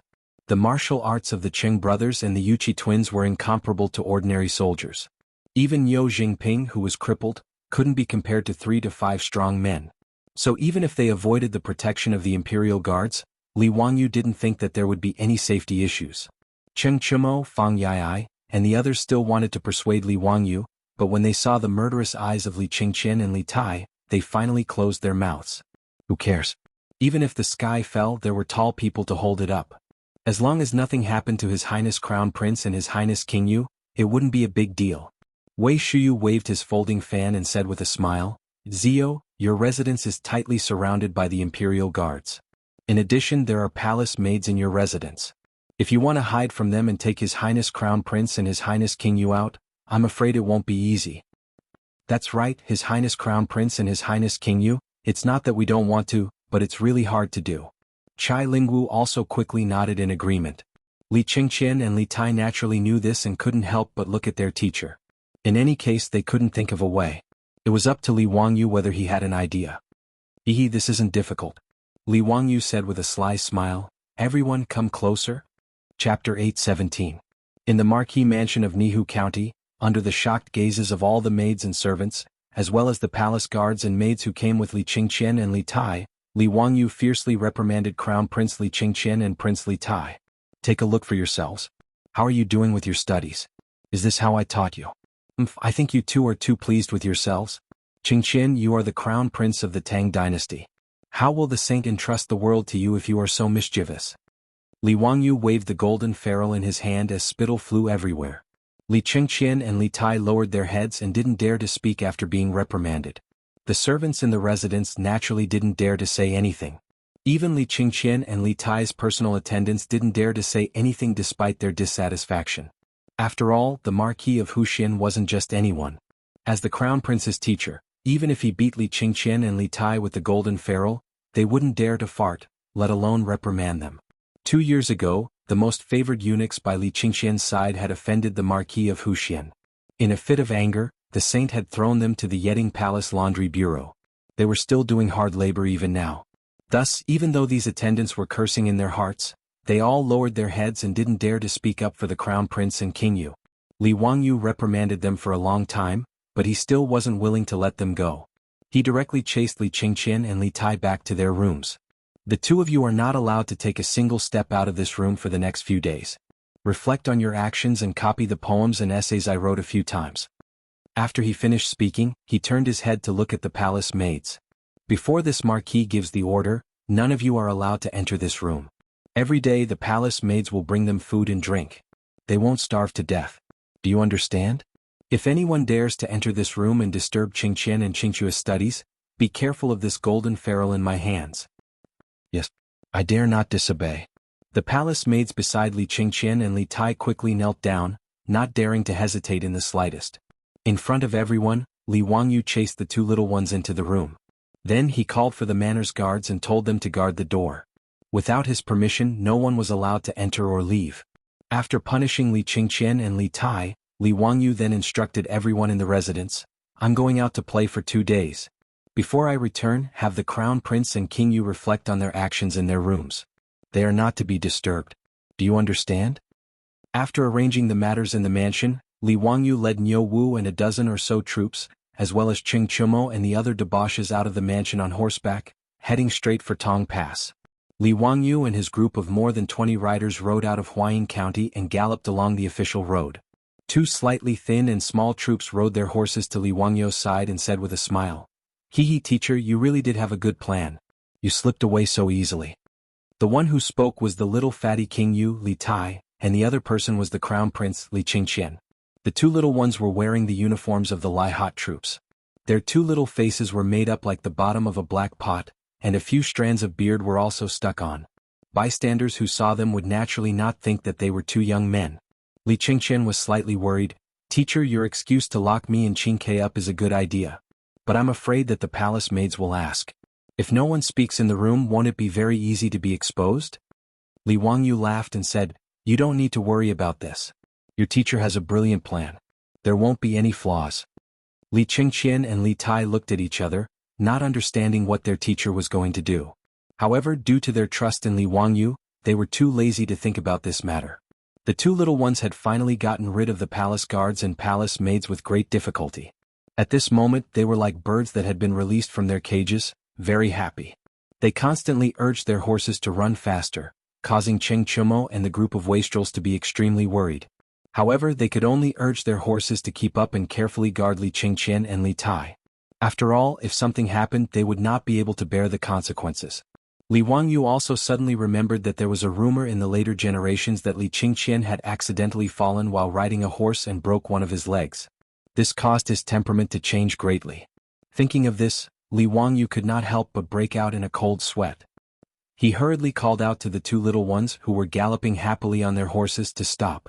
He also had the palace guards slow down their horses. Only then did he feel slightly relieved. At this time in the Lai Hot, after Li Wangyu and the others left, Li Qingqian and Li Tai's personal attendants looked at each other and carefully moved to the front of the room. With Lai Hot's troops guarding the door, they naturally did not dare to push the door open and could only call out softly from the other side of the door. "Your Highness the Crown Prince, Your Highness the King of Yu, the Marquis of Huxian has left." However, Li Qingqian's voice came from inside the room. "Go away, don't bother me." Yes. The attendant did not dare to say anything else. Under the gaze of the Lai Hot's troops, he could only obediently retreat to the side and carefully guard the two princes inside the room. Li Qingqian and Li Tai were naturally not inside the room. Instead, it was the golden-haired beauty Aphrodite. She was happily staying in the room, holding a book in her hands and reading it with great interest. From time to time she would pick up the snacks next to her and put them into her mouth. At this time the attendant's voice came from outside the room. "Your Highness, you've already stayed in the room for quite some time. Why don't you come out for a walk? The Marquis of Huxian really is no longer in the residence." Aphrodite smiled slyly and picked up the phone next to her. Her slender fingers tapped twice, and Li Qingqian's voice came from the phone. "Go away, don't bother me." Yes, this servant understands. The attendant outside the room did not dare to say anything else and retreated again. Needless to say, this was Li Wangyu's idea. He had secretly used his phone to record Li Qingqian's voice and then deliberately reprimanded Li Qingqian and Li Tai, placing them in confinement. In reality, after the two children entered the room, they immediately left through the window at the back with Niu Wu and the others waiting for them. After the Lai Hot maidservants helped the two children change their clothes, they openly mingled with Li Wangyu's troops and left the Marquis of Huxian's estate. Since Li Wangyu was out with a bunch of good-for-nothings, the imperial guards guarding outside the residence naturally did not dare to stop them from inspecting. After Li Wangyu and the others left, Aphrodite jumped into the room through the window and used the recording function of her phone to pretend that Li Qingqian and Li Tai were still in the room. Ever since Li Wangyu handed his phone to Aphrodite, this golden-haired beauty had become rather proficient in using this modern digital product. That was why Li Wangyu had entrusted her with the important task of pretending that Li Qingqian and Li Tai were still in the room. Those attendants naturally racked their brains, but they would never have imagined that the Crown Prince and His Highness King Yu, whom they served, would actually use the golden cicada shell escape and sneak out to play. They would also never have imagined that the Li Qingqian, who was speaking in the room, did not exist at all. Chapter 8:18. While Afro was covering for Li Qingqian and Li Tai, Li Wangyu and the rest had already arrived at Tang Pass. During the Preqin era, the most important pass in Guangzhou was Hangu Pass. However, at the end of the Eastern Han Dynasty, Hangu Pass had basically lost its use, which was why they built Tang Pass at the west end of the road. During the Three Kingdoms period, Ma Chao had once stationed troops at Tang Pass and had a huge battle with Cao Cao. Cao Cao even left behind the story of cutting off his beard and abandoning his robe at Tang Pass, seizing a boat to avoid arrows at Wei River. However, the Tang Pass that Li Wangyu and the rest were heading to was not the Han Dynasty Tang Pass but the Tang Dynasty's Tang Pass at the south of the Yellow River. It was located at the Yellow River crossing and was at the crossroads of Jin, Shan, and Yu provinces. It was the key to entering and exiting the three Qin dynasties and had always been a place that military strategists would fight for. It was known as the most dangerous place in Jin, the throat of the Four Towns and the 102nd Pass. Li Wangyu was naturally interested in the famous Tang Pass, but when they saw it for themselves, Li Wangyu could not help but feel disappointed. As a military base, Tang Pass County was even smaller than Huayin County and was basically just a long street. Furthermore, Tang Pass was just a pass and did not have anything special to look at. Li Wangyu could not help but feel disappointed. Li Qingqian, Li Tai, and the rest were also disappointed. He had snuck out with great difficulty only to see this? In the future, tourists would naturally be interested in Tang Pass, but in the Tang Dynasty who would be interested in Tang Pass? Furthermore, it was just a newly built pass. With the identity of Li Wangyu and the rest, it was easy for them to climb up the city gates. Looking at the Yellow River below, they all felt really bored. This group of people was not here to enjoy the scenery at all. They were here to have fun. Li Qingqian and Li Tai's disappointment was even more obvious. The general in charge of guarding Tang Pass was a vice-commandant of Zhichong Mansion. Li Wangyu and a group of silk pants suddenly arrived at Tang Pass, so he naturally accompanied them with fear and trepidation. Seeing that everyone seemed to be dissatisfied with Tongguan, the sweat on his forehead was about to drip down. This humble one is truly ashamed. There really isn't much scenery to speak of in Tang Pass. If the Marquis is interested, how about this humble one go to Fenglingdu and find some singers to liven things up for the Marquis? The commandant pondered for a moment. Tongguan County was too small. Even the brothels in the brothels were too small. If he wanted to entertain these people, he would have to go to Fenglingdu. His words reminded everyone. Feng Ai immediately pointed to the other side of the Yellow River and whispered, "Ziyu, why don't we take a boat and go to Fenglingdu on the other side? Fenglingdu is much more interesting than Tang Pass." That's right, Brother Jiai's words make sense. Fenglingdu is prosperous, unlike Tang Pass. When the silk pants heard this, their eyes lit up and they all nodded in agreement. Fenglingdu was an important road that connected three provinces. As the main crossing of the Yellow River, it was naturally prosperous. To a certain extent, it wasn't inferior to Chang'an City. Because Fenglingdu was mostly populated by wealthy merchants, and it was also an important crossing of the Yellow River. As a result, Fenglingdu was one of the few commercial cities in the Great Tang. When Li Qingqian and Li Tai heard this, they looked at Li Wangyu with pleading eyes.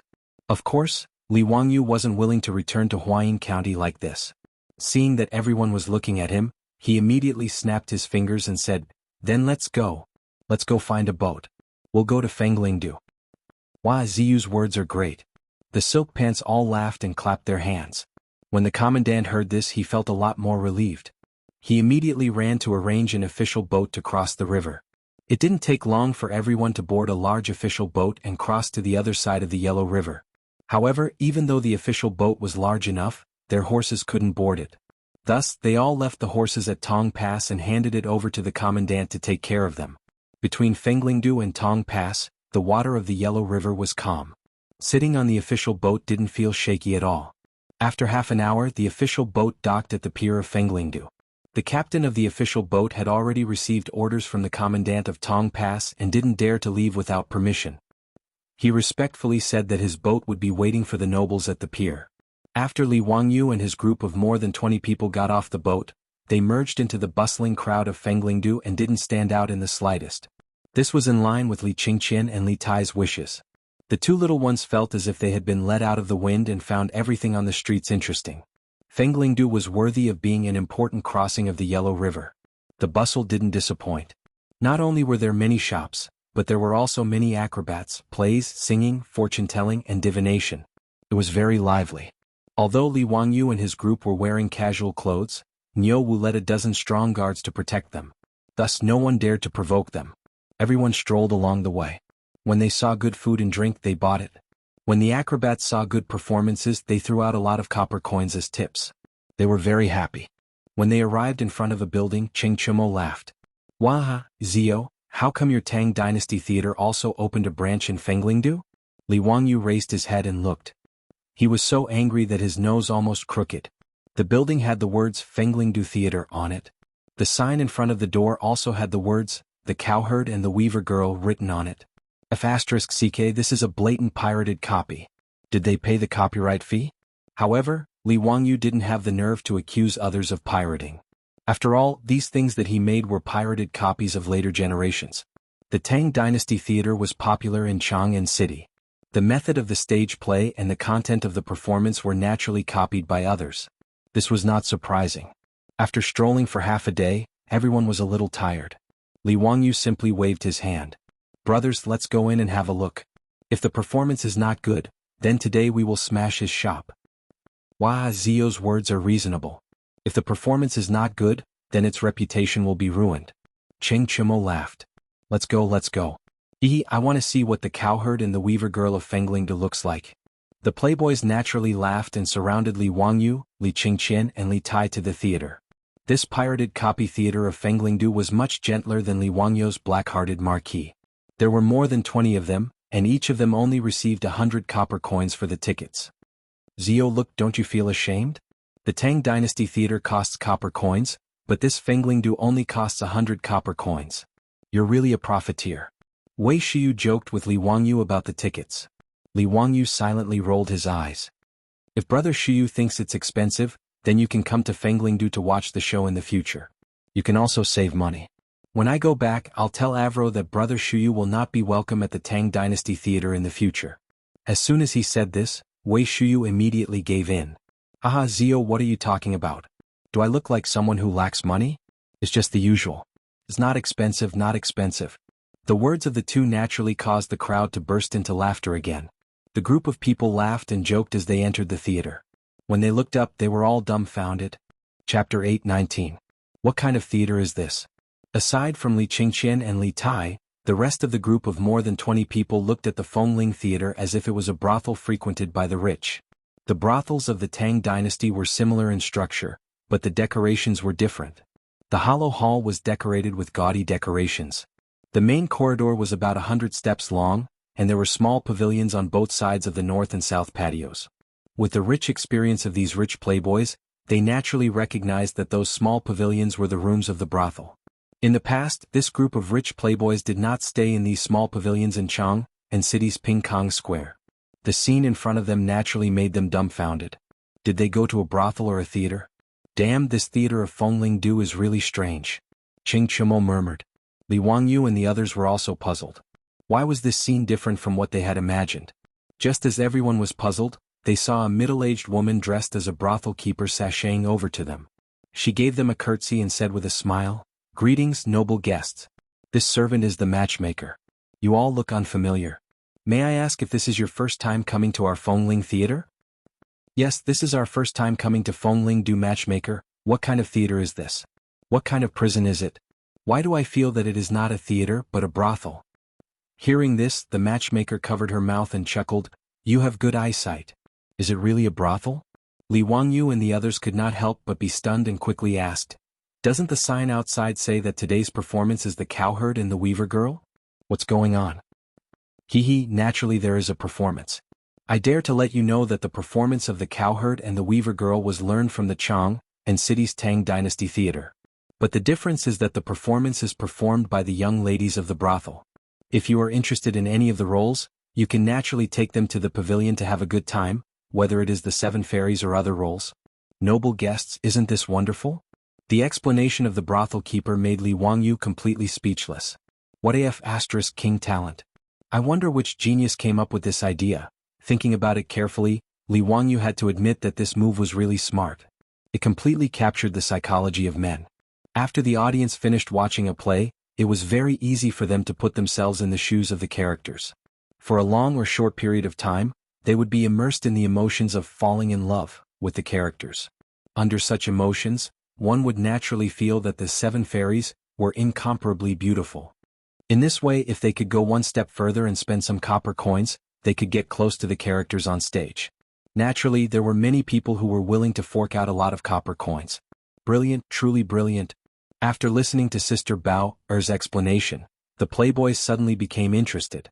How could they let go of such a trick that they had never seen before?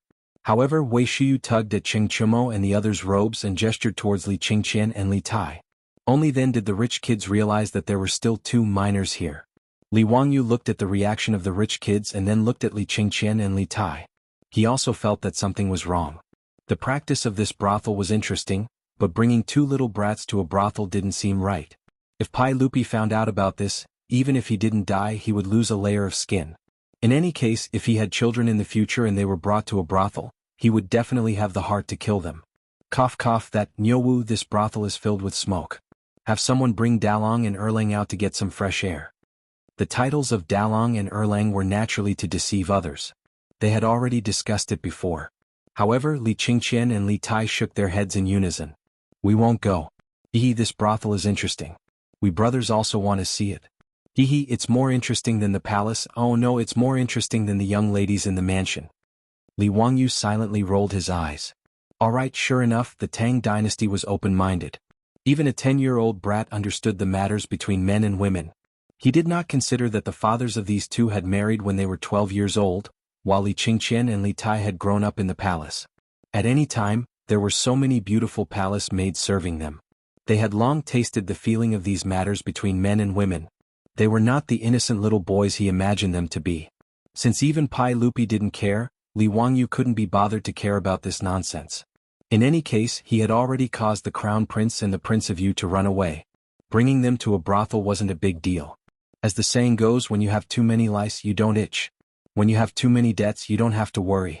Then find a quiet place for us to watch the play. If we perform well, we'll naturally be rewarded, Li Wangyu said to the brothel keeper. The brothel keeper's matchmaker was naturally a shrewd person. She had already seen that the 20 or so people in front of her had extraordinary identities. She didn't dare to neglect them. She quickly and respectfully invited them to a private room on the 2nd floor and had people bring in all kinds of fruits, food, and wine. After this private room was remodeled, the side facing the courtyard could be completely opened. Below was a small stage. Presumably, the performance would be carried out on this stage. Not long after, gongs and drums sounded.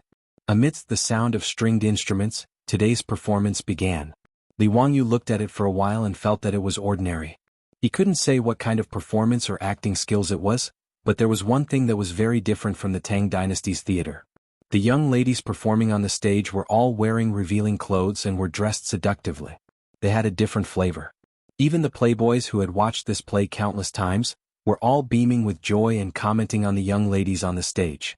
Especially when the 7 fairies were bathing, the 7 beautiful young ladies hiding behind the prop stones actually began to undress, which immediately caused a wave of wolf howls in the painting building. Obviously, there were many people in the surrounding corridors and private rooms who were watching the performance. At this moment, everyone was very excited. Even Ching Chumo and the other silk pants were craning their necks and shouting excitedly. Li Qingqian and Li Tai, the 2 boys, also had a wretched smile on their faces. Their eyes were fixed on the stage below, staring at the performing prostitutes. Their faces were flushed red. Li Wangyu was speechless. Were the men of the Tang dynasty so easily excited? If they were to watch the romantic action movies of the later generations, would they be so excited that they would have a cerebral hemorrhage? However, Li Wangyu naturally wouldn't dampen their spirits. He just thought that he was joining in the fun and shouted with the crowd. While it was bustling with noise and excitement, a group of people in bright clothes came into this so-called theater, which was actually a brothel. Without waiting for the brothel keeper to receive them, they laughed and said, "Matchmaker, drive them out for this young master. Today this young master wants to book the whole place." Chapter 8:20. These words naturally stunned Li Wangyu and the group of silk pants.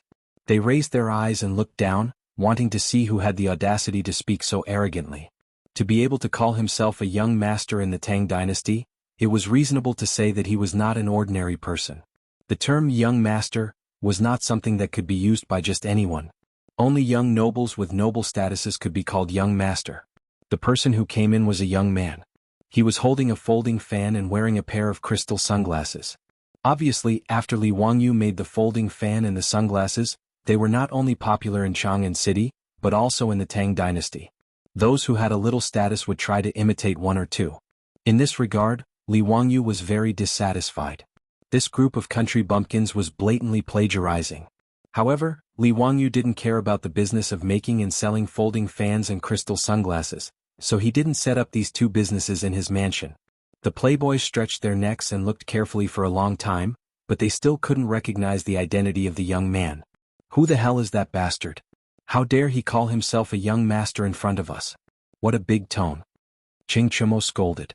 Fang Ai smiled and said, "I'm afraid he's a rich man in Fenglingdu." In Ziyu's words, he's a toad yawning. What a big tone.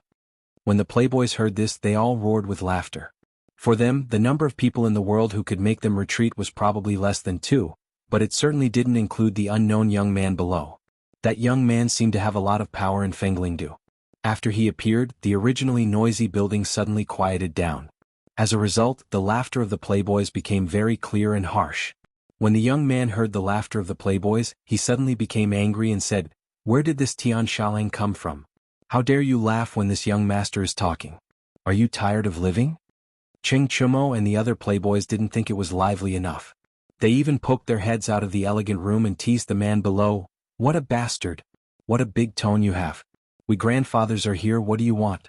Young master? Do you think you're worthy? Hurry up and scram as far as you can. Don't disturb our mood to watch the show." The debauch's words made the Fengling theater quiet down again. The brothel keeper and the matchmaker were so scared that their faces turned ashen and their bodies trembled. However, the young man did not get angry. Instead he laughed. Good. In Pu Prefecture, this is the first time this young master has seen such an arrogant and blind person. He turned his head and looked at the group of followers behind him, who were obviously his troops. His face was ferocious. "What are you waiting for?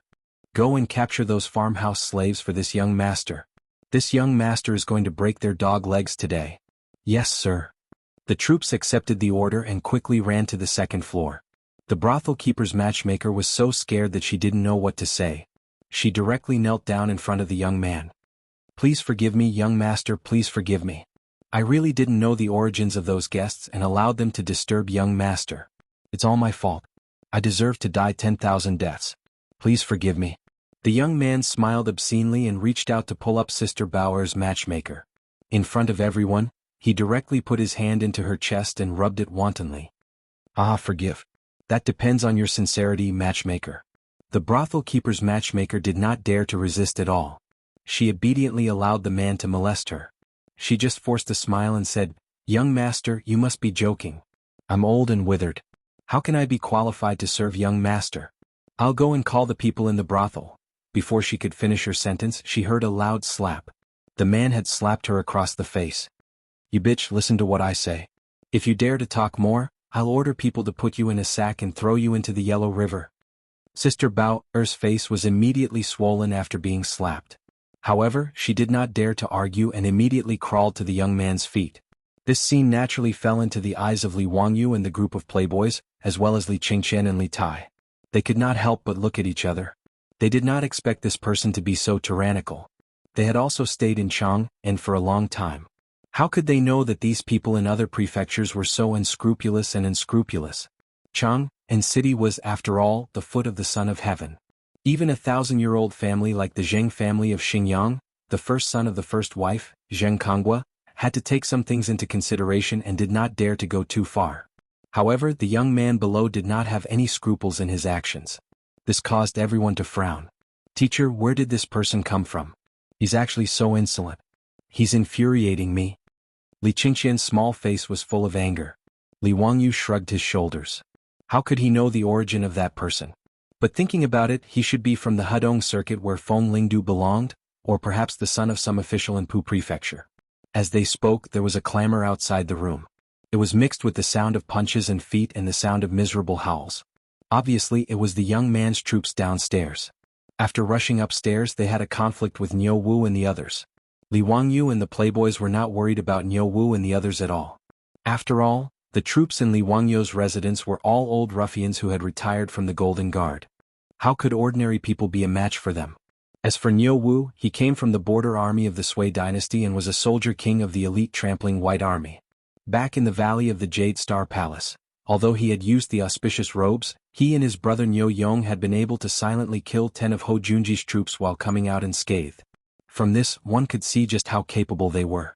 Even military bigwigs like Qing Yaojin and Yuqi Jingda were full of praise for the Niu brothers' skills.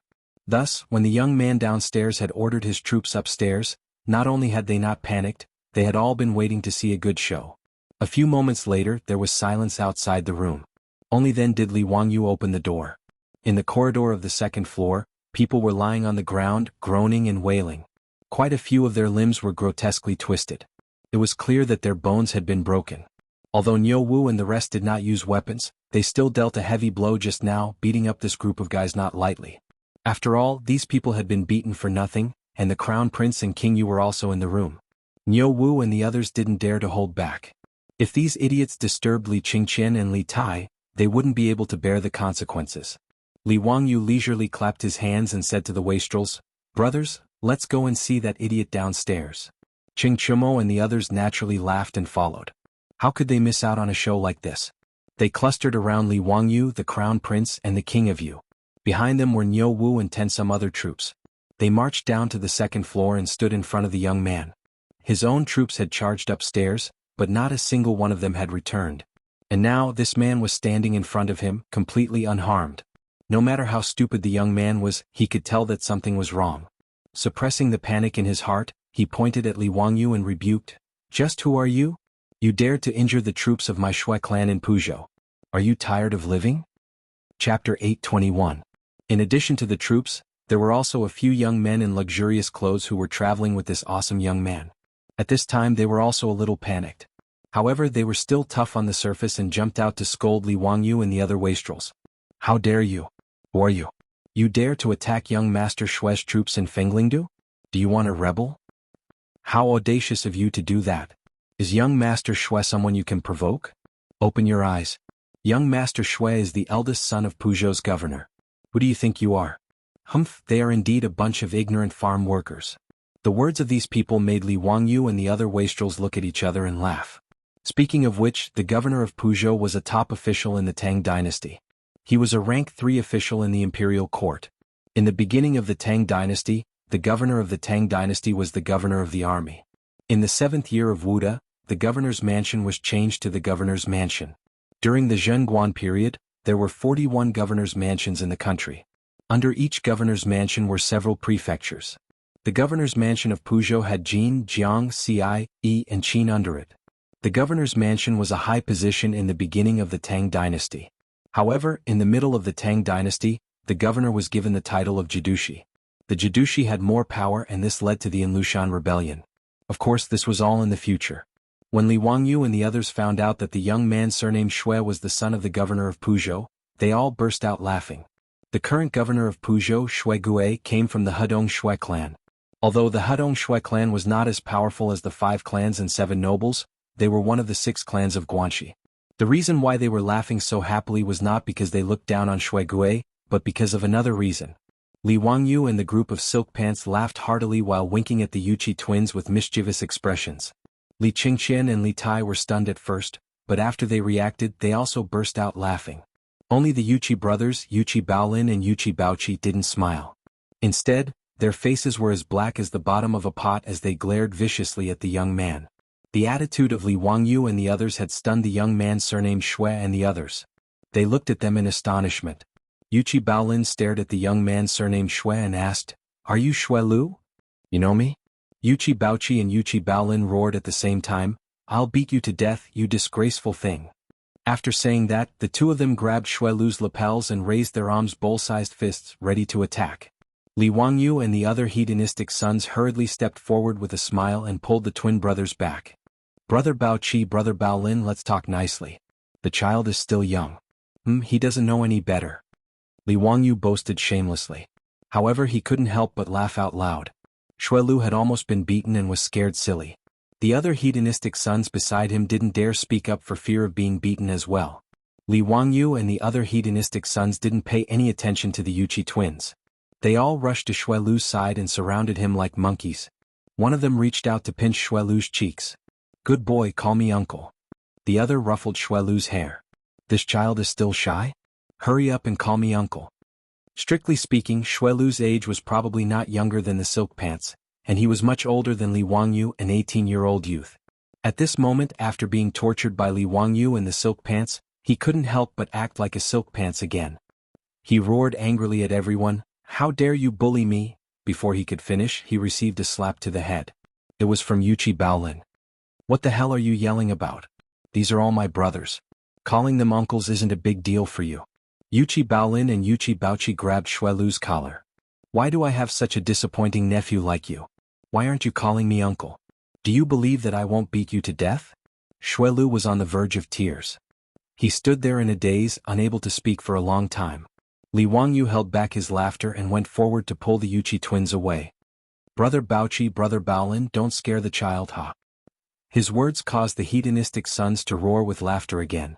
It was no wonder that Li Wangyu and the hedonistic sons had such a reaction. They really felt that it was too funny. The current Puzhou governor Shui Gui married Yuchi Jingda's eldest daughter, Yuchi Shi. Yuchi Jingda's eldest daughter married early and gave birth to Xuelu. Although Xuelu was only 2 or 3 years younger than the Yuchi twins, they were truly uncle and nephew. It was just that the Yuchi twins had never seen this nephew of theirs before. They didn't expect that the first time they met would be in this brothel in Fenglingdu. Originally, if it weren't for this relationship, even if Xuelu's father was Puzhou's governor, he would have been skinned alive even if he didn't die today. He would have been taught a good lesson by Li Wangyu and the hedonistic sons. Of course, although Xuelu wouldn't suffer any physical pain now, he still wouldn't have it easy. With great difficulty, Xuelu finally understood that the two dark-skinned men who looked exactly the same were the uncles he had never met before. They were the twin sons of the Duke of Yuchi Jingda. At this time, Xuelu only felt that he hadn't checked the almanac before leaving today, which was why he was so unlucky. With a sullen face, he properly bowed to the Yuchi twins. This nephew was young and impetuous and offended the two uncles today. I ask for your forgiveness. Yuchi Baochi slapped his head again. And your uncles, come and greet them. This is the Marquis of Hu County, Li Wangyu, Li Ziyo. This is the little Duke of Duke Lu's residence. As the Yuchi twins introduced Xuelu, they pressed down on his head and bowed. Actually, even without the twins pressing down on Xuelu's head, he was already on the verge of crying. If **K, what kind of dog's hit luck did he walk into today? Didn't he just want to come to the brothel to have some fun? How come there was such a large group of ancestors that he couldn't afford to offend? The most popular person in Chang, and was the Marquis of Hu County, plus a group of young masters from dukedoms. Just now, he actually wanted his own troops to teach them a lesson? Xuelu couldn't help but shudder, wishing he could slap himself. Wasn't this **king courting death? After the Yuchi twins introduced everyone, Xuelu greeted them one by one like a grandson. As for Li Wangyu and the hedonistic sons, they all had the appearance of loving elders, properly trampling on this cheap nephew. Only the crown prince, Li Qingqian, and Prince of Yu, Li Tai, were introduced. The Yuchi twins didn't dare to introduce their identities, only vaguely saying that they were nobles. Then they forcefully pressed down on Xuelu's head and made him bow to the two of them. Xuelu wasn't stupid.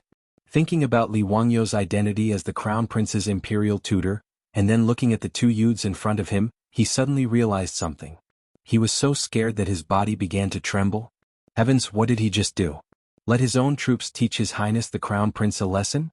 Xuelu's eyes didn't even know how to turn. His throat made gurgling sounds like a chicken being slaughtered, and his clothes looked like he would suffocate at any moment. Chapter 822. Fortunately, no matter if it was Li Qingqian or Li Tai, they did not care about Xuelu. These two brats were still waiting to see the Seven Fairies bathing play. The Yuchi twins felt that because of their disappointing nephew, they had lost face in front of everyone. They were very rude to Xuelu and used their fists to let this guy know what was called uncle's love, and it was double the love. As for the supporting actors beside Xuelu, they were chased away by the playboys. This group of supporting actors were actually the children of Peugeot's officials. They were also playboys. However, there was a difference between a playboy and a playboy. In front of Ching Chumo and the others, this group of people did not even have the qualifications to call themselves playboys and boast shamelessly that, "My father is Li Gang." After sending away the supporting actors, Li Wangyu and the others did not continue to stay in the building to watch the play. After all, although this building was called a theater, it was actually a brothel. If it was only them, then it would be fine, but now there was the Crown Prince Li Qingqian and King Yu Li Tai. Now that their identities had been exposed, if they continued to stay in this building and this matter was spread out, it would not be good. On the other hand, Li Qingqian and Li Tai had a regretful expression. They were deeply regretful that they could not watch the Seven Fairies bathing play. Li Wangyu did not care about the dirty thoughts of these two. The group left the theater and continued to stroll around Fenglingdu. Although there was no play to watch, the appearance of Xuelu, this cheap nephew, made everyone find some entertainment. Along the way, if there were any errands that needed money, everyone would send Xuelu to do it, saying that they were giving him a chance to show filial piety to his elders. Xuelu wanted to cry but had no tears. He was angry but did not dare to say anything. He could only obediently lower his head and be a grandson. Eldest nephew, what other fun places are there in Fenglingdu? Uncles, when it comes to eating, drinking and playing, although Fenglingdu is not as good as Chang'an City, it is the best in Peugeot. As long as uncle and uncle are interested, you can see most of them in Fenglingdu. Speaking of eating, drinking and playing, Xuelu's eyes lit up. In fact, Li Wangyu had no interest in the so-called entertainment projects of the Tang dynasty. It was nothing more than drinking and making merry.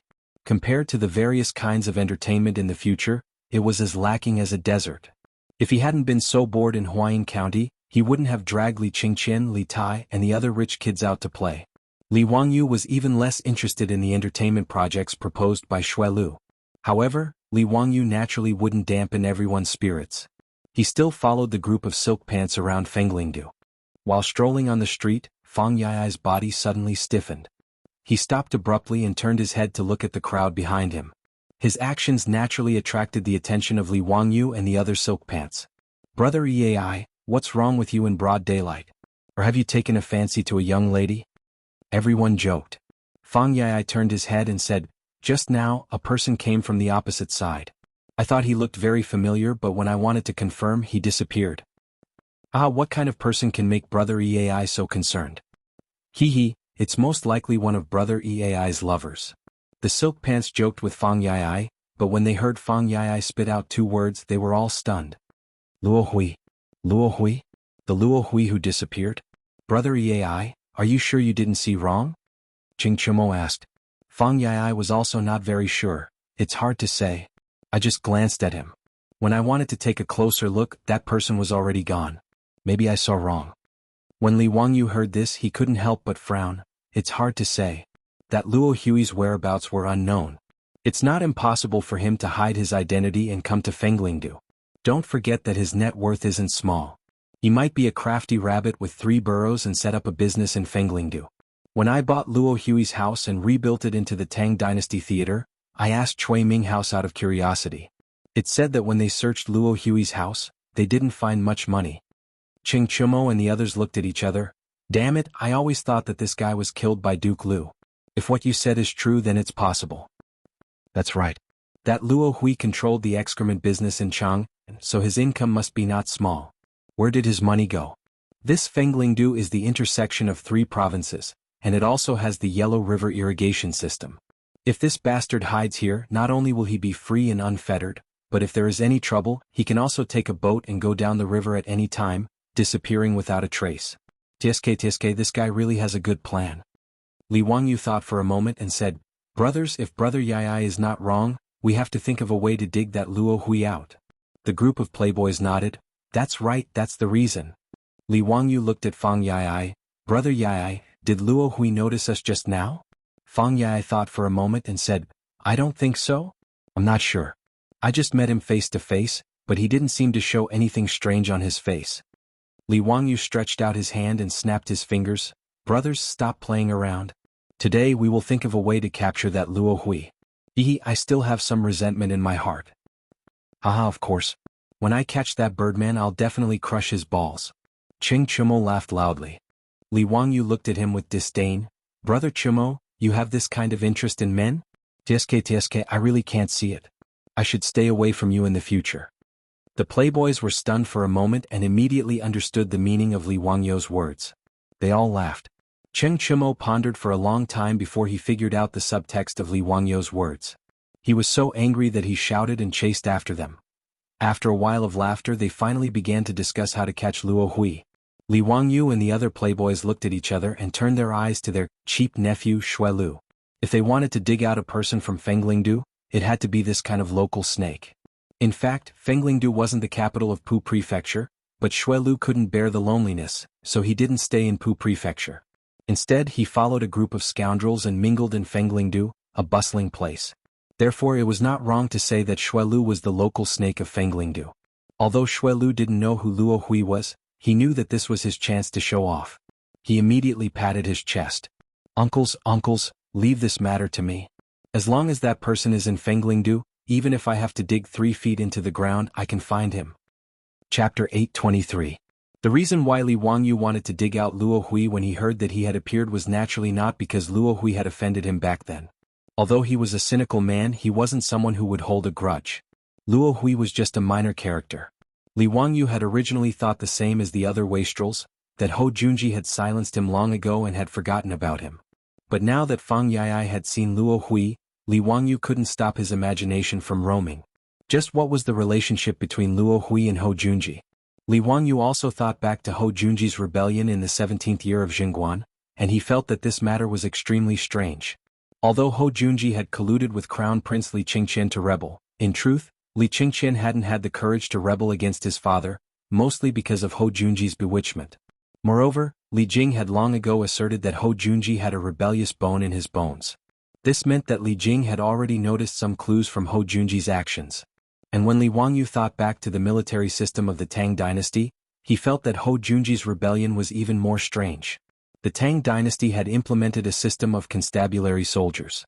Other than the imperial army and the crown prince's 6 commanders, the other constabulary soldiers were not under the command of any general.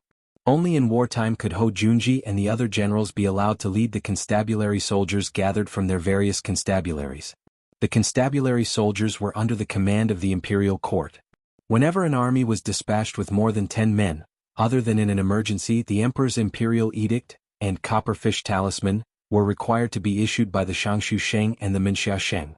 One could say that the constabulary soldiers of the Tang dynasty were normally trained by the imperial court and the emperor, but in wartime the imperial court and the emperor would appoint generals to lead them. Thus, the authority to train soldiers was separated from the authority to command soldiers, preventing generals from being too arrogant. In this situation, Ho Junji had still been able to plot a rebellion. This meant that this rebellion wasn't something that he had come up with on the spur of the moment. Thus, if Ho Junji wanted to rebel, the first thing he needed to do was to have sufficient funds. Combined with Luo Hui's existence, Li Wangyu felt that this matter was rather interesting. Perhaps Luo Hui was the person responsible for helping Ho Junji raise funds. Rebellion wasn't something that could be carried out on a whim. If you don't have enough money to bribe the generals who will work for you. Without funds to collect intelligence, how could they march and fight? Without funds to prepare logistics, where would the army's rations come from? So, in the end, it was still a matter of money. Moreover, the amount of money and grain required was no small sum, not something that Ho Junji could scrounge up through his own greed. Li Wangyu even began to think that Luo Hui might be someone who was gathering intelligence for Ho Junji. Luo Hui was originally in charge of the excrement removal business in Chang and City and did not attract any attention. However, those excrement removers could freely enter and leave the mansions of officials and nobles. Who would care about these lowly excrement pickers? These dung pickers were used to collect information from various places, and they seemed to be good intelligence personnel. Li Wangyu almost broke out in cold sweat at this thought. If it was really as he had guessed, Ho Junji had truly hidden himself well. If he hadn't known that this fellow was planning a rebellion, he really wouldn't have been able to find any clues. Even Pai Lupi had been fooled by him. Li Wangyu was even more determined to dig out Luo Hui. Patting Xue Lu on the shoulder, he said, "Big nephew, you must pay attention to this matter. This person is extremely important, so don't be careless. If you can capture this person, this marquis will ask for a reward for you." After saying this, he shot a glance at Li Qingqian. Li Qingqian naturally understood what he meant and hastily coughed. "That's right. I will ask for a reward for you." Although no one had introduced Crown Prince Li Qingqian or King of Yu Li Tai, Li Wangyu knew that Xue Lu should be able to guess. The Crown Prince's words were naturally even more effective, and Xue Lu immediately became excited. "Yes, I'll immediately go and find someone. Among the people who were with me before, one of them is the son of County Magistrate Feng Lingdu. I'll immediately go find him and mobilize the bailiffs of Feng Lingdu to search for that thief." Xue Lu asked Li Wangyu and the rest to wait for a moment, while he ran off to find someone to arrange this matter. Li Wangyu and the rest found a restaurant and asked for a quiet room. After ordering some food and wine, they waited for Xue Lu to bring them over. However, in this era, it wasn't easy to find a single person in a sea of people, especially in a place like Fenglingdu where crooks mixed in with the honest folk. Furthermore, when Li Wangyu thought about it, Luo Hui didn't seem to have any obvious physical characteristics, so it would be difficult to dig him out from Fenglingdu. After pondering for a moment, Li Wangyu asked for paper and charcoal from the restaurant's doctor. Then he began to sketch Luo Hui according to his memory. Since ancient times, the wanted portraits in China were too horrible to look at. Even if the person stood in front of the portrait, they might not be able to recognize him. According to the records of the Grand Historian, after the Qin dynasty destroyed the 6 states, Qin Shi Huang issued a warrant for Zhang Er and Qin Yu. In the end, the warrant for Zhang Er and Qin Yu was posted all over the Qin dynasty, but it was useless. Zhang Er and Qin Yu concealed their identities and weren't caught by Qin Shi Huang. Until the end of the Qin dynasty, the two of them were still alive and kicking. They even ruled over a region. So Li Wangyu didn't expect that the wanted portraits would be able to help the bailiffs of Fenglingdu to catch Luo Hui. In fact, since ancient times, most criminals were caught through the Baojia system. Since there weren't many people moving around, they were able to catch criminals who had escaped. But this wasn't applicable in Fenglingdu. Fenglingdu was an important trading port on the Yellow River. Countless ships and merchants came and went every day. So Li Wangyu planned to draw a few portraits of Luo Hui and give it to the bailiffs of Fenglingdu to search for him. Li Wangyu didn't have a deep impression of Luo Hui's appearance. But fortunately, all the silk pants had seen this person before. So they all gathered around Li Wangyu and gave him suggestions. Finally, Li Wangyu was able to draw a portrait of Luo Hui. "That's right, this is the Birdman." Cheng Chimo nodded his head as he looked at Li Wangyu's portrait. The silk pants also agreed that there was no mistake with the portrait. Just as they were talking, Niu Wu led a few people into the room. The one leading the group was Xue Lu. Behind him was a supporting actor and 2 other bailiffs. The supporting actor and the 2 bailiffs entered the room. They didn't dare to breathe out loud as they respectfully greeted everyone. Uncles, this is the son of the Ming House of Fenglingdu. Those 2 are the bailiffs' leaders. If you want to find someone, just tell them. As long as that person is in Fenglingdu, they will definitely be able to find him." Yes. "Even if we have to dig 3 feet into the ground, we will definitely find the person you are looking for." Li Wangyu stretched out his hand and handed the portrait over. "I'm looking for this person. Look carefully." Chapter 824. Fenglingdu, the county magistrate's son, and the head of the fast and strong class of the county government respectfully took the sketch from Li Wangyu's hand, but they couldn't help but be shocked. When had they ever seen such a lifelike portrait of a person? Cheng Chimo and the other rich kids as well as Li Qingqian and Li Tai were all envious. "Bastard, I haven't asked Zio to draw a portrait for me yet. This bastard is really lucky." Cheng Chimo looked at Luo Hui's portrait with envy. The other rich kids, including Li Qingqian, all nodded in agreement. Ever since Li Wangyu had presented Yu Shernan's portrait as a congratulatory gift at Yu Shernan's birthday banquet, this portrait had become the most coveted item in Chang and city by the nobles and aristocrats. However, Li Wangyu was so lazy that he didn't have the patience to draw portraits for people every day. Adding on his identity, there were very few people who dared to ask him for a portrait. In the past year, Li Wangyu had only drawn 2 or 3 portraits. On the other hand, Yan Libin was annoyed by the people who came to ask for a portrait, so he hid in the valley where Tsuewei Palace was located. Cheng Chimo's face was full of resentment. "Zio, when will you draw a portrait for me?" Li Wangyu was too lazy to pay attention to him and looked at the 2 team leaders. "This person is called Luo Hui, and he is a criminal wanted by the 2 counties in Chang'an City. He should be in Fenglingdu right now. Whether or not you can dig him out will depend on you." "Yes, Marquis, don't worry. Leave this matter to us. As long as this person is in Fenglingdu, we will definitely catch him. The two team leaders puffed out their chests and answered excitedly. They were not stupid and knew that the people in the room were all nobles that they couldn't afford to offend. Especially this Marquis of Huxian. Even in Fenglingdu they knew him well. To be able to work for Marquis of Huxian was their fortune. But in the next moment, the two of them looked at each other and carefully said, "But I dare ask the Marquis to know that there are more than 10,000 families in Fenglingdu. Every day there are tens of thousands of merchants, porters, laborers and the like.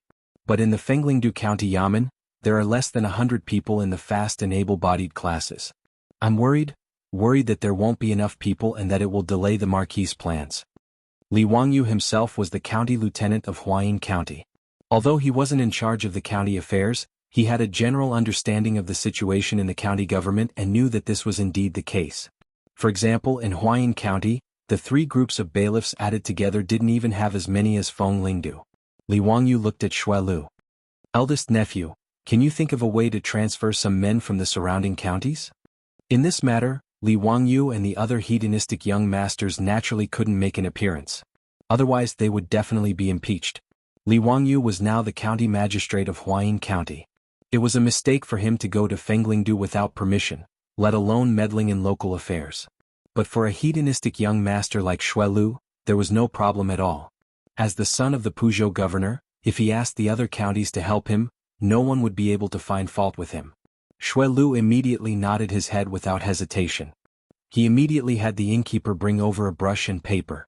He wrote a few notes and had the bailiff immediately send people to the surrounding counties to send letters, asking them to send people to Fenglingdu to provide support. After arranging these matters, Li Wangyu thought about how Luo Hui was in Chang and city as a dung picker. If he came to Fenglingdu incognito, would he also hide his identity? After all, the dung picker job was indispensable, but no one was willing to pay attention to it, so it was best to hide one's identity. Thinking of this, Li Wangyu quickly stopped the two bailiffs and ordered them to investigate the dung pickers in Fenglingdu to see if Luo Hui was hiding among them. Remember, investigate carefully and don't alert the snake in the grass. Don't let Luo Hui notice anything, Li Wangyu warned. Fenglingdu was accessible in all directions, and if Luo Hui ran away, there would be no way to find him. Today they had been lucky. Fang Yai had just happened to run into this person. Otherwise, who would have thought that Luo Hui was hiding in a place 200 to 300 li from Chang'an City? After everything was taken care of, everyone waited in the restaurant for news. The hedonistic young masters all believed that Li Wangyu was just unhappy that he had been tricked by Luo Hui that day and wanted to vent his anger. Naturally, no one had expected that this matter would involve Marquis Lu Junji.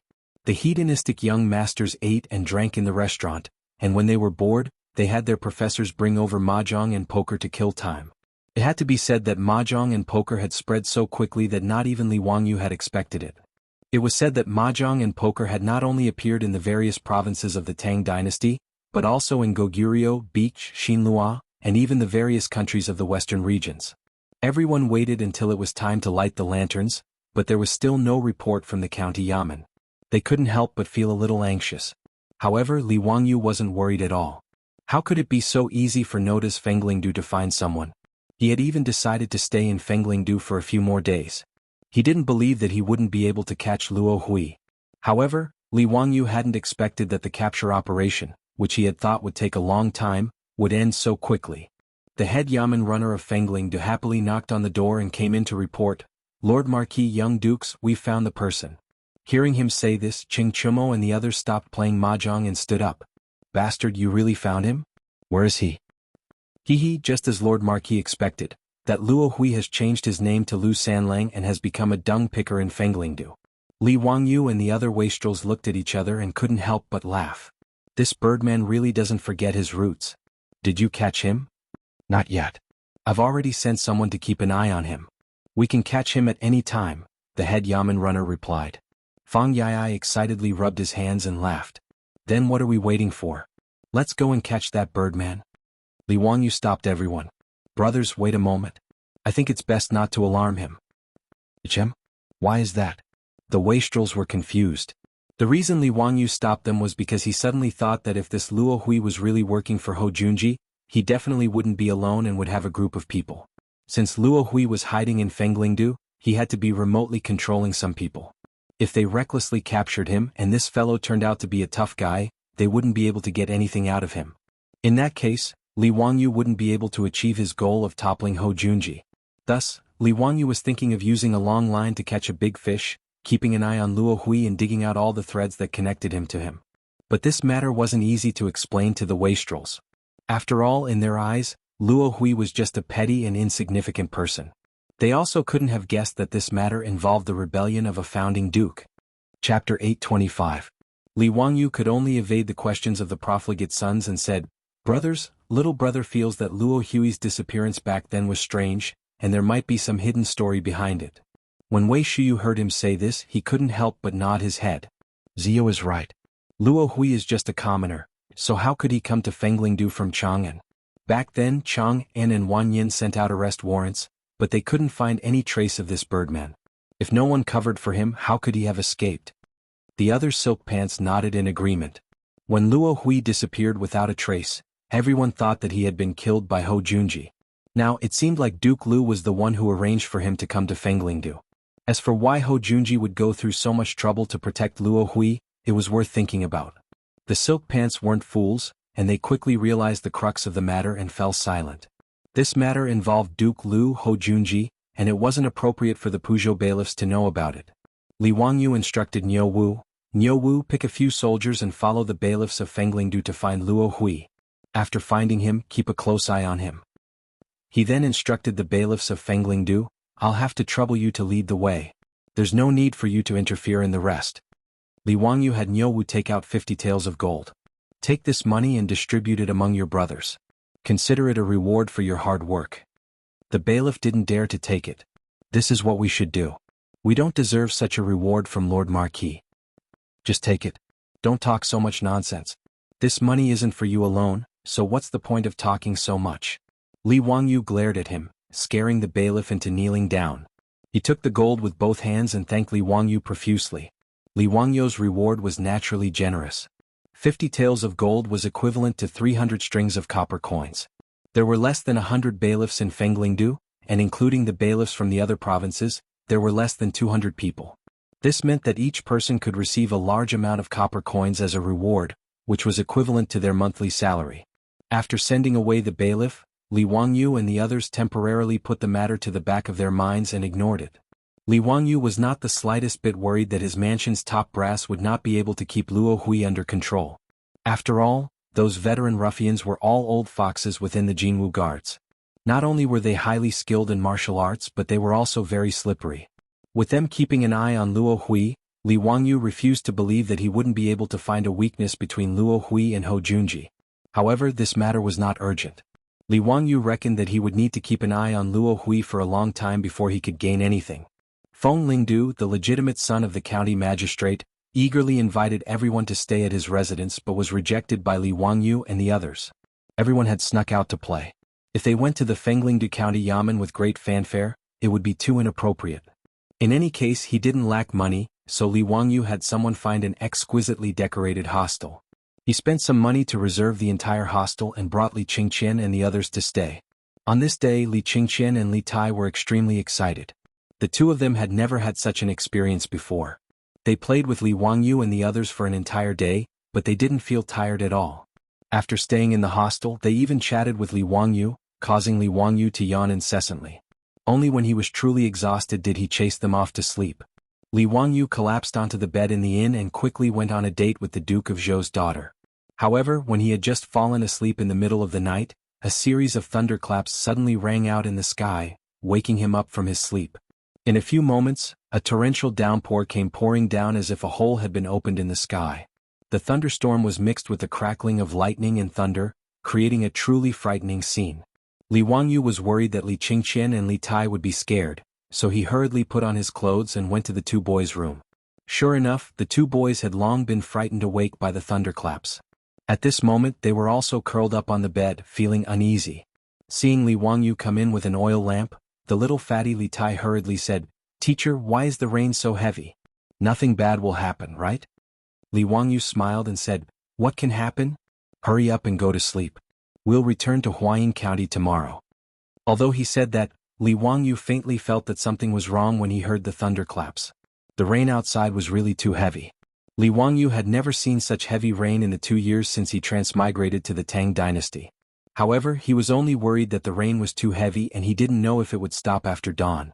Moreover, because of the heavy rain, the water level of the Yellow River would definitely rise and become turbulent. He didn't know if it was safe to take a ferry to cross the river. Li Wangyu pondered these things while staying in Li Qingqian and Li Tai's room to accompany them.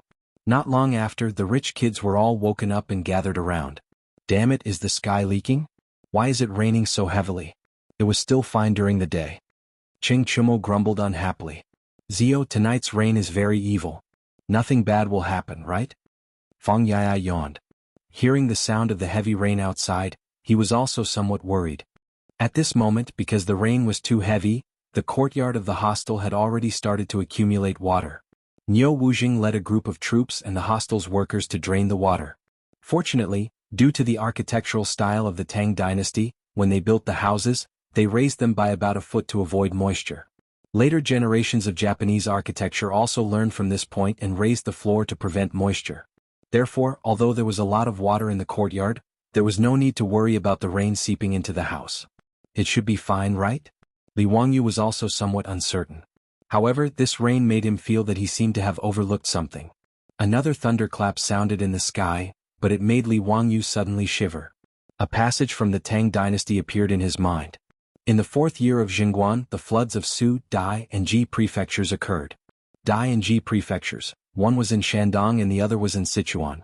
They had nothing to do with him, but Su prefecture was not far away.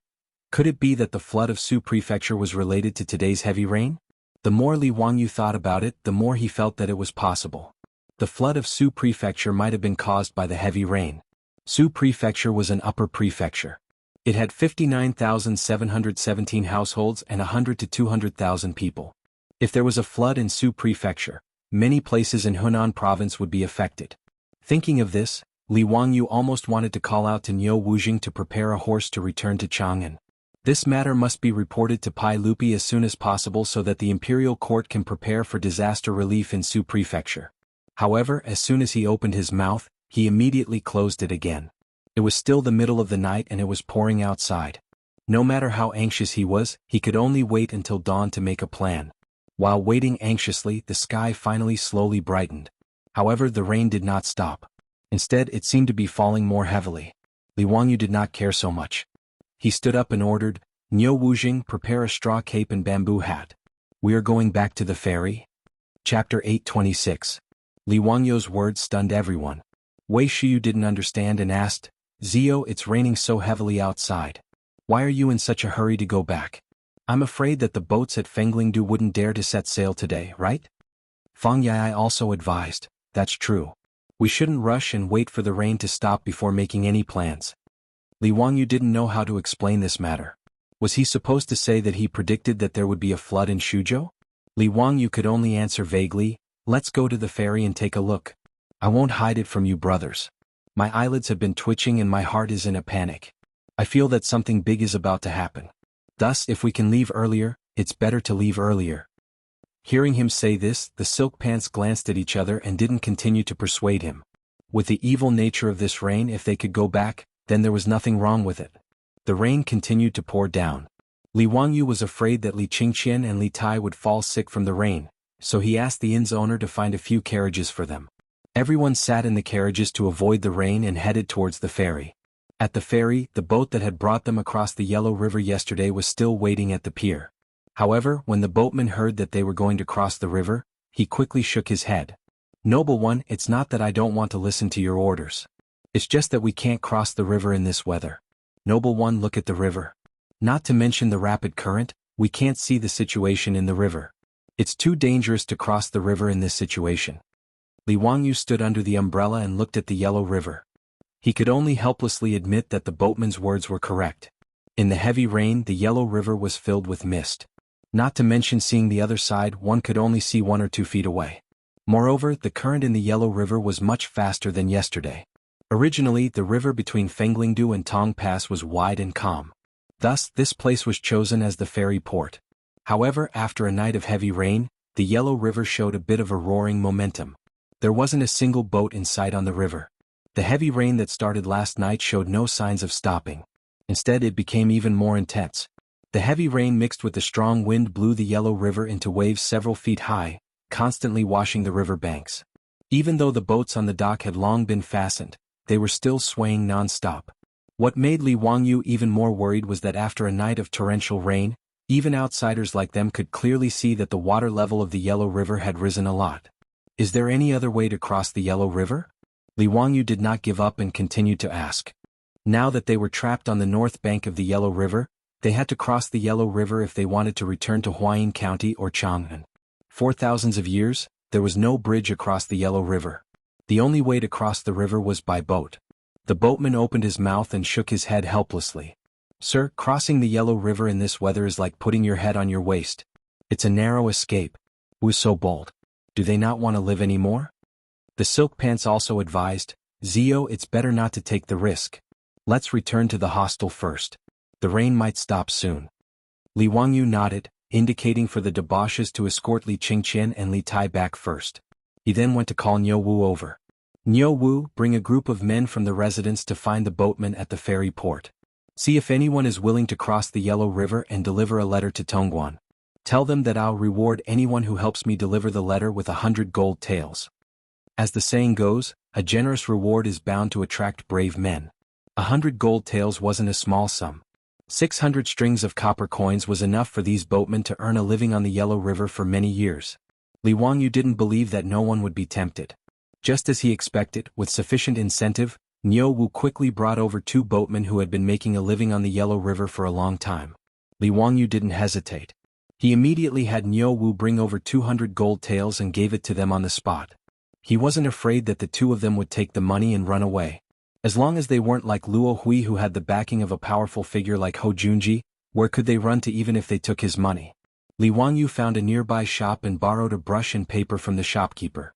He immediately wrote several letters, stamped them with his seal, placed them in bamboo tubes and sealed them with wax. After doing all this, he called over the 2 boatmen and handed them the bamboo tubes. Give these 2 bamboo tubes to the commandant stationed at Tongguan. Once he's seen them, he'll deal with the rest of the letters. As long as you can deliver the bamboo tubes to the commandant, you'll have done a great service. Afterward, this marquis will heavily reward you. Do you understand? Yes. We dare not serve Lord Marquis to our deaths. Now that the 2 boatmen knew that the noble who had offered them a reward of 100 gold taels was a marquis, they naturally worked even harder.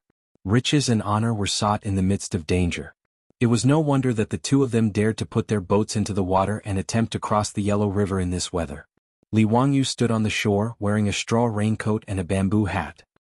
He watched as the 2 boatmen untied the ropes of the 2 wooden boats and rowed the oars to the other side of the Yellow River.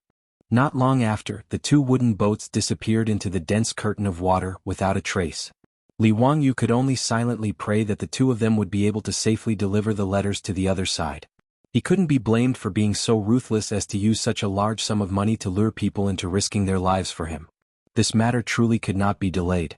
If Pai Lupi and the imperial court had ordered disaster relief a day earlier, a few more of the more than 100,000 people in Shuzhou would have been able to survive. Otherwise, under the torrential rain, Shuzhou would be flooded. With the current conditions, Li Wangyu could completely imagine what kind of hell Shuzhou would be like. Last night, Li Wangyu had already ordered someone to find a map of Shuzhou and roughly looked over it. Fortunately, Shuzhou was not near the Yellow River, which meant that this year's flood in Shuzhou was not the Yellow River bursting its banks. Of course, if the Yellow River were to burst its banks, the disaster would not be limited to Shuzhou alone. However, Shuzhou had the Ying River, the Shuangni River and the Qinglu River. Among them, the Ying River and the Shuangni River were tributaries of the Huai River. In history, the Huai River had flooded many times and caused many large-scale floods. The phrase heavy rain disaster, light rain disaster, and no rain drought referred to the Huai River basin.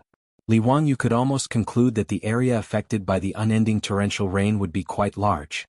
Even the Yellow River's water level had risen a lot, not to mention the Huai River basin. The flood in Shuzhou in the 4th year of Zhenguan was definitely caused by this torrential rain.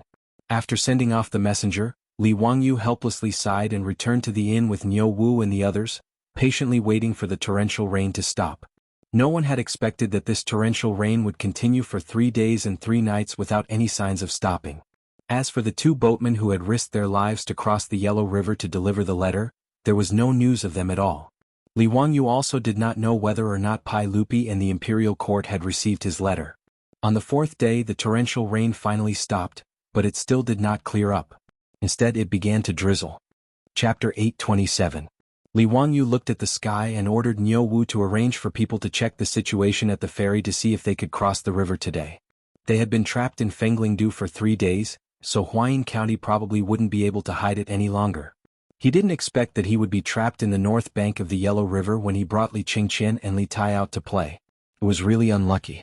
Li Wangyu was more concerned about whether the letter he sent across the river had reached Chang and City. The wastrels were already bored in Fenglingdu. They were trapped in the hostel every day and couldn't go anywhere, which made them very depressed. If they had known earlier they would have stayed in Huayin County. However, what Li Wangyu and the wastrels didn't expect was that the troops who went to check the situation at the ferry hadn't returned yet. On the street outside the hostel, there was the sound of horse hooves. Qing Chimo listened and his face changed. Zio, why does it sound like the Imperial Army? Only the Imperial Army would be able to produce such an orderly gallop. The wastrels looked at each other and then at Li Qingqian and Li Tai. Why would the Imperial Army appear in Fenglingdu? Were they here to look for the Crown Prince and King Yu? Before Li Wangyu could send someone out to check on the situation, the innkeeper of the hostel stumbled in and reported while panting, Esteemed guests, there is a large group of Imperial guards outside. They have surrounded the hostel below. Are they here to look for esteemed guests? Li Wangyu thought to himself. It seemed that his letter had been delivered. But why didn't Pai Lupi send people to Shuzhou to provide relief? Why did he send the Imperial Army to Fenglingdu? Was he afraid that something would happen to Li Qingqian and Li Tai? Li Wangyu and the others hurried out of the hostel. The scene in front of them gave them a fright. The street outside the hostel was already blocked by the fully armed Imperial Army, chasing away all the onlookers. In front of the Imperial Army, there was a full set of honor for the founding Marquis, the Crown Prince, and King Yu. The person in front was actually Mi Tua, an old acquaintance. Li Wangyu couldn't help but rub his nose. What did Pai Lupi mean by this? What were they trying to do by showing off their honor with such great fanfare? Li Wangyu saw Aphrodite in the crowd. She stuck her tongue out at him embarrassedly and secretly pointed at Mito, implying that they had been exposed. When Mi Tua saw Li Wangyu, Li Qingqian and Li Tai, he bowed and then took out a yellow scroll. Li Wangyu, Marquis of Hu County, received the imperial edict. Li Wangyu hurriedly bowed and listened to Mi Tua reading the decree. It had to be said that Pai Lupi's decree surprised Li Wangyu. In the decree, Pai Lupi appointed Li Wangyu as Henan Circuit's imperial envoy and ordered him to immediately head to Shuzhou in Henan Circuit to inspect and deal with the flood disaster. What surprised him even more was that Pai Lupi actually wanted him to bring Crown Prince Li Qingqian and Li Tai along to experience the suffering of the people. As for the debauches, they were all arranged to be in the entourage of Li Wangyu, the emissary, and headed to Hunan province together. This decree caught Li Wangyu a little off guard. He never would have thought that after warning Pai Lupi about the flood in Shuzhou, the task of disaster relief would fall on his head. In his secret memorial to Pai Lupi, he shamelessly used the Tao ancestor's dream to make Pai Lupi believe that there was a flood in Shuzhou. In any case, he couldn't think of any other reason. Since he had already used it once, he might as well use it again. If Pai Lupi didn't believe it, he could ask the ancestor to verify it himself. Li Wangyu didn't know that only one of the two boatmen who risked their lives to cross the Yellow River successfully reached Tongguan and presented the letter.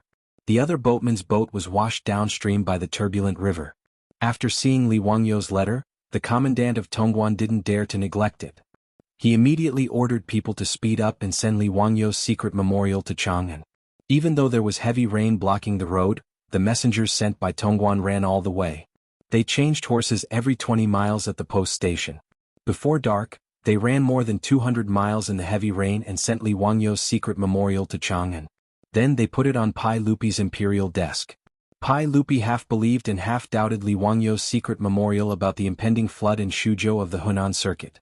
As for Li Wangyu's words about the Taoist ancestor's dream, Pai Lupi didn't believe it at all. Last time, when the aristocratic families attacked and wanted Pai Lupi to condemn himself, he suspected that Li Wangyu was behind it. It was just that he didn't have any evidence. However, Pai Lupi couldn't completely disbelieve Li Wangyu's words. After all, although his nephew was mysterious, he had never joked about such an important matter. Pai Lupi thought for a moment, then ordered people to invite Fang Xianling, Du Ruhui and Zhangsun Wuji over. He passed Li Wangyu's secret memorial to them and asked for their opinions. After Fang Xianling and the others read the secret memorial, they were still half doubtful. Your Majesty, from what I see, we have to be wary of what Marquis Hu Xin said. If Shuzhou really floods, within 4 to 5 days, there will be news from the Shuzhou provincial governor. However, no matter what, it is best to be prepared. Fang Xianling was a very reliable person, and his words were also very stable. Du Ruhui nodded his head in agreement. Zhangsun Wuji thought about it, then said, "Why don't you appoint Marquis Hu Xin as the Henan envoy and order him to head there immediately? If there really is a flood in Shuzhou, Marquis Hu Xin can also make a prompt decision to save the people from the disaster." Zhao Guigong's idea is good, I agree. When Pai Lupi saw that his 3 trusted officials all had the same opinion, he immediately made up his mind to appoint Li Wangyu as the Henan envoy. Henan envoy was not an official position but an envoy. In the Tang dynasty, the bureaucratic system was split into titles, officials, and envoys. Simply put, titles and officials represented the rank of an official. Officials were the specific duties of an official. Officials were used to reward people with military achievements. Envoys were similar to special agents. They did not have a rank and did not have any benefits. However, they could directly deal with specific matters, which meant that they had power. Li Wangyu's title was the Marquis of the founding of the country. Officials were Yinqing Guanglu Daifu, secondary grade 3. These were his benefits and status. As for his position, he was an official, which was Huayin County's county magistrate. The official rank determined Li Wangyu's position and official robes. Hence, when he was in Huayin County, he wore a purple official robe. How could this not make Shang Zimo and the rest, who were wearing green official robes, feel extremely frustrated? The Henan envoy that Zhangsun Wuji suggested was the envoy position. Henan envoy was equivalent to the Tang dynasty's version of the imperial envoy, and its power was even greater. Henan meant to demote and abolish, while envoy meant to promote. Hence, Henan envoys had the name of patrolling, pacifying, and supervising. They were the representatives of the heavens and had the power to promote, reward, and punish the officials in the area they were patrolling. They could even act at their own discretion, acting first and reporting later. The reason why Pai Lupi accepted Zhangsun Wuji's suggestion was also because he loved Li Wangyu. If Li Wangyu was right, then it would be great. It would allow Li Wangyu to make a prompt decision to deal with the flood. He still had a lot of trust in Li Wangyu's ability.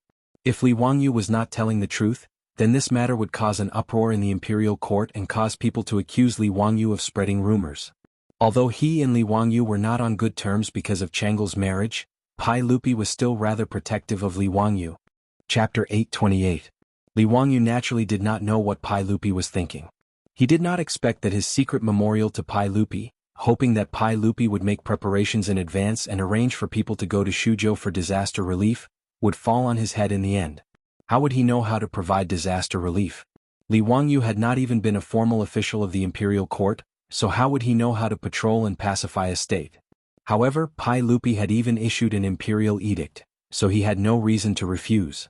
He also did not expect that Pai Lupi would arrange for Li Qingqian and Li Tai to go to Shuzhou with him. In fact, this was very normal. In Pai Lupi's view, Crown Prince Li Qingqian and Li Tai still did not understand the suffering of the common people. Although these two had been returning to Dingzhou village in Chang, and for a long time, how could they have seen the suffering of the common people in Dingzhou village and the academy? The original Dingzhou village was really poor. It was a mud-like village, a poor place where it was difficult to even marry a wife. But after Li Wangyu moved back to Dingzhou village, this remote and desolate village had, in just 2 short years, become the wealthiest village in the Great Tang. There was no other village that could compare. It was not an exaggeration to say that even in Chang, in the wealthy merchants in the west of the city, the quality of life was much worse than Dingzhou village in terms of quality of life. As the saying goes, one knows etiquette when one has enough grain, and one knows honor and disgrace when one has enough food and clothing. The current Dingzhou village not only did not have to worry about food and clothing, but it was also peaceful and well-mannered. The naughty children in the village were all sent by Li Wangyu to study in the academy, making the people in the surrounding counties extremely envious. If a family's daughter could marry into Dingzhou village, then her family would definitely hold a big banquet and celebrate for 3 days and 3 nights, letting the neighbors and friends know that their daughter had married into Dingzhou village. Therefore, Li Qingqian and Li Tai were more comfortable in Dingzhou village and the academy than in Taiji Palace. Naturally, they didn't understand the suffering of the people. Pai Lupi gladly accepted Zhang Sun Wuji's suggestion to appoint Li Wangyu as the appointed envoy. He immediately thought of having Li Qingqian and Li Tai, who were also in Huayin County, follow Li Wangyu on this trip. If there really was a flood in Shuzhou, he could let his two sons truly understand the living conditions of the common people. With over 1,000 guards by his side, he naturally didn't have to worry about his son's safety. Pai Lupi naturally didn't know that his two sons had been secretly taken away by Li Wangyu. They had already shaken off the imperial guards and sneaked out to play. In Li Wangyu's secret memorial to Pai Lupi, he did not dare to mention this. Otherwise, Pai Lupi, who loved his sons dearly, might personally run to Fenglingdu and hang Li Wangyu up to teach him a lesson. Mi Tuo accepted the task of announcing the imperial edict at Fenglingdu and led the officials of the Ministry of Civil Affairs out of Chang and city in the morning of the next day in the heavy rain, heading for Huayin County. Mi Tuo had originally planned to pick up Crown Prince Li Wangyu and Prince Li Tai at Huayin County and meet up with the 1,000 imperial guards. Then they would cross the Yellow River and head to Huayin County to announce the imperial edict to Li Wangyu. Who would have thought that the group would be stopped by Lai Hat's troops when they rushed to Huayin County? They said that the Crown Prince and Prince Li Wangyu had been grounded by Li Wangyu. They were punished to repent in the house and were not allowed to take half a step out. No outsiders were allowed to enter. Mi Tuo didn't care about this and directly barged in. However, the Crown Prince and Prince Li Wangyu were nowhere to be seen. The beautiful blonde Avro looked at Mi Tuo in horror. She was still holding a snack in one hand and stuffing it into her mouth, while her other hand was frantically hiding her phone behind her back. Avro didn't dare to let outsiders see such an immortal treasure. Mi Tuo was also dumbfounded. He looked around the room and didn't see any trace of the Crown Prince or Prince Li Wangyu. He hurriedly asked, "Avro, where are the Crown Prince and Prince Li Wangyu?" Avro hid her phone. Seeing that she couldn't hide it any longer, she stuck her tongue out at Mi Tuo and made a funny face. "Hee, the Crown Prince and Prince Li Wangyu went to Tongguan with you 2 days ago." She still didn't know that Li Wangyu and the others had already crossed the Yellow River and ran to Fenglingdu. Furthermore, they were trapped there due to the heavy rain. Avro's answer naturally made Mi Tuo jump with anxiety. He knew that Li Wangyu wasn't at Tongguan. The secret memorial he wrote to His Majesty stated very clearly that he, Cheng Chumo, and the others had run to Fenglingdu on the other side of the Yellow River. Nonsense. This is utter nonsense. How could the Marquis run off with the Crown Prince and Prince Li Wangyu without permission? Let's go to Tongguan now." Mi Tuo's forehead was covered in sweat. Mi Tuo was burning with anxiety. He gathered the imperial guards who were in charge of protecting Li Qingqian and Li Tai and scolded the commandant and lieutenant of the imperial guards. He didn't dare to act arbitrarily and could only order someone to report back to Chang, and while he hurriedly led everyone to Tongguan in the rain. However, they still couldn't cross the Yellow River when they reached Tongguan and were blocked by the heavy rain on the southern bank. In his anxiety, Mi Tuo almost wanted to force his men to cross the Yellow River, but he was finally persuaded to stop. After all, Li Wangyu still had more than 10 Li family troops by his side. Coupled with Cheng Chumo and the other foppish sons, the Crown Prince and Prince Li Wangyu's safety shouldn't be a problem. Mi Tuo was so anxious that his mouth was covered in blisters. However, he couldn't change God's mind and could only lead his men to wait at Tongguan for a day and a night. On the morning of the second day, the torrential rain that had been raging for 3 days finally stopped and turned into a drizzle. Mi Tuo couldn't wait any longer and urged the commandant to find a ferry. Thousands of people began to cross the Yellow River. Mi Tuo boarded the ferry first and led dozens of imperial guards to cross the Yellow River. He happened to meet the Lai Hat troops that Li Wangyu had sent to check the situation at the ferry. He hurriedly summoned the Lai Hat troops and asked about the situation. After learning that the Crown Prince and Prince Li Qingqian were safe and sound, he was relieved. He asked the Lai Hat troops to lead the way and everyone rushed to the hostel to read the imperial edict. After Li Wangyu asked about the reason, he could only pretend that he didn't see Mi Tuo's sad expression. After all, he was in the wrong in this matter. His original plan was to secretly take Li Qingqian and Li Tai out to play for 2 days without anyone noticing. Who would have thought that God's plan would be different than man's? Because of the sudden torrential rain, this matter was exposed. Li Wangyu looked at the officials behind Mi Tuo, whose clothes were disheveled. Only then did he relax a little. It seemed that Pai Lupi wasn't completely unreliable and casually threw the disaster relief work to him. These officials from the Ministry of Civil Affairs were the ones that Pai Lupi arranged to do the actual work. It seemed that he only needed to take Li Qingqian and Li Tai to Shuzhou to comfort the victims of the disaster. Li Wangyu was very satisfied with Pai Lupi's arrangements. Since he couldn't reject this matter, Li Wangyu ordered people to prepare to leave. The right thing to do was to get to Shuzhou as soon as possible. Just as he was preparing to leave, he saw another group of carriages coming from the end of the street. Chapter 829. Li Wangyu looked up and saw that the carriages were hanging the banners of the Marquis Mansion of Hu County. He was surprised. Why did someone from his mansion come? When the carriages came near, his beautiful boss came down from the carriage. Li Wangyu was shocked and quickly held up his umbrella to greet her. "Changqing, why are you here?" Su Changqing rolled her eyes at him and secretly reached out to pinch his waist. She whispered, "You sent a letter to the Chou family, so Chou Kuan naturally informed me. I also heard that you were appointed as the Hunan Taoist envoy by Li Shimin. I guessed that you were going to Shuzhou for disaster relief, so I quickly followed to see if I could help." Li Wangyu suddenly understood, but secretly cursed Chou Kuan in his heart. He was unreliable. The letters he sent out, in addition to the secret memorial to Pai Lupi, were sent to the Chou family in Chang'an. In the letter he told Chou Yuanliang that there might be a flood in Shuzhou, so he ordered Chou Yuanliang, a big grain merchant in Chang'an, to collect more food and prepare to send it to Shuzhou for sale. Li Wangyu was not a saint, so he had his own calculations. If there was a flood in Shuzhou, the food transported by the Chou family would be purchased by the imperial court and used for disaster relief. The Chou family could also make a small profit, and the people of Shuzhou would not starve. After all, compared to the government transporting food to Shuzhou for disaster relief, it was obvious that the speed of a big grain merchant like the Chou family would be much faster. This kind of thing was beneficial to everyone. At most, the imperial court would have to spend a little more money. Li Wangyu did not expect that the fat Chou Kuan would inform his beautiful boss about this. "Hehe, Changqing, it's great that you can come. It's good to have you to advise me. Li Shimin suddenly made me the Hunan Taoist envoy. I'm still confused." Li Wangyu was naturally happy about the sudden appearance of his beautiful boss. After all, his beautiful boss was a top student at the University of Pennsylvania. In terms of management ability, she was several streets ahead of him. There was no reason for him not to be happy when there was a beautiful woman giving him advice behind his back. It had been raining for 3 days and 3 nights, and Li Wangyu didn't know what was going on in Suzhou. He could only make the best use of his time and arrange for everyone to set off for Suzhou. It was rather convenient to travel from Fenglingdu to Shuzhou. Nowadays, the waterways of the Tang dynasty were much more convenient. From Fenglingdu, one could take a boat and go down the Yellow River to Zhengzhou. From there, one could reach Shuzhou through the Tongji Canal. The entire journey was more than 1,000 miles long. Following the river, it would take about 2 days to reach the Su province. After reading the edict, Mi Tuo did not return to Chang'an. He still had to follow Li Qingqian and Li Tai to Shuzhou before returning to Chang'an. Li Wangyu, this freshly minted Hunan Taoist envoy, plus the imperial guards accompanying him, there were more than 1,000 men and horses. If they wanted to sail to Shuzhou, it would take some effort. Luckily, there were many boats at Fenglingdu and Tongguan. Especially after the Crown Prince and King Yu's banners were brought out, how could the local officials not cooperate?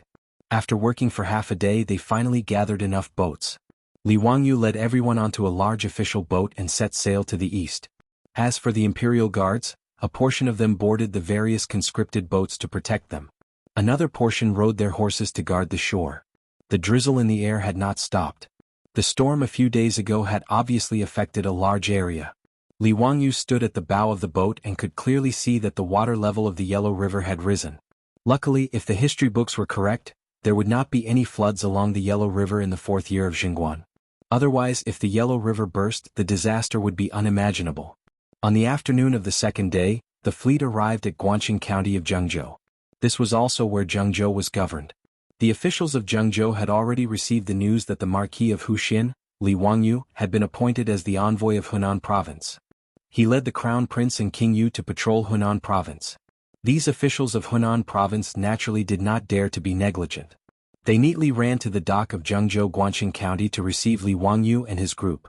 When the official boat carrying Li Wangyu and the others docked, the Zhengzhou provincial governor led the officials and bowed. "Greetings to the Crown Prince, King Yu and Marquis of Huxian." "No need for formalities. Provincial Governor Hu, is there any news of Shuzhou?" Li Wangyu did not know the provincial governor of Zhengzhou. He only knew his name. He did not have the time to be courteous with these Zhengzhou officials and directly asked about the situation of Shuzhou. Zhengzhou and Shuzhou were neighbors. If there was news, the officials of Zhengzhou would naturally know. Who would have thought that this provincial governor who would stutter for a long time without saying anything? Li Wangyu couldn't help but frown. How come the provincial governor of Zhengzhou did not know anything? He was annoyed, but he could only be patient and ask the provincial governor of Zhengzhou to quickly send people to inquire about the news. Marquis, this official has already ordered people to prepare a banquet. Marquis, the crown prince, and King Yu. Before the provincial governor of Zhengzhou finished speaking, he was impatiently interrupted by Li Wangyu. Enough, there is no need to arrange this. I am anxious to know the situation of Shuzhou. Quickly send people to inquire about it. Provincial governor who was rebuffed and could not help but feel embarrassed. He cursed in his heart. He was the provincial governor of Zhengzhou, not the provincial governor of Shuzhou. Why did Li Wangyu ask about the situation of Shuzhou as soon as he arrived in Zhengzhou? Could it be that something happened in Shuzhou? These days, other than a few days of heavy rain, he did not hear of anything happening. The provincial governor of Zhengzhou found it strange, but he did not dare to ask. He could only immediately send people to Shuzhou to inquire about the news. However, before the provincial governor of Zhengzhou could send people, Shuzhou's horses galloped over, bringing with them shocking news. Report. There is a sudden flood in Shuzhou. 8 counties are trapped. The provincial governor of Shuzhou has ordered people to urgently request for reinforcements. This sudden news caused all the officials in Zhengzhou to be dumbfounded. The provincial governor of Zhengzhou was even more shocked. He looked at Li Wangyu with an expression of bewilderment. Li Wangyu was worried that he would not be able to see anything. He did not care about the shock of the officials in Zhengzhou and hurriedly sent people to report in detail. The Ying River and Shuangwei River in Shuzhou have already burst because of the continuous heavy rain last night. Currently, most of Shuzhou has been swallowed by the flood. Including Changxi County, 8 of the 9 counties in Shuzhou have been surrounded by the flood and are in imminent danger. When Li Wangyu heard this news, he was instantly stunned. In the history books of the future, there was only one sentence recorded. In the 4th year of Jingguan there was a flood in Shuzhou. He did not expect this flood to be so serious. Under the jurisdiction of Shuzhou, there were 59,717 households, 9 counties and 117 villages. When Li Wangyu thought of these numbers, he felt his scalp go numb. Quickly set off to Shuzhou. Chapter 830. Li Wangyu did not dare to stay in Zhengzhou any longer. After hearing that Shuzhou had indeed breached the dam yesterday, he immediately prepared to set off. However, just as he was about to board the ship, he stopped and turned to the Zhengzhou provincial governor. Governor Hu, how much grain does Zhengzhou have? Marquis, Zhengzhou does not have much grain, but Marquis does not need to worry about grain. In Luoyang's Chongping warehouse, there are large amounts of grain stored in case of emergency. Marquis can give the order to transport grain from Luoyang's Chongping warehouse to Shuzhou. The Zhengzhou provincial governor was also a shrewd person. He immediately understood the meaning behind Li Wangyu's words and quickly replied. He was not lying. The Tang dynasty had Chongping warehouses in Luo, Xiang, Yu, Su, Qi, Ping, Qin and Puzhou to store large amounts of grain. These grain stores were first to stabilize the price of grain and prevent the grain from being cheap and harming the farmers. Secondly, it was to prevent bad harvests. For example, during the locust plague in the 2nd year of Jingguan, the local government relied on the grain in Chongping warehouse to save the victims. Secondly, it was to deal with national matters such as military expeditions or major construction projects. Luoyang was not far from Zhengzhou, only 200 miles away. Using 4-wheeled carriages to transport grain, one could reach in a day. Li Wangyu ordered people to summon the civil officials on the ship. After asking them and confirming this point, he was slightly relieved. With the grain in Luoyang's Chongping warehouse and his orders to transport grain to Zhengzhou, grain should not be a big problem. In his mind, for such a disaster, as long as there was enough grain to ensure the survival of the victims, there would not be any problems. Li Wangyu ordered the civil officials to leave a few people behind and immediately set off for Luoyang's Chongping warehouse to transport grain to Zhengzhou and then to Shuzhou through the Tongji Canal. He hurriedly boarded the ship and led the fleet toward Shuzhou. Zhengzhou was 200 miles away from Shuzhou. If they went with the flow, they could reach it in 6 to 8 hours. When the fleet entered Shuzhou, the scene in front of them shocked everyone.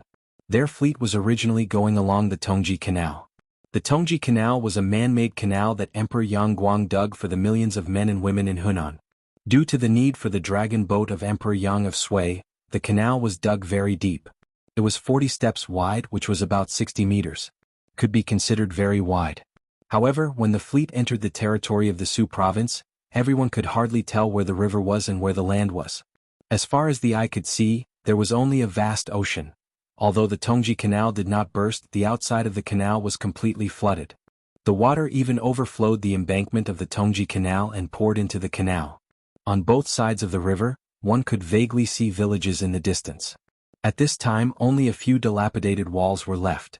Corpses of cows, sheep and pigs were floating in the filthy water. From time to time, one could even see the corpses of people who had drowned in the flood. In the distance, there were still quite a few commoners taking refuge in the trees and roofs. When they saw the fleet, they all cried out for help. It was a miserable scene. Li Wangyu did not dare to be negligent. He quickly ordered the fleet to lower the boats so that the imperial army could save the people. Fortunately, Li Wangyu and the others had more than 1,000 imperial army guards protecting them. Thus, when they set off from Fenglingdu, they also gathered a lot of ships. After the Zhengzhou provincial governor learned of the flood in Shuzhou, he also arranged for ships to follow them. There was a place to settle these people who were saved. Li Wangyu ordered for the rescued people to be sent back to Zhengzhou. He continued to lead the fleet toward Changxi County. Along the way, Li Wangyu's fleet had been saving the people on both sides of the Tongji Canal. When the fleet arrived at Changxi County, it was already evening. Looking from afar, half of the city walls of Changxi County were already submerged in the flood. It was obvious that the Shuzhou provincial governor was also surrounded by the flood. The tens of thousands of commoners within the city were also in danger. Li Wangyu originally wanted to immediately change to a small boat and head toward Changxi County. However, he was persuaded not to do so. At this moment, the sky was already dusk. The situation within the city was unclear, so it was best not to rashly enter the city in case something unexpected happened. Li Wangyu pondered for a moment. Thinking about how there was no light at night and how his fleet did not bring any food for the rescue, it was indeed inappropriate for them to rashly enter Changxi County. As such, he did not insist. However, he still ordered the imperial guards to send people to take a small boat to Changxi County to gather information. If possible, he wanted to find the Shuzhou provincial governor and the officials of Changxi County to ask about the situation. Standing at the head of the boat, looking at the dozens of imperial guards slowly rowing the small boat toward the county not far away, Li Wangyu could not help but let out a long sigh. In this era, human lives were simply too fragile in the face of disasters. Furthermore, he felt that he had overlooked something, but he could not figure out what it was. At this moment, Su Changqing walked to his side and stood shoulder to shoulder with him. Looking at the city walls and the flood, she suddenly said, "Wangyu, there's something that I think you should make plans for." What? Li Wangyu did not understand her words. Su Changqing brushed aside the hair on her forehead that had been messed up by the wind and said, "Did you forget that after a disaster, there will be a plague?" Her words were like a clap of thunder that exploded in Li Wangyu's ears, causing his body to sway. As expected, he felt that he had forgotten something. Plague. Since ancient times, due to the poor sanitation in Wuxia, it had become a law that after a disaster, there would be a plague. Especially after a flood, when the corpses of the livestock and people were soaked in the flood, the water would definitely be filled with the virus. If it was not treated, it would be strange if the livestock and people did not get sick after drinking the contaminated water. Furthermore, due to the poor medical conditions and the lack of experience in preventing epidemics, once an epidemic broke out, even the officials and doctors could easily get sick and die. Li Wangyu thought that if an epidemic broke out in Shuzhou after the flood, the scene would be too terrifying. Thinking about the scene of an epidemic, his back was covered in a layer of white sweat. At this moment, he saw a boatman at the head of the boat. He used a rope to tie a bucket of water and put it into the river. He lifted the bucket of water and was about to put it into his mouth. Li Wangyu immediately rushed over and kicked the boatman who was about to drink the water. The boatman staggered and the water in his hands spilled everywhere. That boatman was kicked into a daze, but he did not understand what mistake he had made to make the noble so angry. He also did not dare to argue and quickly knelt down, begging for forgiveness. Li Wangyu ignored that boatman and directly called Niu Wu. Niu Wu, pass down the order that no one in the fleet is allowed to drink the water. It must be boiled first before drinking. Every day, everyone must wash their hands at least 3 times. If there is anyone who disobeys, this marquis will severely punish them. Chapter 831. Li Wangyu's orders were basic knowledge that all future generations knew about, but in the eyes of the Tang, they were making things difficult for them. Although the boatman who had been kicked by him admitted his crime, he was inwardly cursing the marquis for meddling too much. Wasn't this how boatmen always lived their lives? Who had the time to boil water when they were sailing? In his view, It was purely because a noble like Li Wangyu had nothing better to do that he even cared about how they ate and drank. Of course, the boatman didn't dare to say this out loud. He wasn't the only one with such thoughts. After Li Wangyu's order was passed down, the entire fleet was filled with complaints. After Li Wangyu discussed it with his beautiful boss, he issued even stricter orders. They forbade drinking unclean water, eating unclean food, defecating, spitting. A series of detailed rules made everyone complain incessantly. Let alone the boatmen and imperial army soldiers, even the hedonistic scions, Li Qingqian, and Li Tai didn't understand why Li Wangyu had issued such an order. But Li Wangyu had no intention of explaining. After all, in this era only Sun Simiao and Lu Shenwei understood the concept of bacteria because of the existence of microscopes. No one else understood these things. He also couldn't slowly explain to everyone what bacteria, pathogens and viruses were. He could only use high-pressure measures to force everyone to accept. Anyone who disobeyed would be locked up or whipped. Fortunately, Li Wangyu was the founding marquis of the county and the Henan Circuit's envoy, so no one dared to disobey his orders. No matter how much the boatmen and imperial army soldiers complained about Li Wangyu, they could only obediently follow his orders. After issuing his order, Li Wangyu turned to Su Changqing. Changqing, after daybreak, you will take Aphrodite, Li Qingqian, Li Tai, and Qing Chimo back to Zhengzhou and Chang'an. Since Shuzhou could become an epidemic area, Li Wangyu couldn't bear to let his beautiful boss take this risk with him. Even he couldn't help but tremble at the mention of an epidemic area. The virus didn't care who he was. With the current medical conditions in the Tang dynasty, once he was infected with those messy viruses, except for the penicillin in Sun Simiao's hands, which had a certain probability of saving his life, he could only wait for death. Were it not for the fact that Pai Lupi had conferred him the title of Banji Shur of Hunan province, he would have immediately ordered his men to turn the ship around and return to Zhengzhou. It wasn't that Li Wangyu was a coward. It was human nature to cherish life. Su Changqing immediately understood Li Wangyu's intention. Her beautiful eyes widened as she stared at Li Wangyu and said, "I'm not leaving. Don't even think about driving me away. If we're going to face the epidemic, then let's face it together. Back then, you and I agreed that we would live and die together in the Great Tang." Obviously, when faced with this kind of situation, women were always more emotional than men. Li Wangyu smiled bitterly and said, "Changqing, listen to me.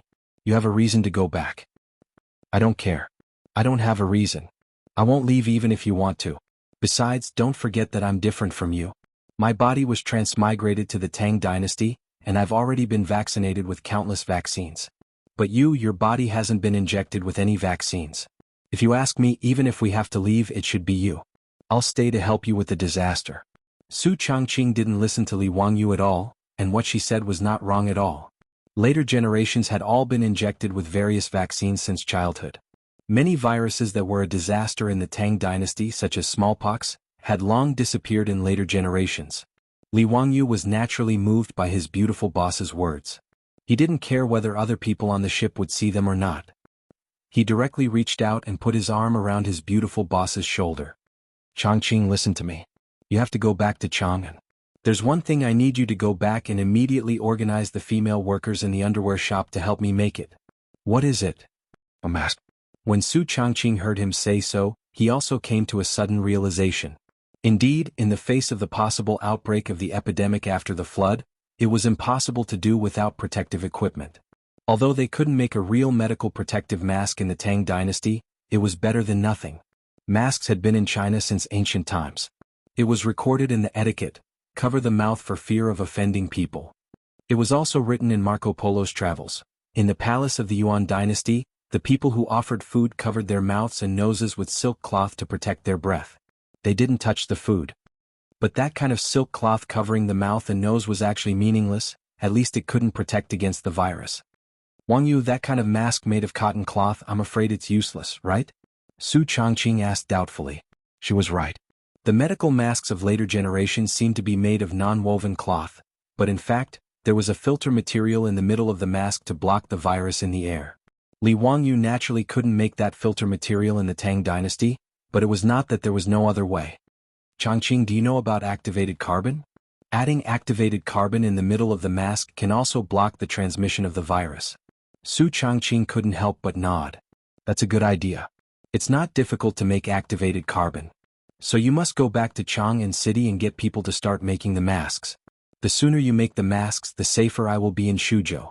But, Li Wangyu gently kissed the beautiful face of his beautiful boss. No buts. It's a deal. Tomorrow morning, you go back to Chang, and with Li Qingqian and Li Tai. Be good and listen to me. Su Changqing pondered for a long time, and could only silently nod his head and agree. In addition, you have to help Sun Simiao get more penicillin as soon as possible and get people to send it to Shuzhou. If an epidemic really breaks out in Shuzhou, I'm afraid only penicillin can save lives.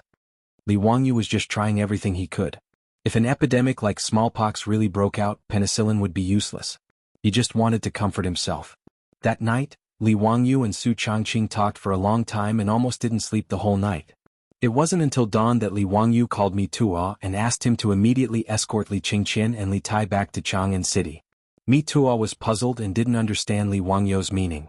Li Wangyu could only whisper in his ear, "After a disaster, there will be a pandemic. We must be prepared." Mi Tuo's face suddenly changed. He turned his head stiffly and looked at the swamp around him. His body couldn't help but shiver. He immediately understood Li Wangyu's words. If an epidemic really broke out in Shuzhou, who would dare to put the Crown Prince and His Highness King Yu in such a dangerous place? Marquis Yu, you should also withdraw. Why don't you go back to Zhengzhou first? Mi Tuo still had a conscience and still thought about Li Wangyu. Li Wangyu shook his head and looked at the wall of Changji County not far away. He said, "I'm the Hunan Taoist envoy." Chapter 832. When Li Qingqian and Li Tai heard that Li Wangyu wanted them to return to Chang'an, they shook their heads and refused to leave no matter what. However, Li Wangyu didn't care about that at the moment. Using his authority as a teacher, he forced the two to board the ship back to Zhengzhou. On the other hand, Qing Chumo and the other wastrels refused to return to Chang, and no matter what Li Wangyu said. "Zio, don't say any more. If we turn around and return to Chang, and how can we face others in the future? Not to mention that the current situation in Shuzhou is unclear. Even if there is a pandemic, as long as you are in Shuzhou, we will accompany you." Brother Chumo is right. "Zio, what do you take us for?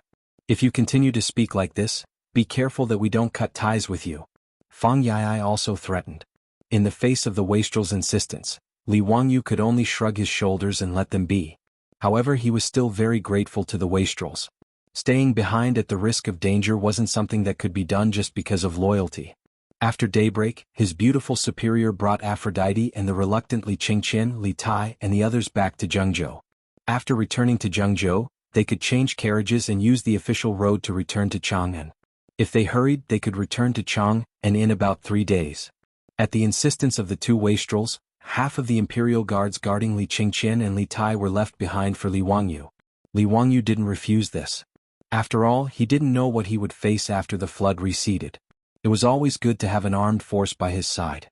Standing at the bow of the ship and looking at the sailing ship slowly disappearing into the distance, Li Wangyu didn't know if his beautiful superior could make the masks in time and send them to Shuzhou.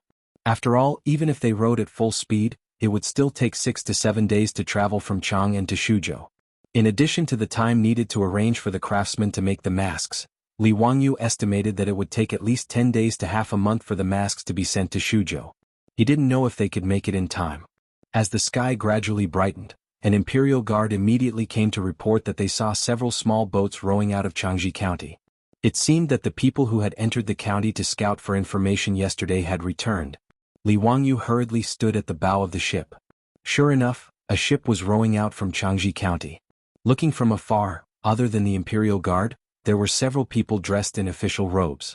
One of them was dressed in a crimson official robe. Su Province was Central Province. The only person who could wear dark red official robes in Su Province was the governor of Su Province.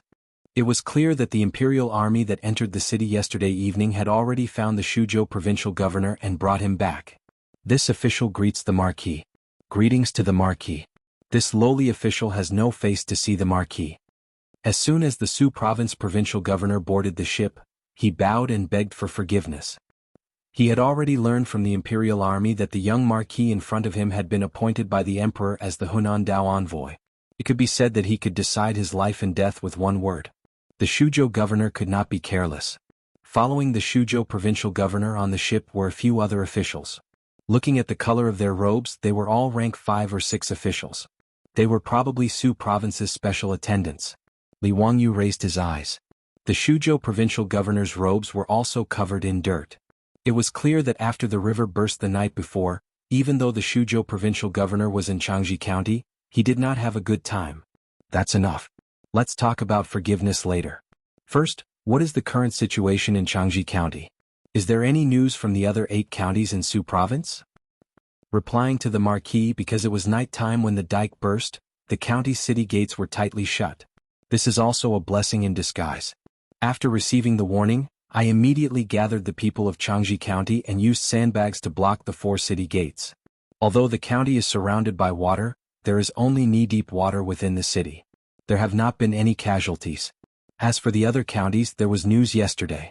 The situation is similar to Changji County. The Suzhou provincial governor's words made Li Wangyu feel slightly more at ease. Of the 59,717 households in Su Province, most of them were gathered in the 8 counties. Due to the protection of the city walls, the disaster was not too serious. However, based on the scenes he saw along the way, the situation of the 117 villages scattered around was not optimistic. However, in this short period of time, Li Wangyu really could not gather people to help the victims. The only good news was that the heavy rain had stopped. According to the Suzhou provincial governor's report, he had sent people to the Ying River and Shuangni River to check.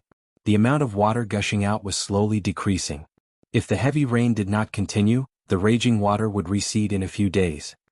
How is the grain storage in Changji County? How long can it last? Li Wangyu continued to ask. In the face of a disaster, grain was the most important thing. As long as there was grain, there would not be any major problems. However, the Suzhou provincial governor gave a bitter smile and gave him a piece of bad news. Marquis, although I did my best to order people to save the grain in the granaries, I only managed to save a portion. It should be enough to last the people of Changji County for 4 to 5 days. Li Wangyu was not surprised by his reply.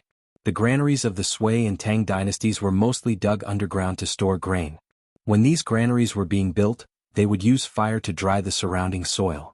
Then they would place the ash and wooden planks one by one. In addition, the grain would be placed layer by layer, with straw mats separating each layer. If it was under normal circumstances, there would naturally be no problem with storing grain like this. However, when the flood outside the city reached the knees, these granaries would easily be flooded with dirty water. However, Li Wangyu was not too disappointed. The grain in the city could last for 4 to 5 days, which should be enough. He had already ordered officials from the Ministry of Civil Affairs to go to the Luoyang granaries to gather grain. In terms of time, it should not be a big problem. Since there were no major casualties in Changji County, Li Wangyu's focus shifted to the most important matter of preventing the epidemic. He gave the orders he had given to the fleet before to the Suzhou provincial governor, the other officials, instructing them to do as they were told. In addition, he quickly sent people to the other counties besieged by the flood to pass on his orders. If any of the county officials failed to carry out his orders, then don't blame him, the Henan circuit governor, for settling accounts and stripping them of their official robes. After the Suzhou provincial governor and the other officials heard Li Wangyu's orders, they were all dumbfounded. This Marquis of Huxian did not make use of the time to provide disaster relief. Why did he care about these sentimental things? What about forbidding drinking water, forbidding eating unclean food, forbidding urinating and defecating, forbidding spitting? What was the use of these things? Why didn't they hurry to gather the food and the soldiers of the various Xiong mansions in Hunan province? What was the meaning of all these messy things? Everyone cursed in their hearts, but they did not dare to refute him. They could only agree. As for whether or not they would carry out this order, only the heavens knew. Chapter 833. After Li Wangyu finished giving instructions on how to fight the epidemic, he suddenly slapped his forehead. Only then did he remember that he had forgotten 2 very important things. 1. Alcohol. After the flood, mosquitoes and viruses would inevitably breed, and a large amount of disinfectant materials would be needed. Lime and alcohol were the best disinfectants. However, these 2 materials were far away in Chang'an City. The lime mine that he and Qing Yaojin worked together with the other dukes had already started to produce limitless lime, making the dukes' houses very rich. The alcohol needed to be refined in the wine workshop in the Qinling Mountains with high alcohol content. Li Wangyu hurriedly ran back to the cabin and hurriedly wrote a memorial for Pai Lupi, as well as a letter for his beautiful superior. He gave it to Niu Wu and asked him to immediately arrange a fast boat to chase after Su Changqing's boat. If everything went smoothly, these materials would be transported from Chang and to Su province in 10 days. After arranging these matters, Li Wangyu also asked the Su province provincial governor to immediately arrange boats to search and rescue the people who were trapped by the flood. Most of the 500 imperial guards were also sent out by Li Wangyu to search for survivors. "Let's go, we will also go to Changji County to see the situation," Li Wangyu said as he ordered people to prepare boats. The Su province provincial governor and a group of Su province officials hurriedly dissuaded him. "Marquis, at this time the flood has not receded, and the situation in Changji County is not very optimistic. Marquis, why don't you wait on the big boat? It won't be too late to enter the city after the flood recedes." "Enough, don't say any more. I am now the Hunan province governor. How can I sit by and do nothing to the people in Changji County?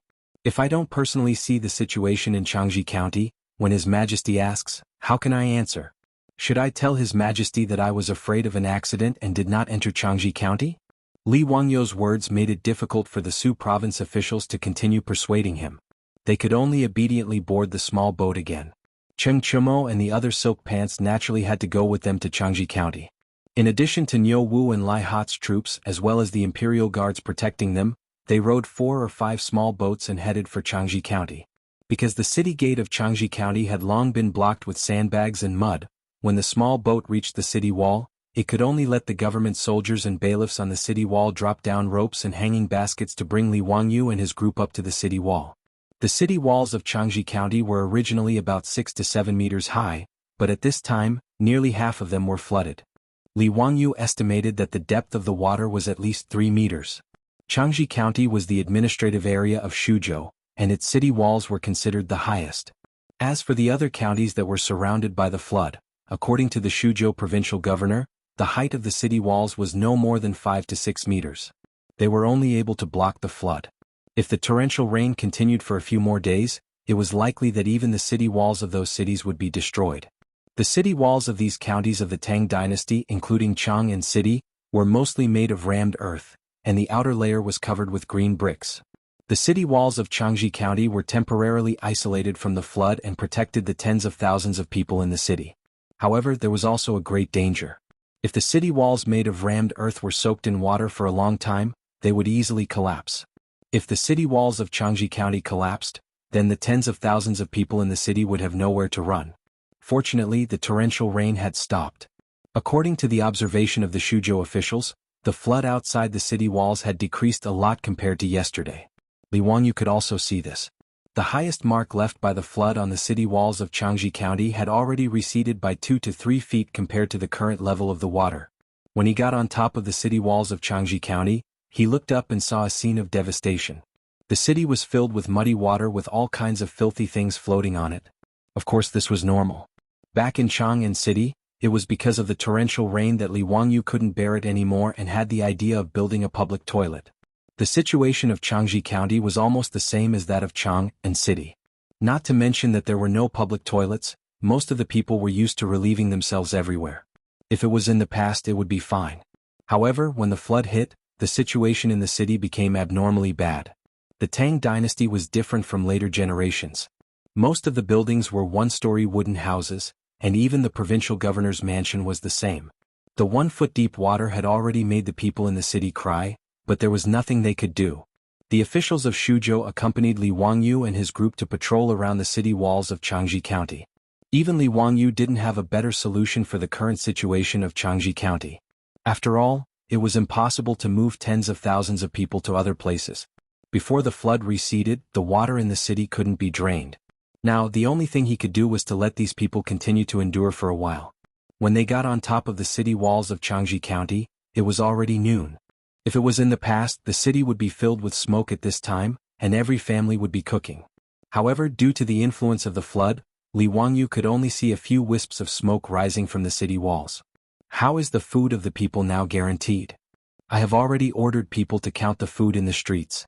For the people who have difficulties in life, they will be given a daily quota of corn to maintain their livelihood. As long as the food arranged by the marquis can be transported in 5 or 6 days, there won't be a big problem. Fortunately, the marquis came in time. Otherwise, the consequences would be unimaginable. Li Wangyu nodded.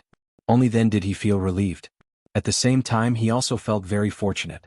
Fortunately, when he was at Fenglingdu because of the heavy rain, he remembered the flood of Shuzhou in the 4th year of Xingguan. That was why he urgently reported to Pai Lupi. he wanted the imperial court to prepare early. He just didn't expect that this disaster relief job, after going around in circles, would fall on his head in the end. But then again, if it was someone else, they might not be able to do better than him. At least in the prevention and treatment of infectious diseases, although Li Wangyu was not a doctor, he knew more than the doctors of this era. He was not a saint, but he was also not a person with a heart of stone. As the saying goes, if you are poor, you should take care of yourself. If you are rich, you should help the world. Now that he was the marquis of the founding county of the Tang dynasty, he naturally had to do something for this era, for the Tang dynasty, and for the people of the Tang dynasty. Brothers, how about we live in Changji County today? Li Wangyu turned his head to the playboys and said with a smile. Cheng Chimo laughed and said, Great. I have never lived in such an environment. Ziyu, you are not afraid, how can I frown? Of course, Brother Chimo was shot in the stomach by an arrow, but he didn't even frown. Fang Yai joked. Cheng Chimo couldn't help but fly into a rage. He began to chase after Fang Yai with his big iron fist, causing everyone to laugh. When the officials of Shuzhou saw this scene, they couldn't help but be stunned. This marquis, as well as those incomparably honorable dukes, were truly magnanimous. Chapter 834. Li Wangyu and the wastrels wanted to spend the night in Changji County, which made it difficult for the officials of Shuzhou. There was no other reason other than there was no place suitable for Li Wangyu and the others. Even the Shuzhou provincial governor's mansion was soaked in dirty water. If Li Wangyu and the others wanted to stay in Changji County, where to stay was a very specific problem. Li Wangyu's brain was hot. After he said that he wanted to stay in Changji County, he regretted it a little. He really couldn't stand those messy things floating in the dirty water. But since he had already said it, how could he immediately change his mind in front of everyone? Li Wangyu looked around and smiled. The city wall of Changji County was a good place for camping. Thus, he immediately ordered the imperial guards to bring over the tents and set up camp on the city wall.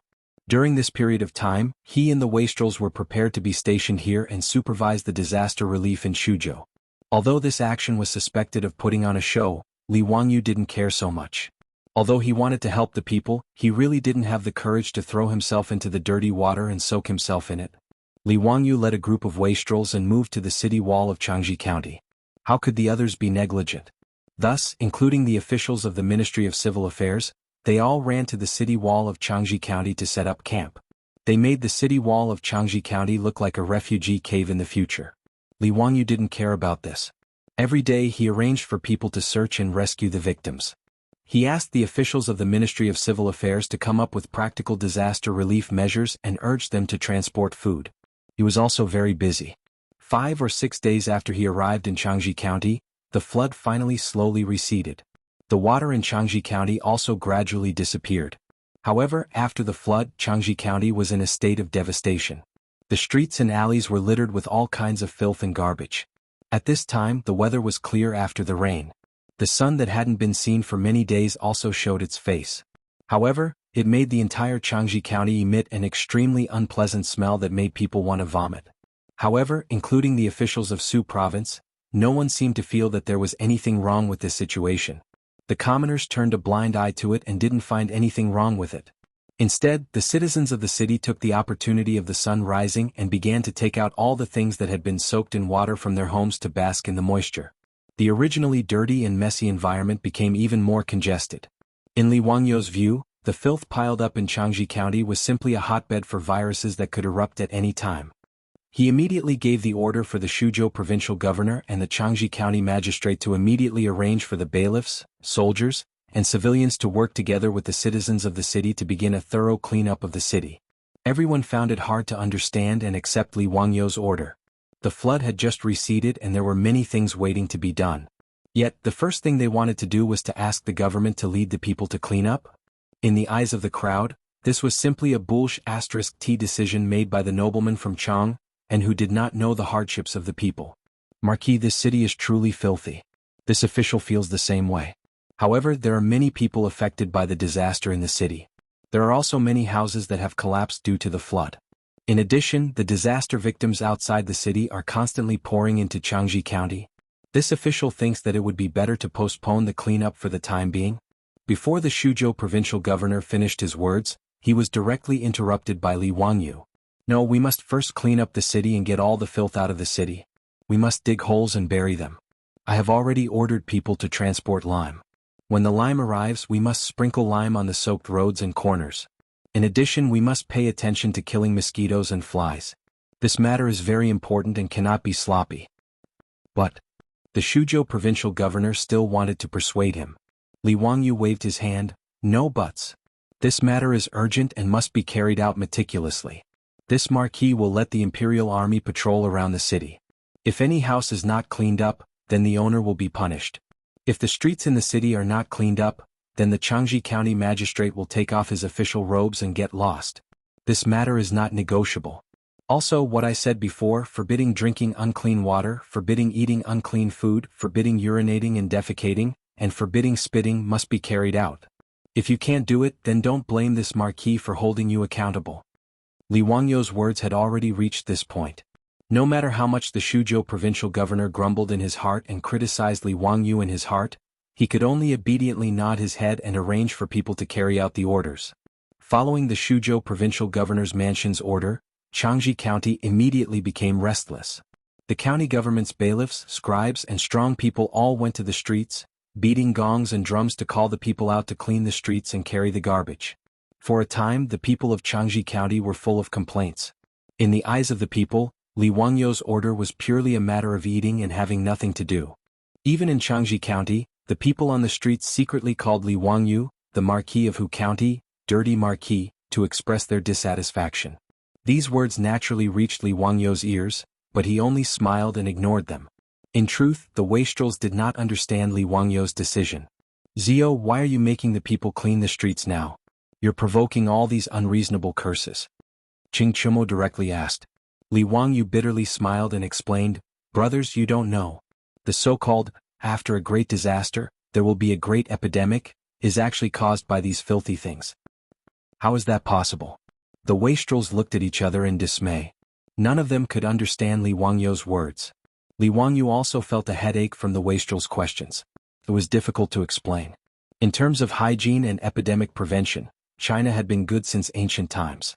Compared to other countries in the world at the same time, China was definitely a top student.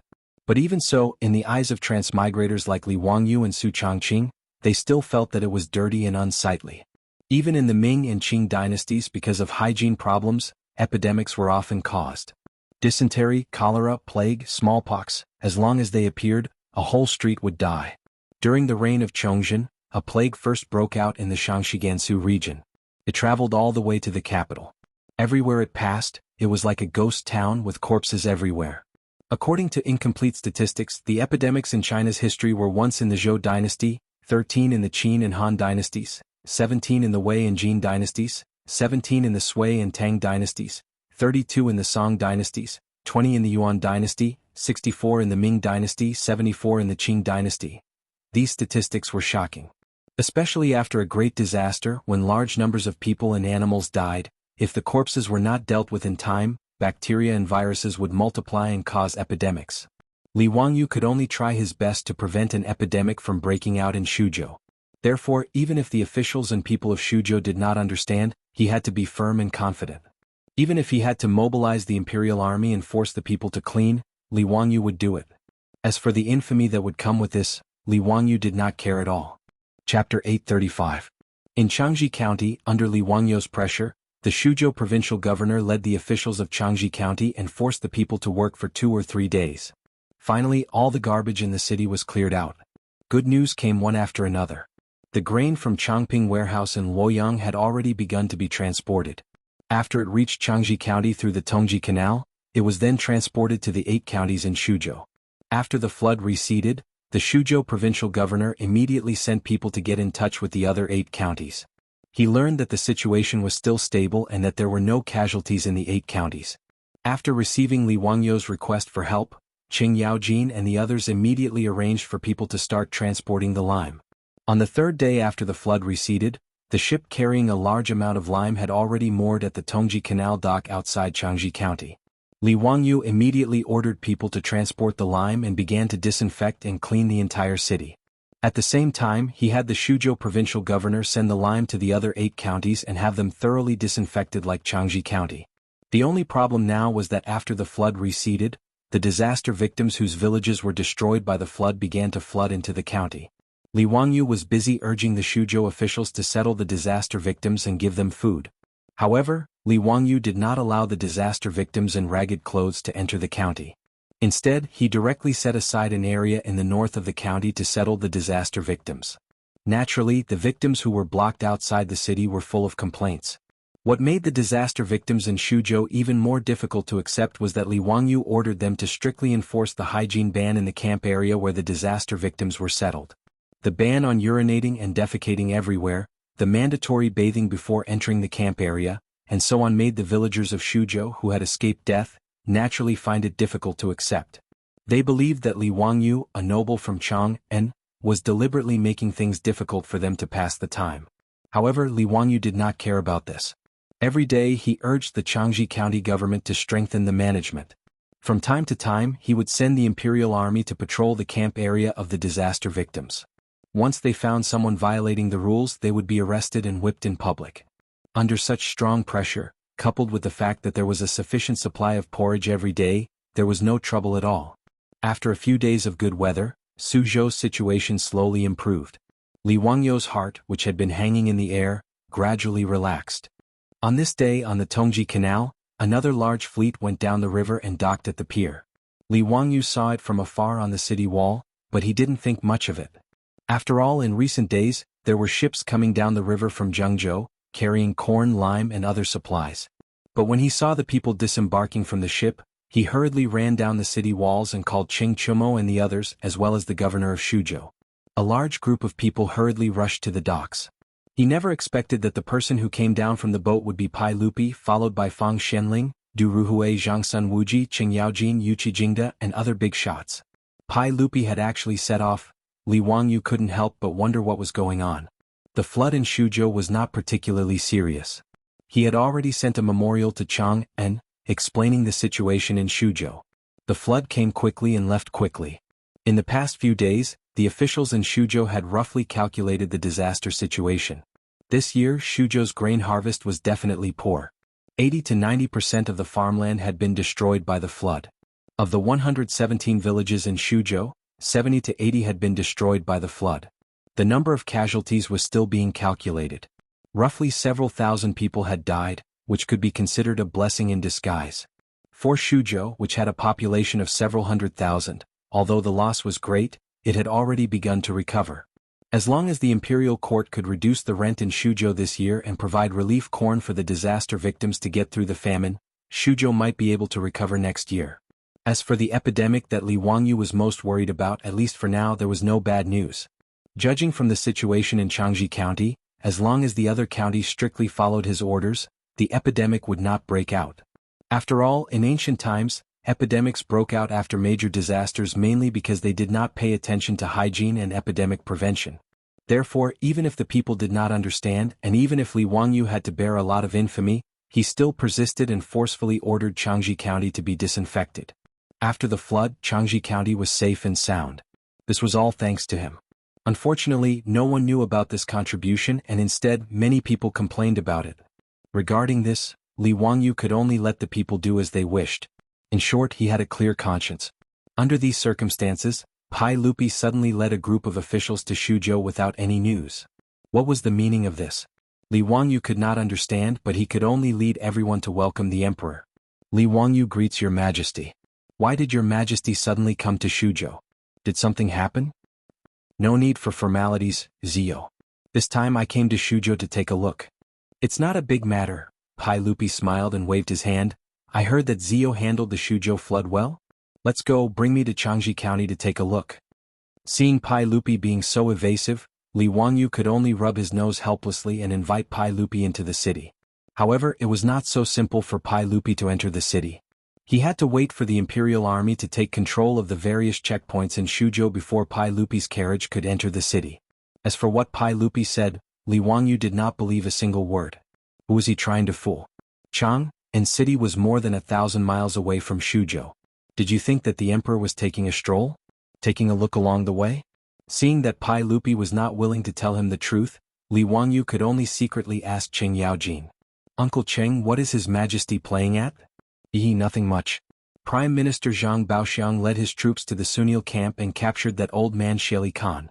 He is sending people to Chang, and when His Majesty learned of this matter, he was naturally delighted and decided to go up north to hunt. At the same time he went to the Wei River where he signed the Wei River Alliance to welcome that old man Sheli Khan. Because His Majesty was in a good mood when he arrived at the Wei River, he thought about the flood in Shuzhou and ordered people to lower the boats and come over here to take a look. Cheng Yaojin's words made Li Wangyu suddenly understand. He had almost forgotten that the biggest thing in the 4th year of Jingguan was the destruction of the Eastern Turks. Sheli Khan was captured alive and brought back to Chang, and to report his capture to the Imperial Ancestral Temple. Li Erk had never forgotten that in the 9th year of Wuda, when the Eastern Tujue people went down south, he was forced by Sheli Khan to sign the Wei River Covenant. Therefore when he learned that his old enemy was captured, he wanted to show off a little, to show off his own political and military skill. As for him coming to Shuzhou, it was purely because he was bored waiting by the Wei River, so he sailed east to take a look at Shuzhou and see how things were handled after the flood. After understanding why Pai Lupi had suddenly appeared in Shuzhou without warning, Li Wangyu could not be bothered to think too much about it and respectfully invited Pai Lupi into the city. Li Er's ceremonial procession slowly set off. Just as they were about to enter Changji County, they saw a horse galloping towards them on the official road not far away. This caused the imperial guards who were guarding outside to become nervous. They all pulled out their weapons and were on high alert.